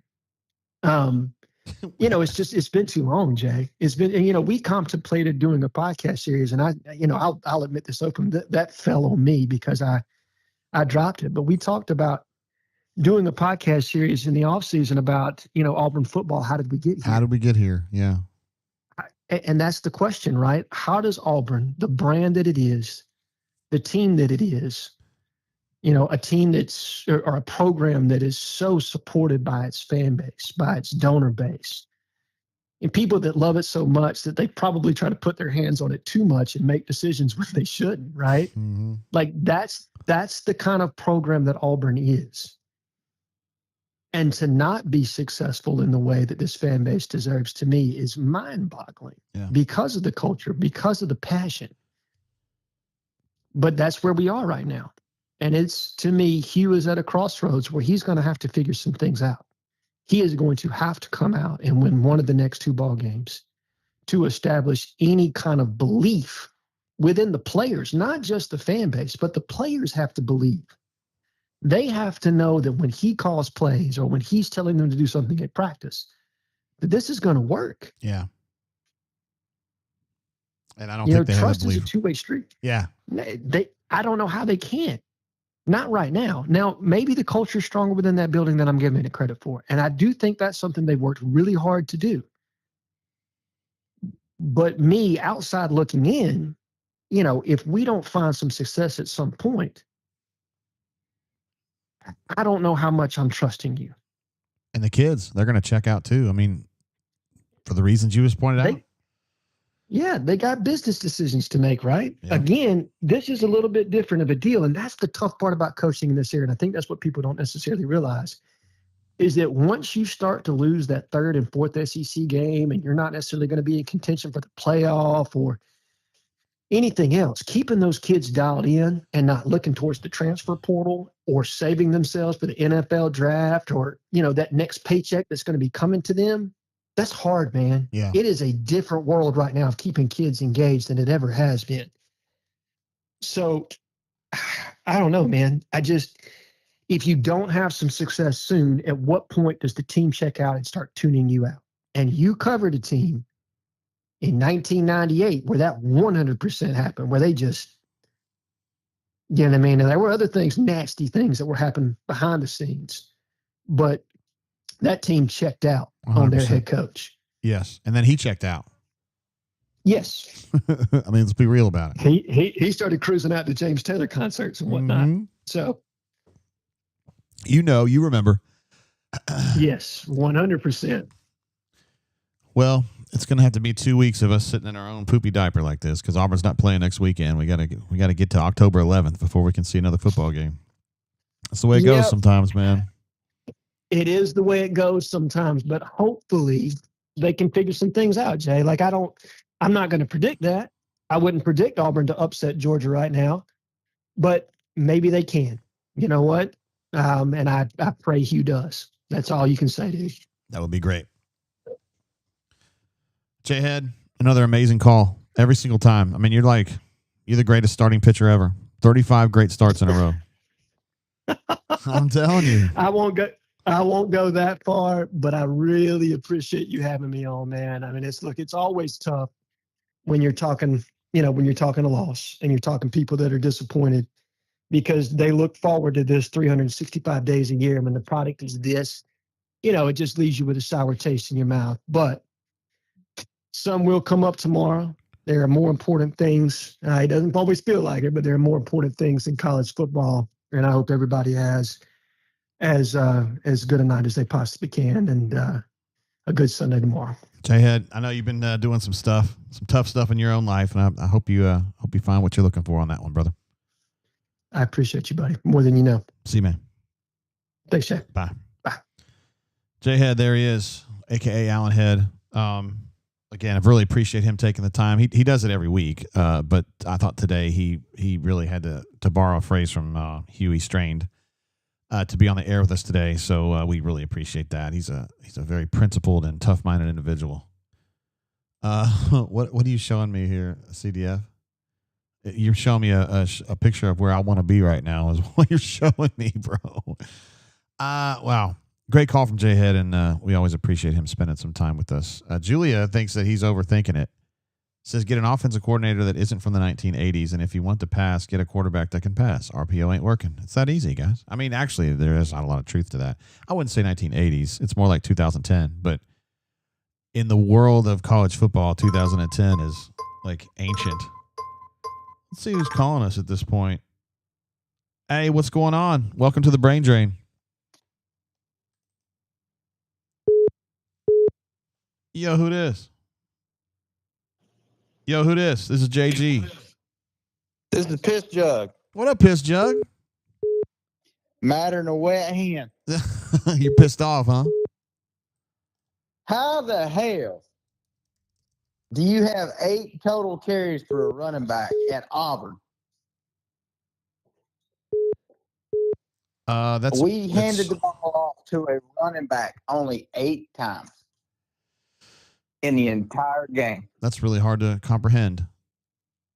Yeah. I know. I just looked at the stats. Yeah, 6 carries for Cobb and 2 for Austin, and that's it. That's it. And I mean, Jackson probably he had 15 carries. I would say maybe 6 or 7 of those were designed, something like that. Yeah, but against the 13th ranked rush defense in the conference. So yeah, I hadn't even thought about that. Yeah, we didn't even try. Like, I look, I'm all about giving a coach a fair shake. All about it. I think the experiment's done. I think your head coach is standing on the sideline, and I think he's wearing a Nike hat, and his name's DJ Durkin. Let him hire a defensive or an offensive coordinator. Well, some people would like to see that. There's no doubt about it. I like DJ. I don't see why it wouldn't work. Hey, it can't get no worse. We've hired. Hell, at this point, we should have kept Gus. Gus would have probably won this ball game because he'd have run it till we couldn't have run it anymore. Yeah, he would have run the football. There's no doubt about that. What do you think about do the penalties piss you off? 10 penalties for 69 yards today? Well, that goes at some point the fish starts to stink from the head. That's true. That's true. I still can't believe 414 yards to 177 today. Holy cow.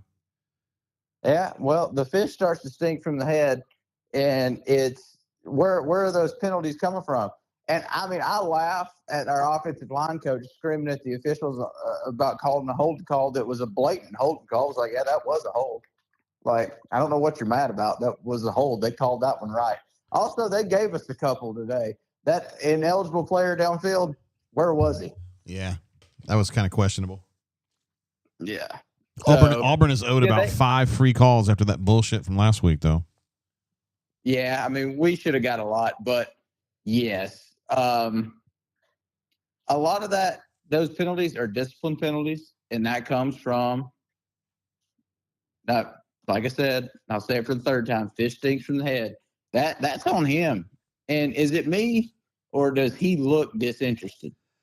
He gets, like, crestfallen. You're right. I mean, he doesn't always look that way, but like it seems like lately in the second half, he just looks like he's just despondent, like he's about to cry because his dog died or something. I want to see more fire. I want to see more fire from the head coach personally, but. And also and Jackson Arnold looking at his teammates and saying, I'm sorry. I would have run Ashton Daniels out there those last 2 series because I watched him play the last couple of years because Doc told me to go watch his highlights. That kid may have taken us down the field a couple of times. I'm not gonna lie. He go back and watch him against Syracuse last year. The kid can play, and he'll at least get the ball out of his hand. Well, once J-Head kind of says, I think it's time to start questioning the legitimacy of Jackson Arnold, I think at that point we start thinking about everything. Yeah, maybe you're right. Yeah, that goes back to coaching as well. Is okay, maybe. Deuce is not ready. We saw that against Ball State. He's not ready. That series he was in, he's not ready. Deuce has got all the tools in the tool bag. He's probably never going to take a snap at Auburn because he's going to leave Auburn. But because we're going to fire Hugh and he's going to leave when he leaves, and I don't blame him. But I think the Hugh experiment may be about done, and I was on the Hugh train. I was too. I'm really surprised. Surprised at the offensive troubles that they're so protracted, And it's just to watch him on the sideline. It's like, what are you doing to change anything? You're not really doing anything to change anything. Like, we come out of a timeout and we run the play clock down to 2 seconds, and then we get a false start. And it's like, what are we doing? Like, Yeah, it's problematic without a doubt. yeah, well, we got problems. we should have lost this game 41-10. I know. We're lucky. We got lucky. We're very fortunate. Piss Jug, another quality call. Glad to be adding you to the caller group. You're doing a hell of a job. Yeah, man. Appreciate it. Y'all gotta have a great evening. I'm gonna go drink some beer. Same. Well, bourbon. See you, bro. See ya. Bye. There he is, Piss Jug himself, the legend. Caleb said he wanted to come on, and I feel like if we can get Caleb on, it would be he would like that because I was supposed to get him on last week, and I didn't do it. And some folks are trying to get on here, and I've got to find a way to get Caleb lined up here. Hold on. No. Oh, here we go. See if we can get Caleb here on the horn. Yo, what up, Caleb? It's JG. Hey, JG. How's it going? Well, trying to get this thing sorted out. Trying to figure out, what in the world's going on. Yeah, that was eerily similar to last week's game, I thought. Yeah? Yeah, I think the defense had, one drive where it really wasn't on it. Like that last week against Oklahoma. Last week against Oklahoma, it was the final drive, and then this week against A&M, it was the first drive. But after that first drive, I thought the defense was on it, and then throughout the entirety of the game, the offense was not at all. I don't know how we're gonna fix this, bro. I don't know, man. No. I feel like they don't have a plan on offense. Unacceptable. It's unacceptable to not convert a single third down throughout the entirety of that game. I mean, they are averaging, I think, double figures in yardage, average to go for third downs. Hey, are you at this point? Are you questioning if Jackson's the right guy?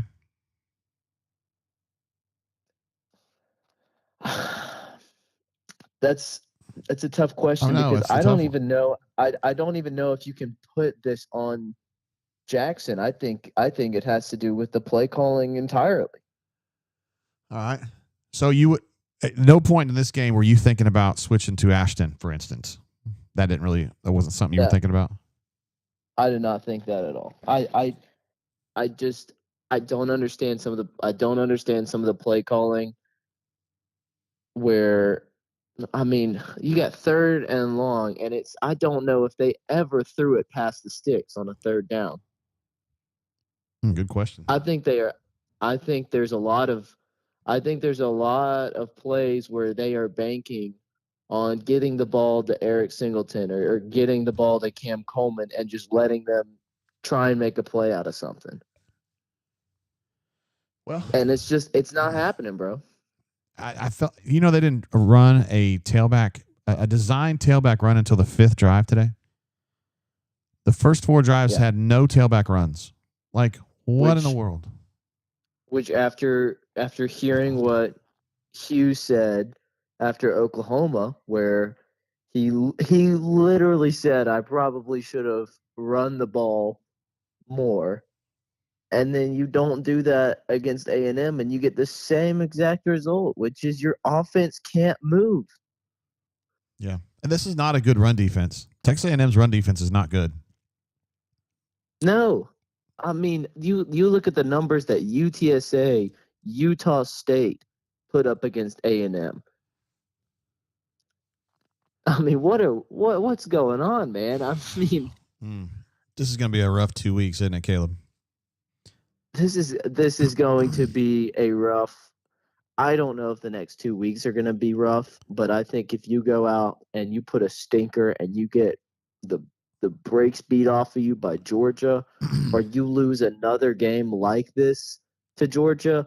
I mean, the only way I think that you fix anything positively about, the only way you can convince people that you're going in the right direction is if you beat Georgia. And you have, I think, because the second you drop to 3-3, the we're this close thing that you're talking about, that he's been talking about for the last 3 years, I think it's starting to grow old with a lot of people. Yeah. They want to see some results, and it's time. You know what I mean? It's the third year. All right. The talent is there, I think. I don't think it's a lack of talent issue. I just think it's a lack of putting it all together. Well, Because you look at the receivers that you got lined up. You got Cam, you got Eric Singleton, you got Jeremiah Cobb, who's, I think, turned into a really talented player. There's a lot of questions. There's questions on the offensive line. This is a veteran group, but I mean, they're getting crushed out there, man. Yeah, they really are. And Xavier had a particularly bad game today. Super bad. Xavier had an awful game. I mean, it's not even just getting beat on the outside by pure speed. It's the mental errors. It's the false starts. It's the holding. I mean, Auburn, Auburn can't do a drive without being called for a false start or a holding penalty. Yep. All right, Caleb. Appreciate the input on that, my man. And looking forward to your coverage at Auburn Sports. All right. Well, thank you for having me on. See you, brother. There he goes, Caleb J. You may know him as Caleb. I know him as Caleb. We got someone else that wants to jump on here. That would be Mr. Jeffrey Lee. There was also a request for Sir Pink, who will also endeavor to get on the horn as well. Let me get Jay Lee queued up here real quick. There we go.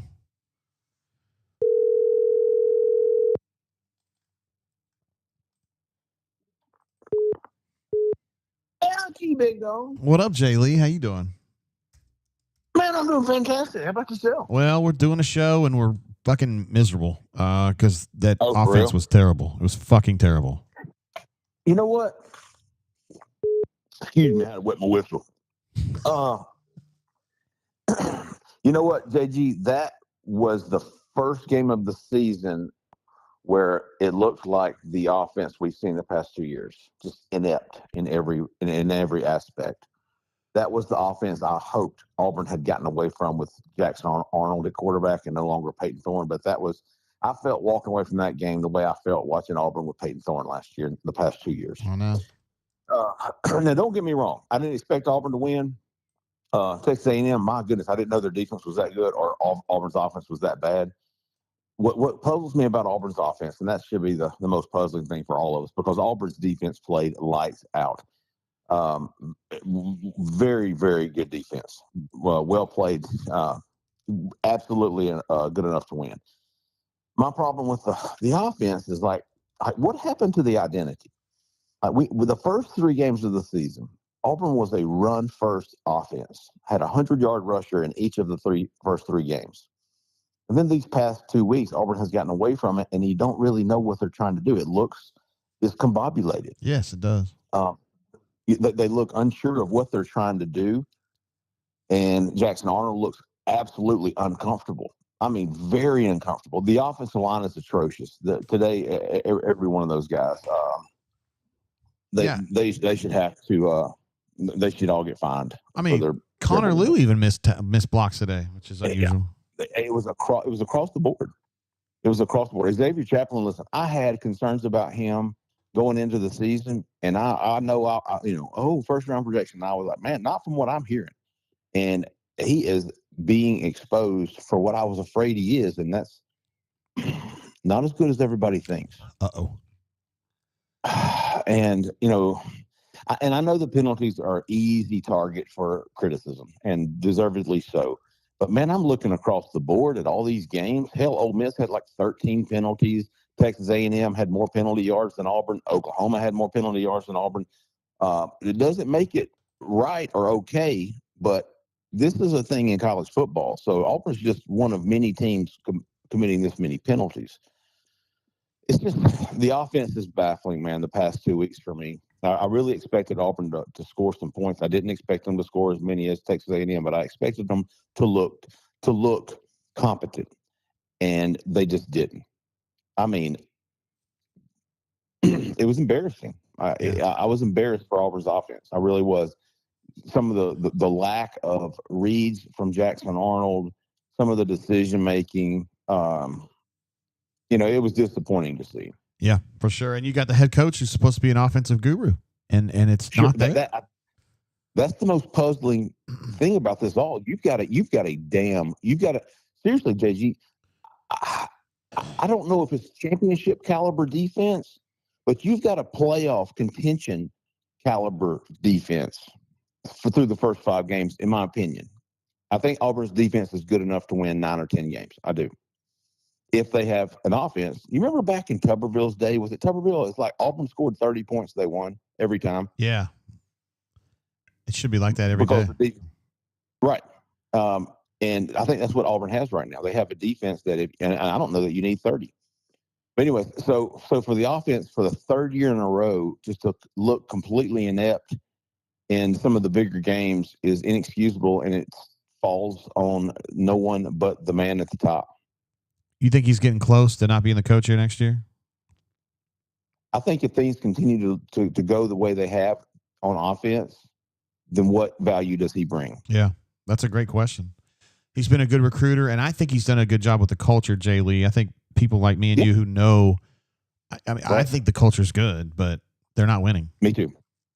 I do too. I think he's got this culture in they believe, and that you can only believe for so long. Listen, if Auburn was, scoring 31, and still losing because they're just not as good as the other team, I can live with that. And that's why I can live with kind of this loss. But when you hate to see a loss and go when there are so many ifs.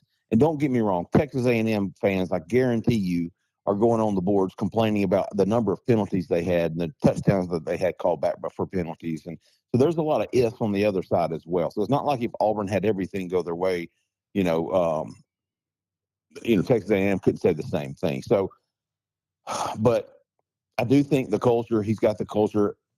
You just can't lose it, and especially in this part of the season. Yeah. And you got first of all, you got to stew in your own poopy diaper for 2 weeks now because they're off next week, Jay Lee. And then you got Georgia, which is going to be a tall ass order anyway. I think Missouri's going to be tough too. Missouri's going to be fuck Vanderbilt. I know. Vanderbilt's going to be tough. I'm starting to think he's not going to get out of this, dude. Can you still get to 8 wins? Yes. I mean, it can be done, but. Well, I mean, you can. It depends on the offense. It really does for me, and I guess it has really the past year and a half.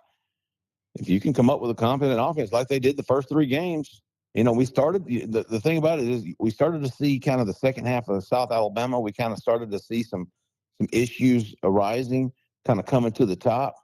Remember that the second half of South Alabama, and everybody just kind of downplayed it, and then you went into Oklahoma and you had the game you did offensively last week, and then now this week is even worse. I mean, this was the worst offensive outing we've seen easily. Yeah, absolutely, for sure, absolutely. So, can you get it? Can you get back to the Baylor? Can you get back to running the football? They're not even like Auburn had what? Jackson rushed for 100, Cobb rushed for 100, Damari rushed for 100. I think Damari rushed for 100 against Ball State. Yeah, or was it Cobb?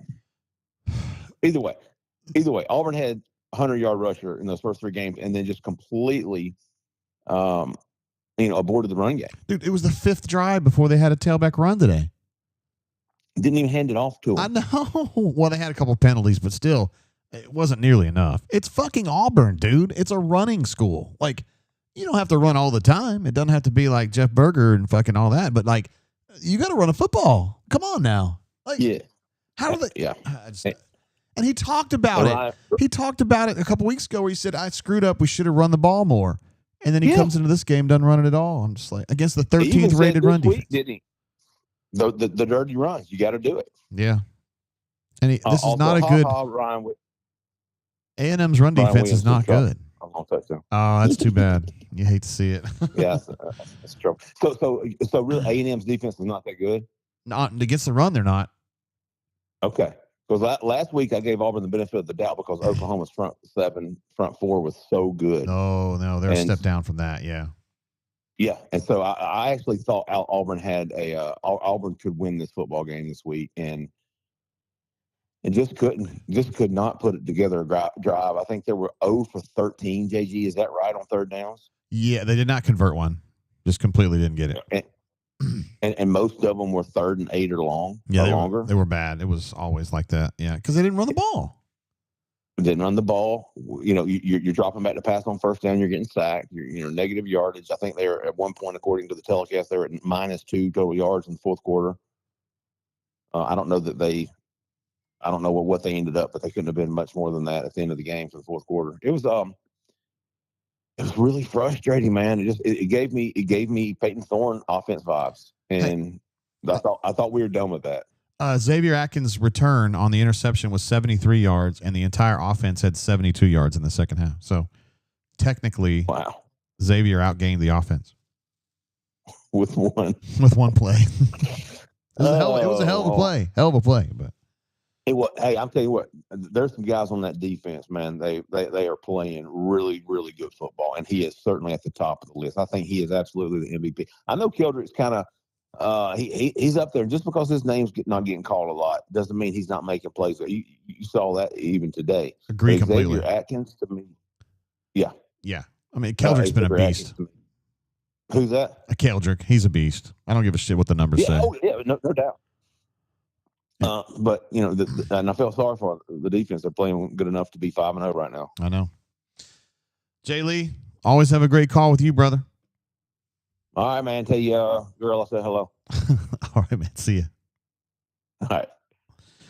There he is, Jay Lee. He's the man. Hold on, I got to get through some of these super chats because I appreciate them all very, very much. Let's get back to here where I left off on that. It'd be Fat Crack, I think, with another one. Wow. Is anyone at Hughes post-game press conference? I would love to know what that loser says. Ward M. Eagle, sir. I think Justin was on that tonight. Brandon H., who actually was going to try to call in here. Brandon H., last name redacted, says, I'm glad Auburn didn't want Lane Kiffin. Hashtag hotty toddy. Love you, Jay. Appreciate you, Brandon. He's just having fun, guys. He's having fun. They got a big win today, and they deserve it. They're doing. No. I'm turning that down. Here, I'll just turn that off. I got to get through some of these, dude. Grind has one here. Says, let's see. Years with Thorne, taking OU scraps and proving them right, bad off. Scheme combined, they were fireable missteps. We have the talent. Scheme stinks. Yes. I think I'm more skeptical than some of you guys are, or less skeptical than some of you guys are about like Jackson specifically, but listening to Jay Lee and even Caleb a little bit, and certainly Jay Head saying, hey, I'm not sure that he's the guy. Maybe it is time that we start thinking about that. FZZ01, Fuzzy01, who is one of our channel legends. I don't have the crawl on this particular page, but he's definitely one on the other page. Says, Jay, can I ask an uncomfortable question? If we fire him, aren't we so screwed if we fire Hugh? This roster will bounce. The recruiting class will vanish. Not a huge loss. But we are in the dark ages, and I don't see a way out. I mean, no. I don't want to sit here and make an argument for firing Hugh Freeze right now because I'm not on board with that at the moment. I'm just not. But, no, I mean, I think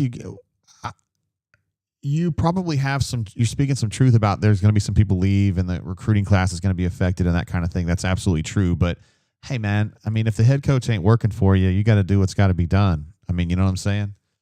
So, to me, that would not be a reason to keep Hugh here. I do just kind of get this feeling like it's not going to get fixed. And then you start having these questions about, okay, well, if this offense still isn't working a year after we knew the offense wasn't working, what did he do since last season to get it fixed? And the argument could be made, maybe if he played a little bit less golf and spent a little bit more time trying to figure out his personnel and figure out ways to use them and score more points and just generally be more effective, that would have been nice instead of playing golf a lot. He would argue he doesn't play that much golf. We can go back and forth on this. It's just something that people are going to be talking about. I promise you it'll happen. But Fuzzy, thank you very much for your support all the time of what we do here. It's War Eagle jumps in. It seems like if Cam Coleman is double covered, the offense doesn't know what to do, and Jackson needs to start rustling the receivers to make a play or start trusting the receivers to make a play. There's definitely some part of that, yeah. I don't know that the trust is there. I don't know that. I mean, I'm not trying to say there's problems. I'm just saying I think you have a point there. I mean, I think Singleton is trustworthy, but he's usually on screens and swings instead of stuff downfield, right? It's an interesting point. Thank you for that on that one. Great question on that. Trent says losing by 7 to top 10 teams isn't ideal, but we've got to get over the line and win. I'm frustrated, but still have hope. We are so close. Got to win. I would argue, Trent, that they weren't that close today. But to be fair, in your defense, 6 points doesn't look too bad. I just hate the way it was so imbalanced, you know? Newman in the chat, I like this, says, but let's put the golf thing this way. Even Stoltz can't play nearly as often as Hugh. Just think about that. And Stoltz is just a goober sports writer, right? Mike jumps in with a super chat. Appreciate that a lot, Mike. That's really nice. Miserable the last 2 weeks, but thanks for your work. Thank you for being here with us, Mike, and for super chatting and for just being a good part of the community here. Appreciate that. Newman jumps in, the man himself, the legend. Says, thanks for banning the cheater. Smash like all. I saw him talking. I didn't know that he was being such a dick. And he wasn't being super bad, but he was just poking the bear, and I don't like it. That's not how we do things. We don't sit in here and shit on Oklahoma or shit on Texas A&M or South Alabama or Ball State or Baylor. We don't do that. We focus on Auburn, and, you know, we expect people who surf in here from other persuasions to follow by those same morals and mores. That's just how I feel about it. Not Salty says we gave up more sacks in 2 weeks, which is 17, than points scored today. That is not a good number right there, Salty. That is not a good number right there at all. Let's see. Our Big Cat says, what's Hugh's biggest win in 3 years? What at this point shows it will turn around? Yeah, his biggest win, I guess, would be A&M last year in a 4 overtime game, which was a really thrilling game, to be fair, but and then I guess Baylor would be the second best win he's had here, which is, you know, they look pretty good. I mean, I don't think they're world beaters, but they're okay. I think they were picked to finish 5th in their league, and they might finish 4th, but not enough. He's had a lot of opportunities to break the Georgia streak, to not lose these 2 games to Oklahoma now. Newman says he like our Ole Miss friends. Most are good people and welcomed here. Absolutely. We generally have really good record with Ole Miss folks coming over. You know, they're just good folks, man. I like Ole Miss. I got no problem with them. In fact, our friends from, well, I guess it's not the Rebel Grove anymore, but those folks that probably moved over to 24/7 with Neil and Chase, or Chance the Yapper, some would say. Also stoked to see Mama do that in the chat. That's what I'm talking about right there. I love that. Absolutely love it. One thing I wanted to do was we had some requests for Mr. Cole Pinkston. And I wanted to text him and see. I also got a text from one of my inside sources that says he thinks that the move to get Hugh out is going to start like in earnest right now. Whether that's, I mean, this guy has a pretty good track record of predicting these kinds of things. All right, I'm texting Cole right now. Let's see. Chip has the Hughes wins that matter counter is at 0. Yeah, even the A&M win last year. I mean, it was a good win for him, but it wasn't like the kind where you're like, oh, everything's good now. Like, it wasn't that kind of thing. And I think a win today would have been his best win of his time here. I think a win against Oklahoma last week would have been his biggest win since his time here. So failed on both fronts there. I still, get the heebie-jeebies a little bit from the Oklahoma game because of the poor adjudication in that. It's just incredibly bad work from the officials. I didn't feel like that was a problem today. Got a completely different crew Charlie C says need Cole and B Matt. Also, the 6 says, why did G-Pits end? If you ask, it depends on who you ask. Neil said that it was no longer marketable and he couldn't sell it. To be fair, the last year that we had it, he didn't sell shit because we were on Cathead because of me. He had nuked Cathead, and I fixed that problem. But I think the real reason was that he had opportunities to make more money with Tyler Siskey. And instead of telling me the truth about that and being open with me about that, he just quit the show and disappeared rather than have a conversation with me about it, is my opinion, if we're being honest about it, the 5. Appreciate the question on that. Let's see. Jeff says, can Hugh please run for Senate? Come on, that's funny, guys. Let's see if Cole has gotten back to me. He has not. I bet we can probably just call B-Matt. I think we can just call him.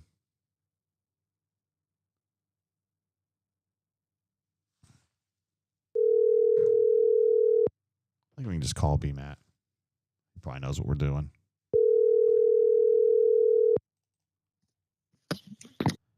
Hello? Yo, what up, B-Matt? It's JG. Hey, what's up, my man? You want to jump on for a few with me? Yeah. Ready. Are we on now? Yeah. Okay. Yeah, I'm ready. I thought it was, I would just say pathetic. I really thought it was pathetic. I just, another word to use it. It was just inept, horrible, awful, same shit show we've seen over and over again for this offense. I just thought it was pathetic. How does Hugh get here? I don't understand how Hugh's an offensive guy can get this low. I'm about this going into the season. I just think his offense, like it did with Gus, like it's done with other guys, just passes them by and they're unable to adapt. That's how I feel. I think his offense is built to adapt to what the defenses do. And the defenses have figured that out. So they force the offense to do something for them to do. And I think if you're a good defensive coach and if you've got talent, you can do that. Damn. And maybe it would work in a perfect situation. But that's not the only problem here. The other here is, once again, Hugh Freeze and his staff have gone out and got a new quarterback. They've got the tackles they needed, quote unquote. And they're out there making mistake after mistake. They've got a quarterback who's to let it go, who can't get it done in pressure situations. They paid all this money for a left tackle who gets penalty after penalty and gets up sack after sack. And I don't like to talk about, kids like this, right? But those guys are not getting it done, and they're getting money, and they were handpicked by the staff. So I'm blaming the staff more than I am these kids, right? Because this was their decision to go get these guys. This was after they had failed over and over again at those two positions, right? They took Peyton Thorne, who was not made to run this offense, and then they stuck with him for a second year. Bad decisions both. Yeah. Nothing against Peyton. I think he's a great kid, and he played his tail off for Auburn. They made horrible decisions on the offensive line for 2 years. Then they went out and paid big money for Xavier Chaplin and Mason Murphy. And the results are what they are. I'm not an offensive line coach. I don't give out offensive line grades, but it wasn't good. No, not at all. I can't believe it's this bad. In Jackson, I can see Jackson's talent, right? But the dude just sits in the pocket and won't let it loose. There are guys running all over the place open, and he won't cut it loose. There's a lot of folks in the chat that think it was time to make a change at quarterback. At least just try Ashton today and see if he could do something that Jackson couldn't. I agree. I think I agree too. I forget which time it was. I thought about it. I was like, if this staff has any courage, they're going to come out on the field with a new quarterback and a new left tackle. And they didn't. I think this was before the interception. I was thinking that to myself. I didn't put it out there in the Twitterverse or whatever, but that's what I was thinking to myself. Like, it's time. This is pathetic. Just put in a guy in there that's willing to cut it loose, right? I mean, I like a lot about Jackson Arnold's game, right? He runs the ball good. I think he's a good leader. I think he's tough. I think he wants to win. I don't question any of that. And it's great he hasn't thrown an interception, although he probably should have had one or two in the last couple of games. But I mean, you just can't have a quarterback that won't cut it loose. I know. You just can't. But again, is this all Jackson's fault, or is it they obviously didn't trust him, right? How many times did Auburn run it on 3rd and long tonight? Shit, how many times did Auburn run it? Well, most of it was on 3rd and long when they were just, trying not to turn the ball over. What did you think about them not running a designed tailback carry until the 5th drive Weird. today? Just weird.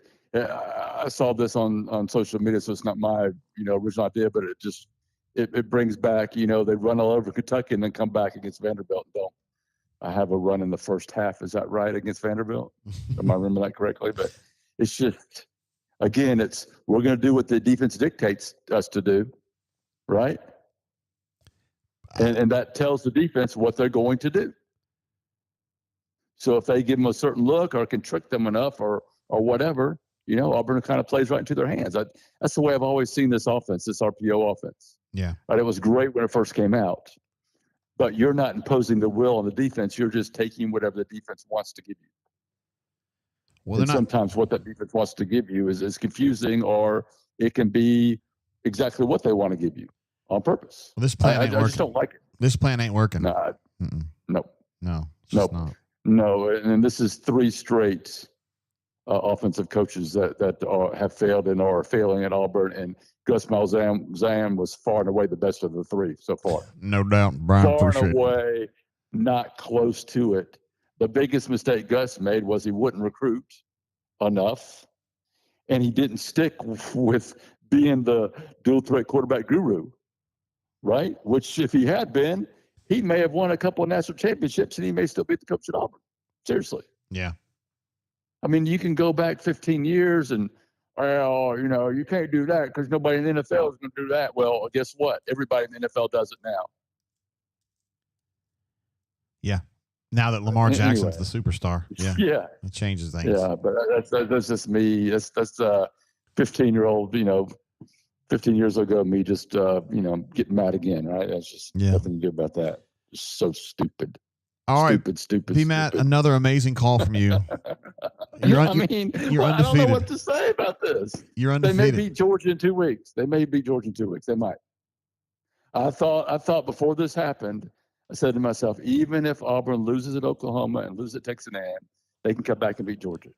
I don't feel that necessarily that great about that prediction now, but they could. I'm not ruling it out. I'm assuming Auburn's going to show up and be loud. Maybe not quite as excited as they would have been, but they're still going to be loud. It's going to be a tough place to play. Yeah. Auburn fans always come through for that. Yeah, they do. All right, my guy. Appreciate you. All right. See you, buddy. See you, bud. Bye. There he is, Brian Matthews, the legend himself. I got some good news while we were on the call with BMAT, which is that Coach Cole is good to go. So what I'm going to do is I got a couple super chats I want to get through real quick, and then we'll get to Coach Cole. Trent, I had it up there.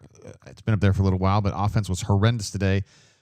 Is there really no hope left? I'm kind of numb to Auburn football at this point. I mean, I think there's hope because there's a long way to go. The finish line's still a long way off, but I guess the question I would have for you is, what has happened that makes you think that they can get this fixed, right? Because if they had the ability to get more out of Jackson Arnold, they would have done it for the Oklahoma game. They would have done it for this game today, and it's just not happening. And I don't have any reason to think that they're going to get it done.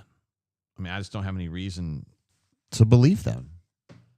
And we've always been confused about who's in charge. Is it Hugh? Is it Derek Nix? I mean, which one is it? And then we got this harebrained thing where it's like, well, D Nix is the first down guy and Austin's my third down expert and all this bullshit. It's just, don't do that. Don't do that. War Eagle 0008 says this thing's over. It's over. Rip the cord. My man is out. Mike S. did jump in with a super chat to say, preach it, B-Matt. Thank you, Mike, for jumping in with a super chat and supporting what we do here at the Brain Drain. B-Matt did have a great call. B-Matt's a lot of fun. He gets emotional sometimes. He's actually not a super emotional dude in real life, but Auburn football gets his passions going. He's definitely doing the right job, and we love having him on the air. He's great. Thank you for that, Mike. Let's see if we can get Coach Pink on here. There he is. Let me get this cranked up here real quick. We'll get Coach Cole here on the show.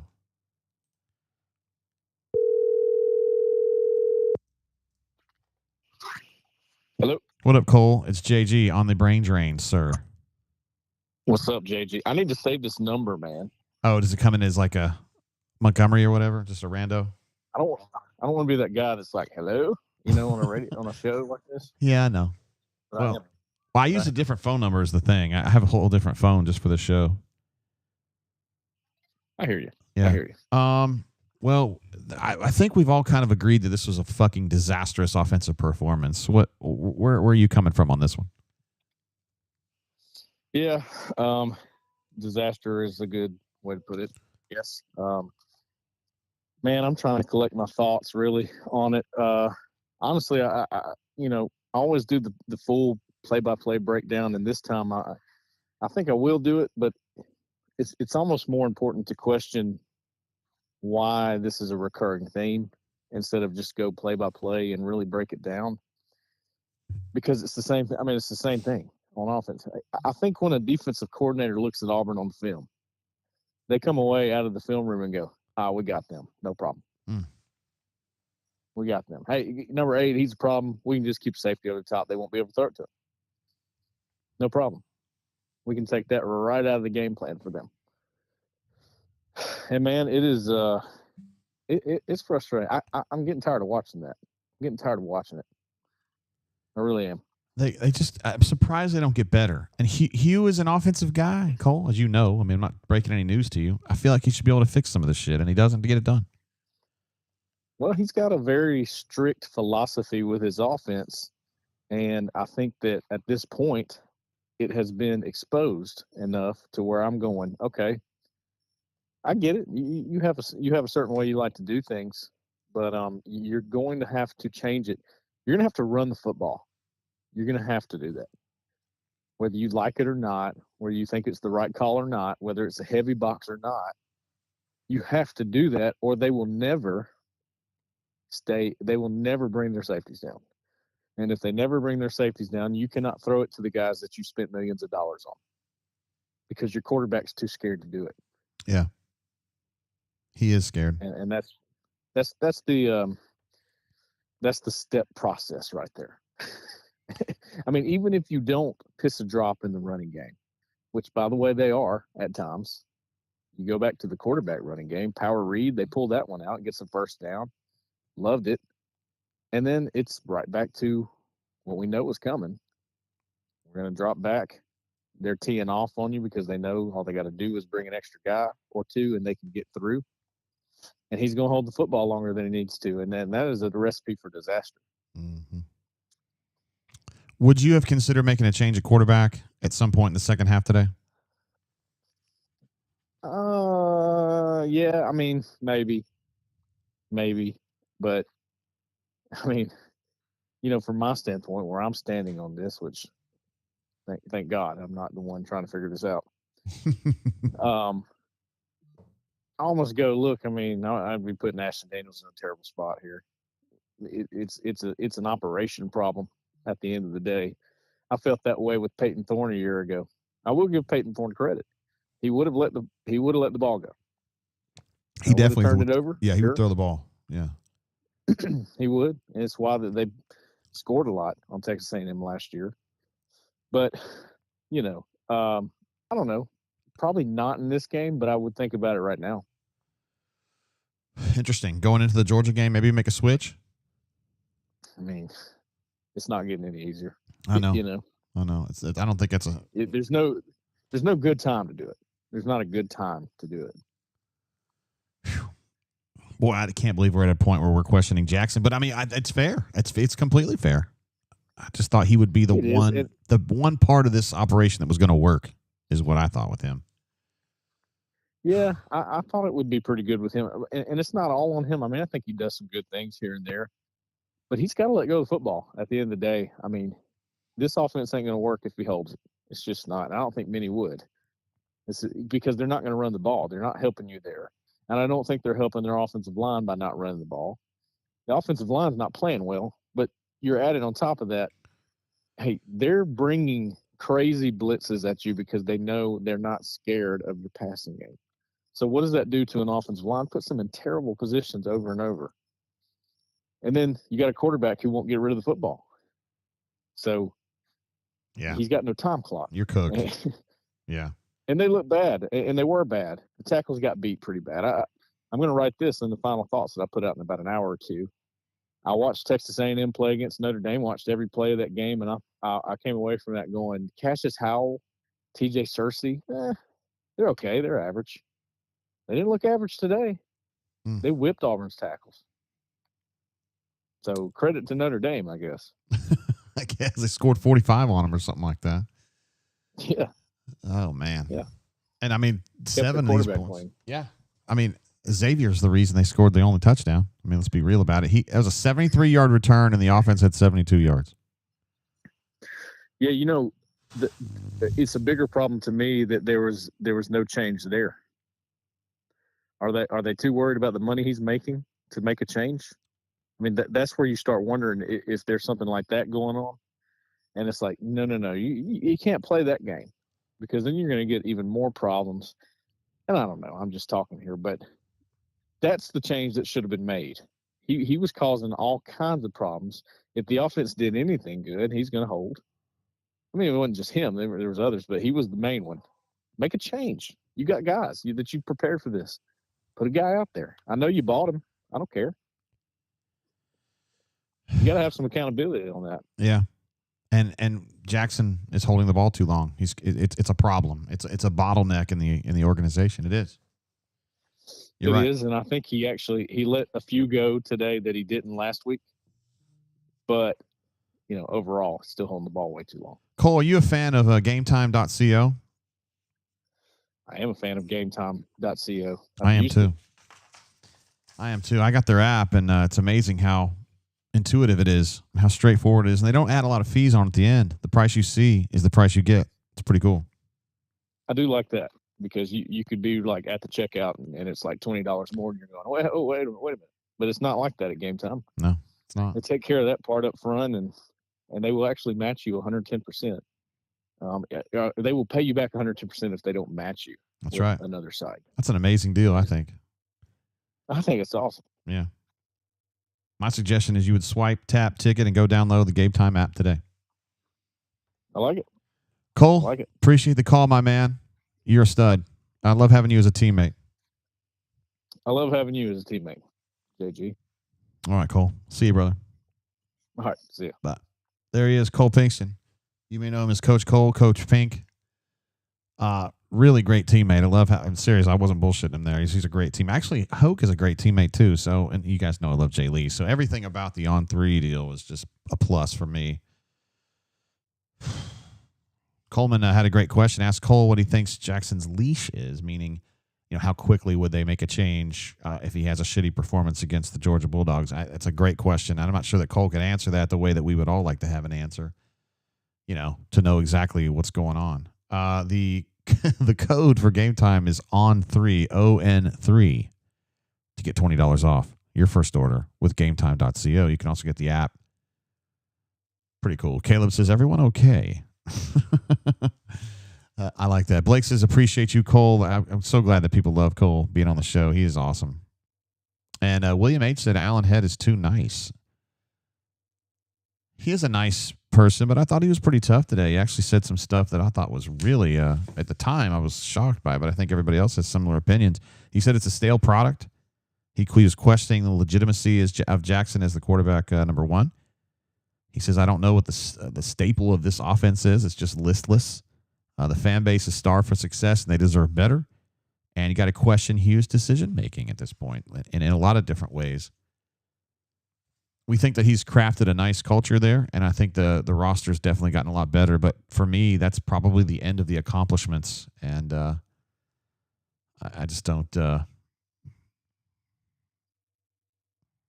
Yeah, that's all you can really feel good about right now with Hugh Freeze, is the fact that the roster's better, and that the culture. Again, you guys might not think that. I think the culture's good. Jay Lee thinks the culture's good. It's really up to each person to figure out what that actually means. Snowburn says, can I use the Game Time app for a Blink 182 concert? You could, if they have it available. So check out their app. It's very intuitive. Blue Eagle says, Cole is top tier. We love having Cole on the show. He's great. Kenneth was making a point about BMAT specifically. He said Malzahn's last 4 seasons at Auburn was 10 wins, 8 wins, 9 wins, and then 6 in the shortened COVID season, which was a weird year. Remember, they celebrated their big win against the shitty Mississippi State team that year, and Gus said it was a solid win. And then he got fired. Ruxpin just says fire freeze. I like it. Logan says fire Hugh and offer Glenn Schumann $10 million. Probably could get Glenn Schumann for $10 million. I think that would probably get it. Frank says, do they have Oasis tickets? I don't know. Where's Oasis playing, by the way? Is this in South Africa? Is this in Lesotho? I don't know. Snowburn says the culture is fine. The play callers are just stupid. Oh, my goodness. Hold on. I got to get this one. CDF, you there, bro? CDF, you there? Jay Jizzle. Hey, what up, man? Forgive me for the background noise. No problem at all. I can get a lot of that canceled out anyway. What's going on with you? Oh, good. Well, I think that the fact that the roster is so much improved makes this even worse, right? Because now there's no excuses. Your issues are your issues, and you could blame it on the players and depth and not having the talent to compete and all that. But we see what it is now. All the previous callers spot on. I never thought I'd say it, but maybe we miss Gus a little bit. Oh, wow.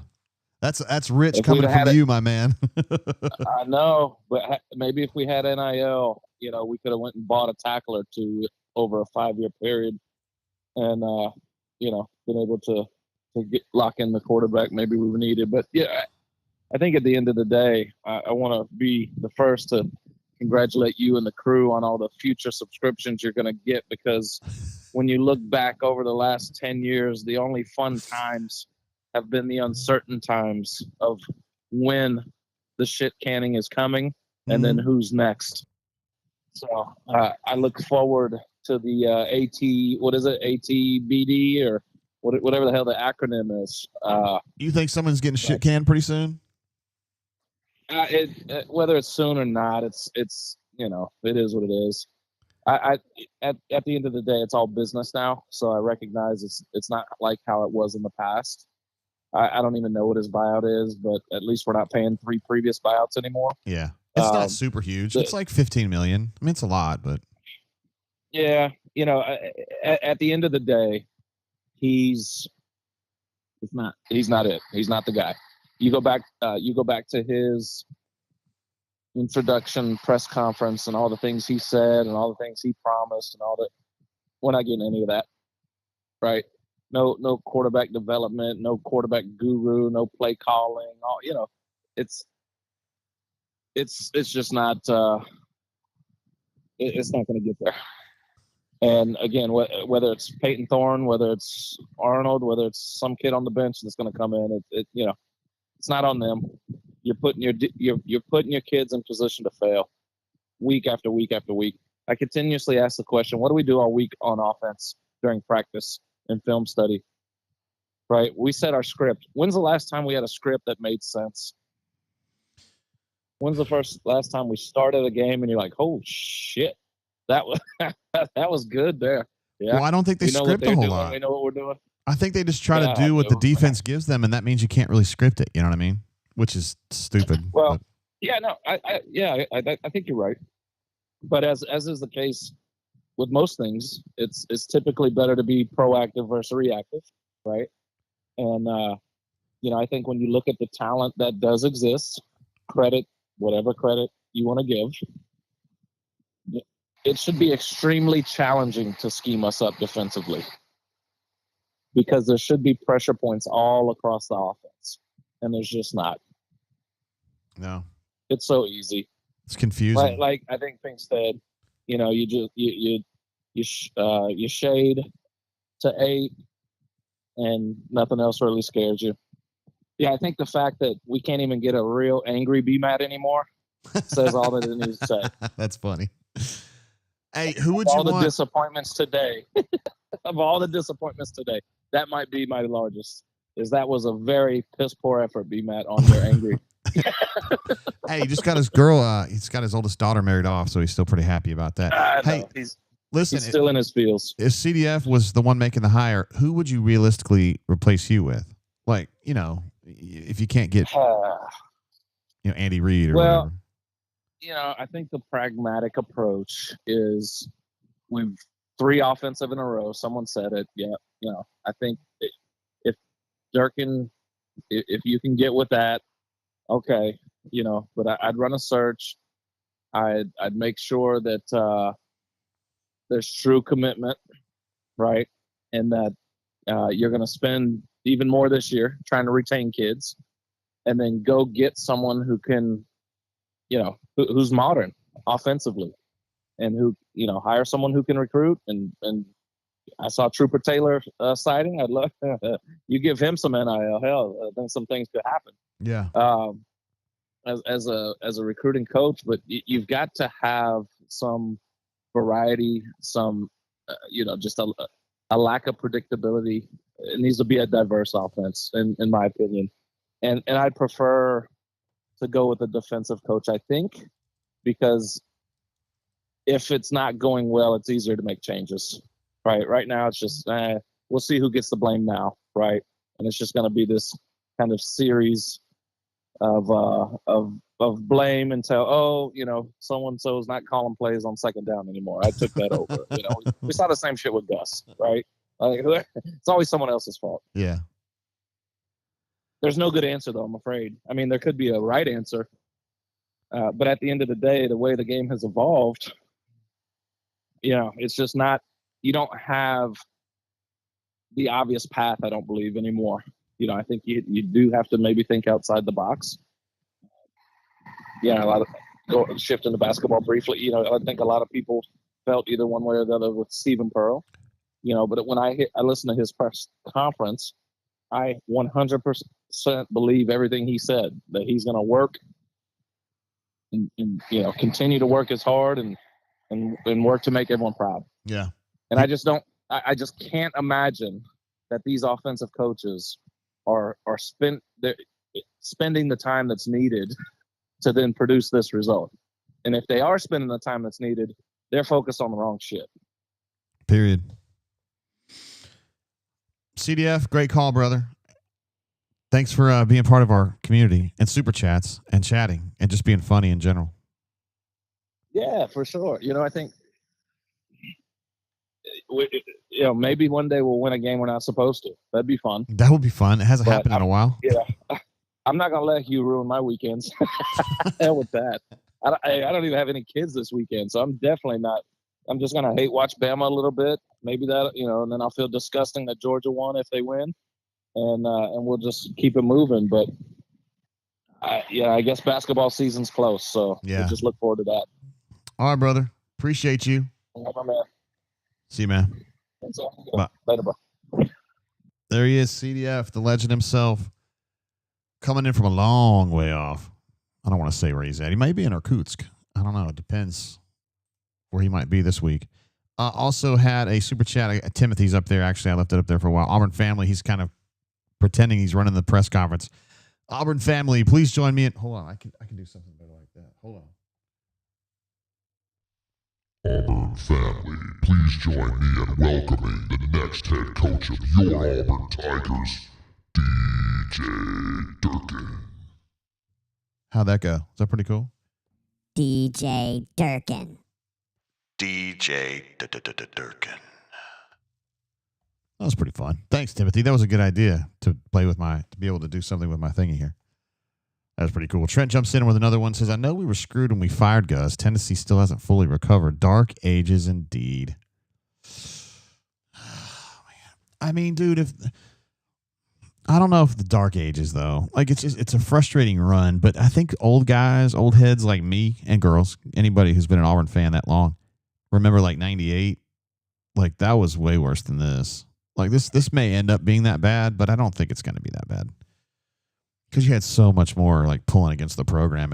Everything was different back then. But I mean, that was the dark ages. And they still got out of that in 2 years because 98 was as bad as I ever saw it. And then they won the Western Division in 2000. So really it was just 2 years later. I mean, they could turn this thing around. But I don't think that. I have strong suspicions that Hugh is not the guy to do it. And it starts really in the summer when we keep reading about all his golf shit when like he should be worrying about the season. You know what I mean? And I think a lot of it is overdone. I don't think the golf thing is that big of a deal, I guess. Like if he wants to, whatever he wants to do in his off time, I don't really give a shit, right? And y'all probably don't either, but just the thing was just like the optics are just impossibly bad when you've got your offense in such disarray and it seems like you spent the spring and summer just dicking around. I don't know. Some stuff in the chat here. Joko was old enough to remember 98 was bad, and Mike S. says, to be fair, 98 was the worst, but we were in the SEC title game the year before. That is true, and only lost by like 1 point, I think. And back to it years later. This is now year 5. That's right. I mean, technically it's year 3. I mean, you know, I know where you're coming from because the 2 years from Harsin were trash, and then you're in year 3 with Hugh. Frank G says, what's the story of Bowden going to a James Taylor concert? Okay, so great question. I believe it was 98. It could have been 97. I looked this up recently to kind of see when James Taylor was playing, like because I want to make sure I had the story right, but sometime late in Terry Bowden's tenure, we used to do interviews on the practice field, like after practice. We don't do this anymore, but well, I guess we do it now, but we used to go to practice the whole freaking time. We'd be out there for 3 hours and watch everything and then interview the coach afterward. On this one day, the practice was in the afternoon. It was during like 2 days, and it got to be like 3 o'clock. And then Bowden was like, okay, I'm not going to do press after practice. I got to go. And Philip Marshall's like, where are you going? And he goes, I'm going to a James Taylor concert, so I'm leaving practice early, and me and my wife are going to go to the James Taylor concert, so I'm not going to be here. And everybody goes, did he just say what I think he said? Yeah. And he went to the James Taylor concert. I mean, dude, if he had just said, I'm going to the Tool concert or the Metallica concert, like maybe, you know? But James Taylor, like, that has it's a very cucky, you know what I mean? Like, thing to do. I don't know. I just couldn't do that. I wouldn't want to go to James Taylor anyway. And no disrespect if you guys like James Taylor. I'm not trying to do that, but like, I'd rather you go to Tool and see Maynard play or, you know, something like that. See that badass drummer. Who's the greatest? The second greatest of all time behind Neil Peart. Mike S. from Mobile jumps in with a super chat. Says, for the James Taylor story, I remember LOL. Yeah, I don't know as though it got out in print. Because that would have been back in the days when you kind of cover for the coach and shit, you know? Nowadays, you just write everything and everything gets out on social media. And that's just, whatever. That's where we're at. But back in the 90s, you could still kind of hold some stuff and, I don't know. It's just a different world. Robert B. said, I saw someone ask what they practiced all week. I said, mostly short game, I imagine. Return Trip said, at least a perfect circle or Pussifer. I love Pussifer. They had a song. Well, it's just Maynard, really, but Pussifer did a thing with Primus called Little Lord Fentanyl earlier in the year. Let's see. Timothy jumps in with another super chat. Appreciate that, bro. Says, the only thing that scares me about Canning Freeze is who they end up choosing, not saying he should be fired, though. I do want to say something. They, which really for a long time was Mr. Louder, and then now is probably more like Mr. Rain. I don't know as though they made a lot of bad decisions. The really bad decision, which was Harsin, was Alan Green fighting against them and basically picking whoever they didn't want, right? And then Hugh,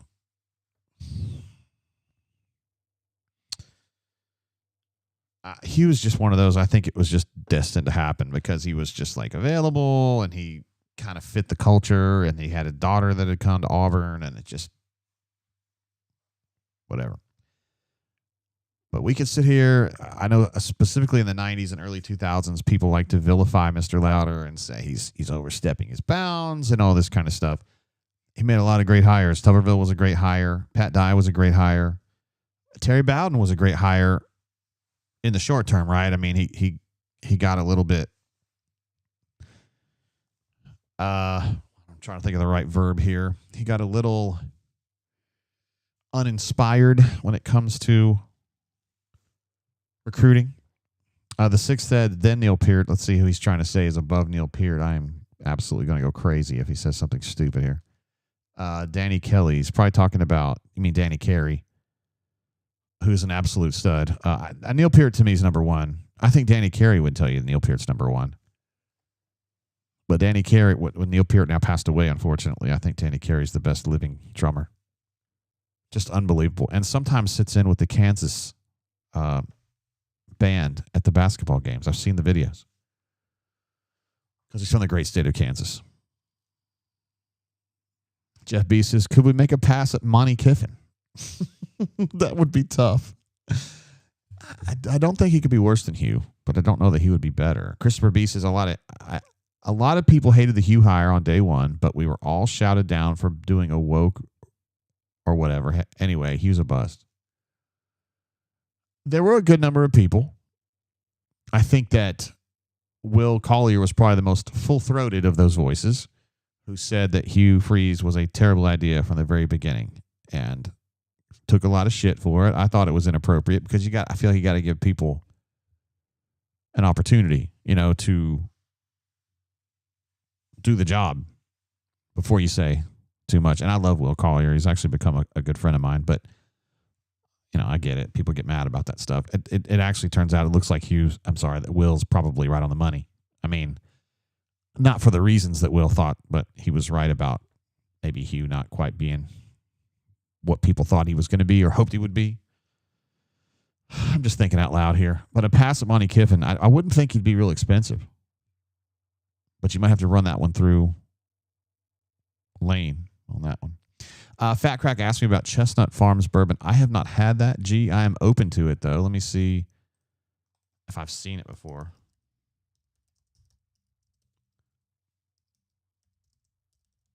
Just want to take a look and see what the bottle looked like anyway. I have not seen that bottle before. Nice looking bottle with the horse on the front there. But I haven't had it. I've been trying to drink all the bourbon. Haven't quite gotten through. Gotten through there yet. GW says hired Ted Roof for head coach. I love it. I love Ted Roof. Ob34 says thoughts on Uncle Nearest. You better hurry up and get it pretty soon because I think that distillery is on its way out. I think they're in real financial trouble. I love Uncle Nearest. Their foolproof stuff as in a cocktail. Love it. It tastes pretty good on its own, but it's terrific in a cocktail. It's my favorite thing to use for an old fashioned. My wife actually prefers like a rye. Not Uncle Nearest specifically, but usually like Old Forester rye, but she likes a rye. I prefer that Uncle Nearest. I've got a 138 proof Uncle Nearest that we use for old fashions and whatnot, that kind of thing. Heck House says he was a terrible idea. There was no reason to think he could be at this level, at the level we needed him to be at. If he busted through, there was no chance of growth. Hugh is always a worse version of Gus. Okay.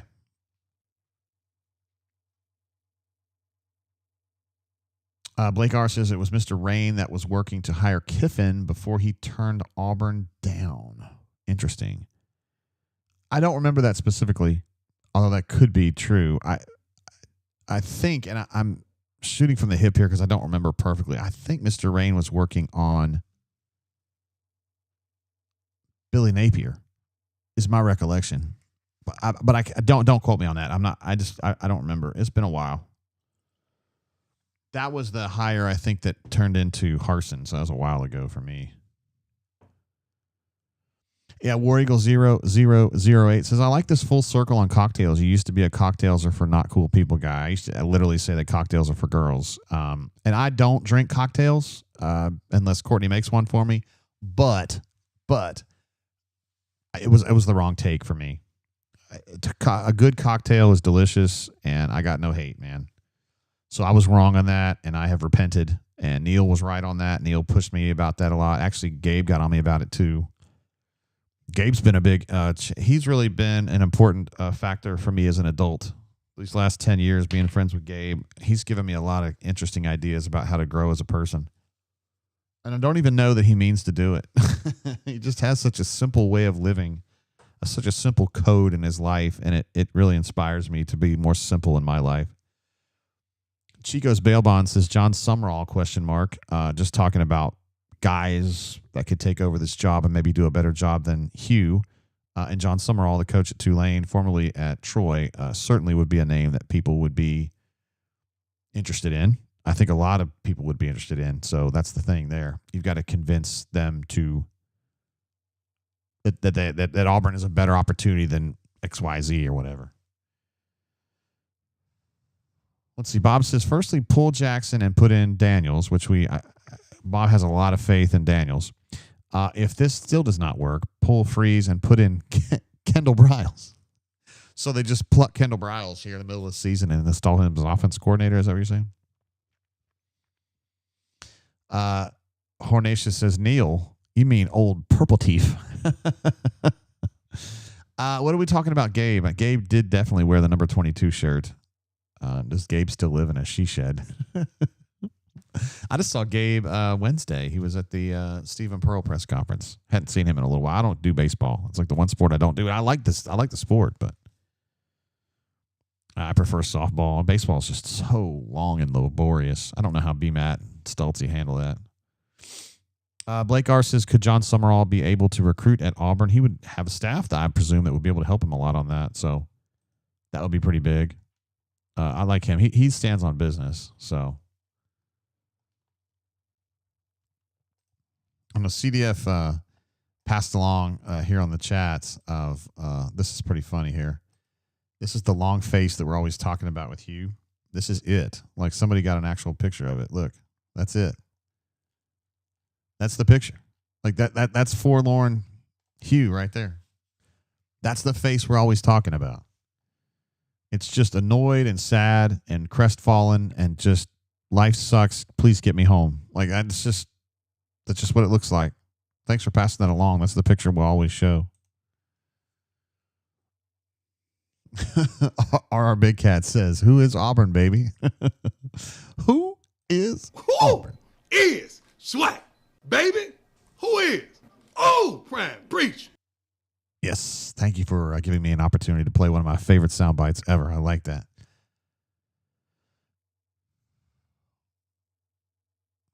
Let's see. P-Pass says he knows it's not his day. He watched Auburn, and then he had a horse take the lead late, and then the jockey fell off. Oh, my goodness. That's no good at all. That is not good. SR71 Blackbird has just gotten here. I guess, I don't know. He was a late arrival, but he had stuff going on. He says, look like he's about to cry. It really does that way. Look that way. I don't know why he does that. GW says he's going to cry in the car. I'm not making too much fun of him. Useless Rant says we should have hired Kurt Signetti when we were hiring Freeze. He's won everywhere he's been. Look at Indiana in just year 2. Everybody knows that Kurt Signetti is doing a great job. But I don't know if everybody knew that he was going to do that kind of a job at Indiana. Rob says, check out the drumming of El Estepario Cibiaranio. Blow your mind. I am very familiar with him. I don't know how to say his name, but I know the guy you're talking about. He's almost too fast. He takes some really good riffs and he gets them going too fast. I mean, I know he's kind of showing off how fast he is, but yes, I am familiar with him very much. Really kind of came of age in a way. I am a shitty drummer myself, terrible. But watching him do some of the stuff on Avenged Sevenfold songs and System of a Down songs was just amazing. I love him. Let's see. Frank G says Kurt is too old. And also Jeff B says seance for Monty Kiffin. And GW wants to hire Uncle Rico. He could throw the ball over those mountains, though, which is something that maybe Jackson doesn't want to do, right? P-Pass says Indiana builds a modern offense Fernando Mendoza is him, and we knew that. Fernando played great for Cal last year, didn't he? But when he saw that Big Daddy was coming to be his offensive coordinator, he was like, boom, I'm outie.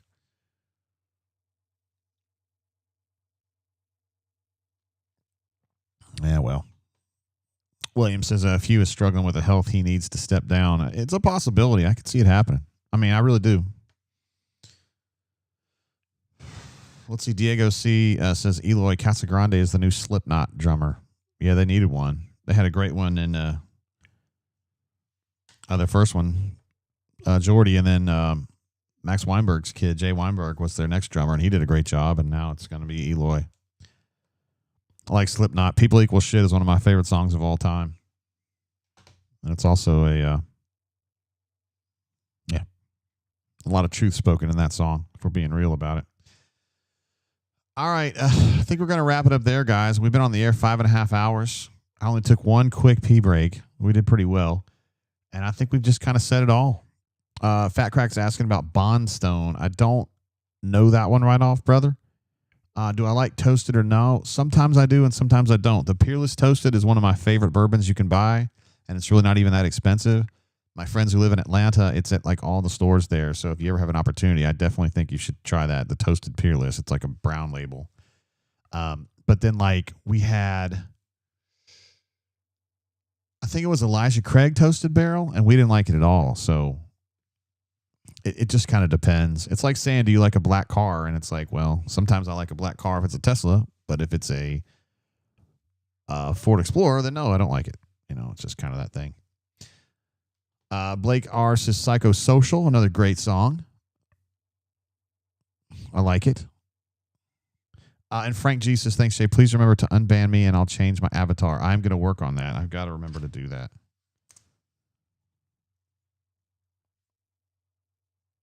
Okay, I wrote it down on my list, and I'll message you, okay? And P-Pass says, Race 6 is up next. You're betting on a track that I wasn't super familiar with. To be fair, I'm still stuck in the 90s when it comes to horse racing. So it's like, you know, I don't know, Belmont's not open right now, but it's always like Belmont, CD, Keeneland, Gulfstream, Santa Anita. Shit, Los Alamitos is kind of new to me. Just because it was so little in minor league back in the day, you know. Let's see. Hornatius wants to see babes we think look better than me. Yeah, I don't mind that. I wouldn't mind to take a look at a few of these gals, too. I just got to find it. Oh, here we go. Gals we adore. Let's go ahead and take a look. Let's work our way through a few of these. I've just lost track of who's where and all that kind of stuff. Kaylee McEnany, who's a cutie. There's no doubt about that. But some of these girls are not girls that I would have picked out. These are girls that I was taking like... Well, so I like her better from like this angle. I'm not that impressed, but see from that angle, I am impressed. And I don't know who that is. Apparently, it's somebody named Eva Green. I don't know who that is. I don't know who that is. I don't know who that is right off. Oh, that's Pavel Bure's wife, Candace Bure. Yeah, I know who that is. She's talking in, there she is again. She's talking in Montgomery soon. I like that outfit. That's a good one. Kate Mara, who I'm a fan of. Huge fan. Of course, everybody's a fan of Sydney Sweeney these days. I'm not sure she's, my wife was probably calling for that one. I'm not sure. Is that Roz?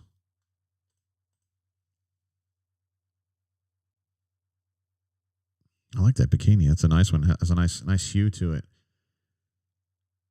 Is that Isla Fisher? Is that who that is?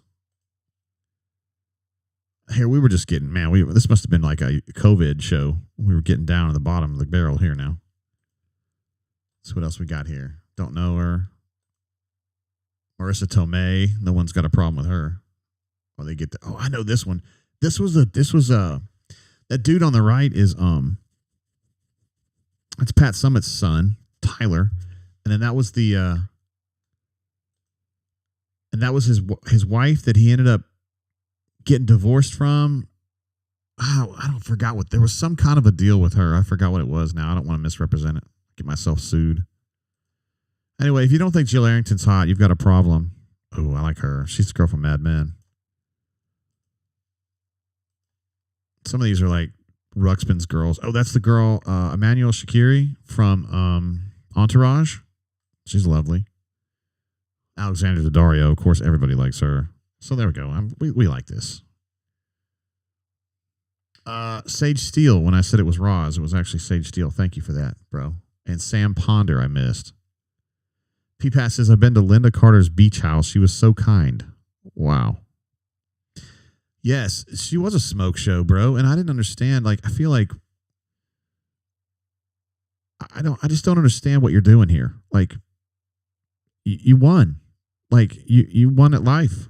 Like, just take the win and move on instead of trying to get into like a three-way with like a coach and a player or something. Like, what are we doing? I don't know. Goodness gracious. Kuhneman said Sloan. That's what Emmanuel Shakiri's name was on Entourage. Yeah, so that's good stuff. I love Gals We Adore. It reminds me of COVID is what it does. And these are good. I'm the only person that has fond memories of COVID because we used to do the shows together. We all used to do the shows together, and it was a lot of fun. It was a lot of fellowship, brotherhood, and all that kind of stuff. All right, I'm going to wrap it up there, guys. We did a good solid 5 hours and 35 minutes. We did a good job. We got some good games tonight. Bama is up 17-7 on Georgia at this point, about midway through the second quarter. And we've got the Oregon-Penn State game tonight as well. So we got some good stuff to do.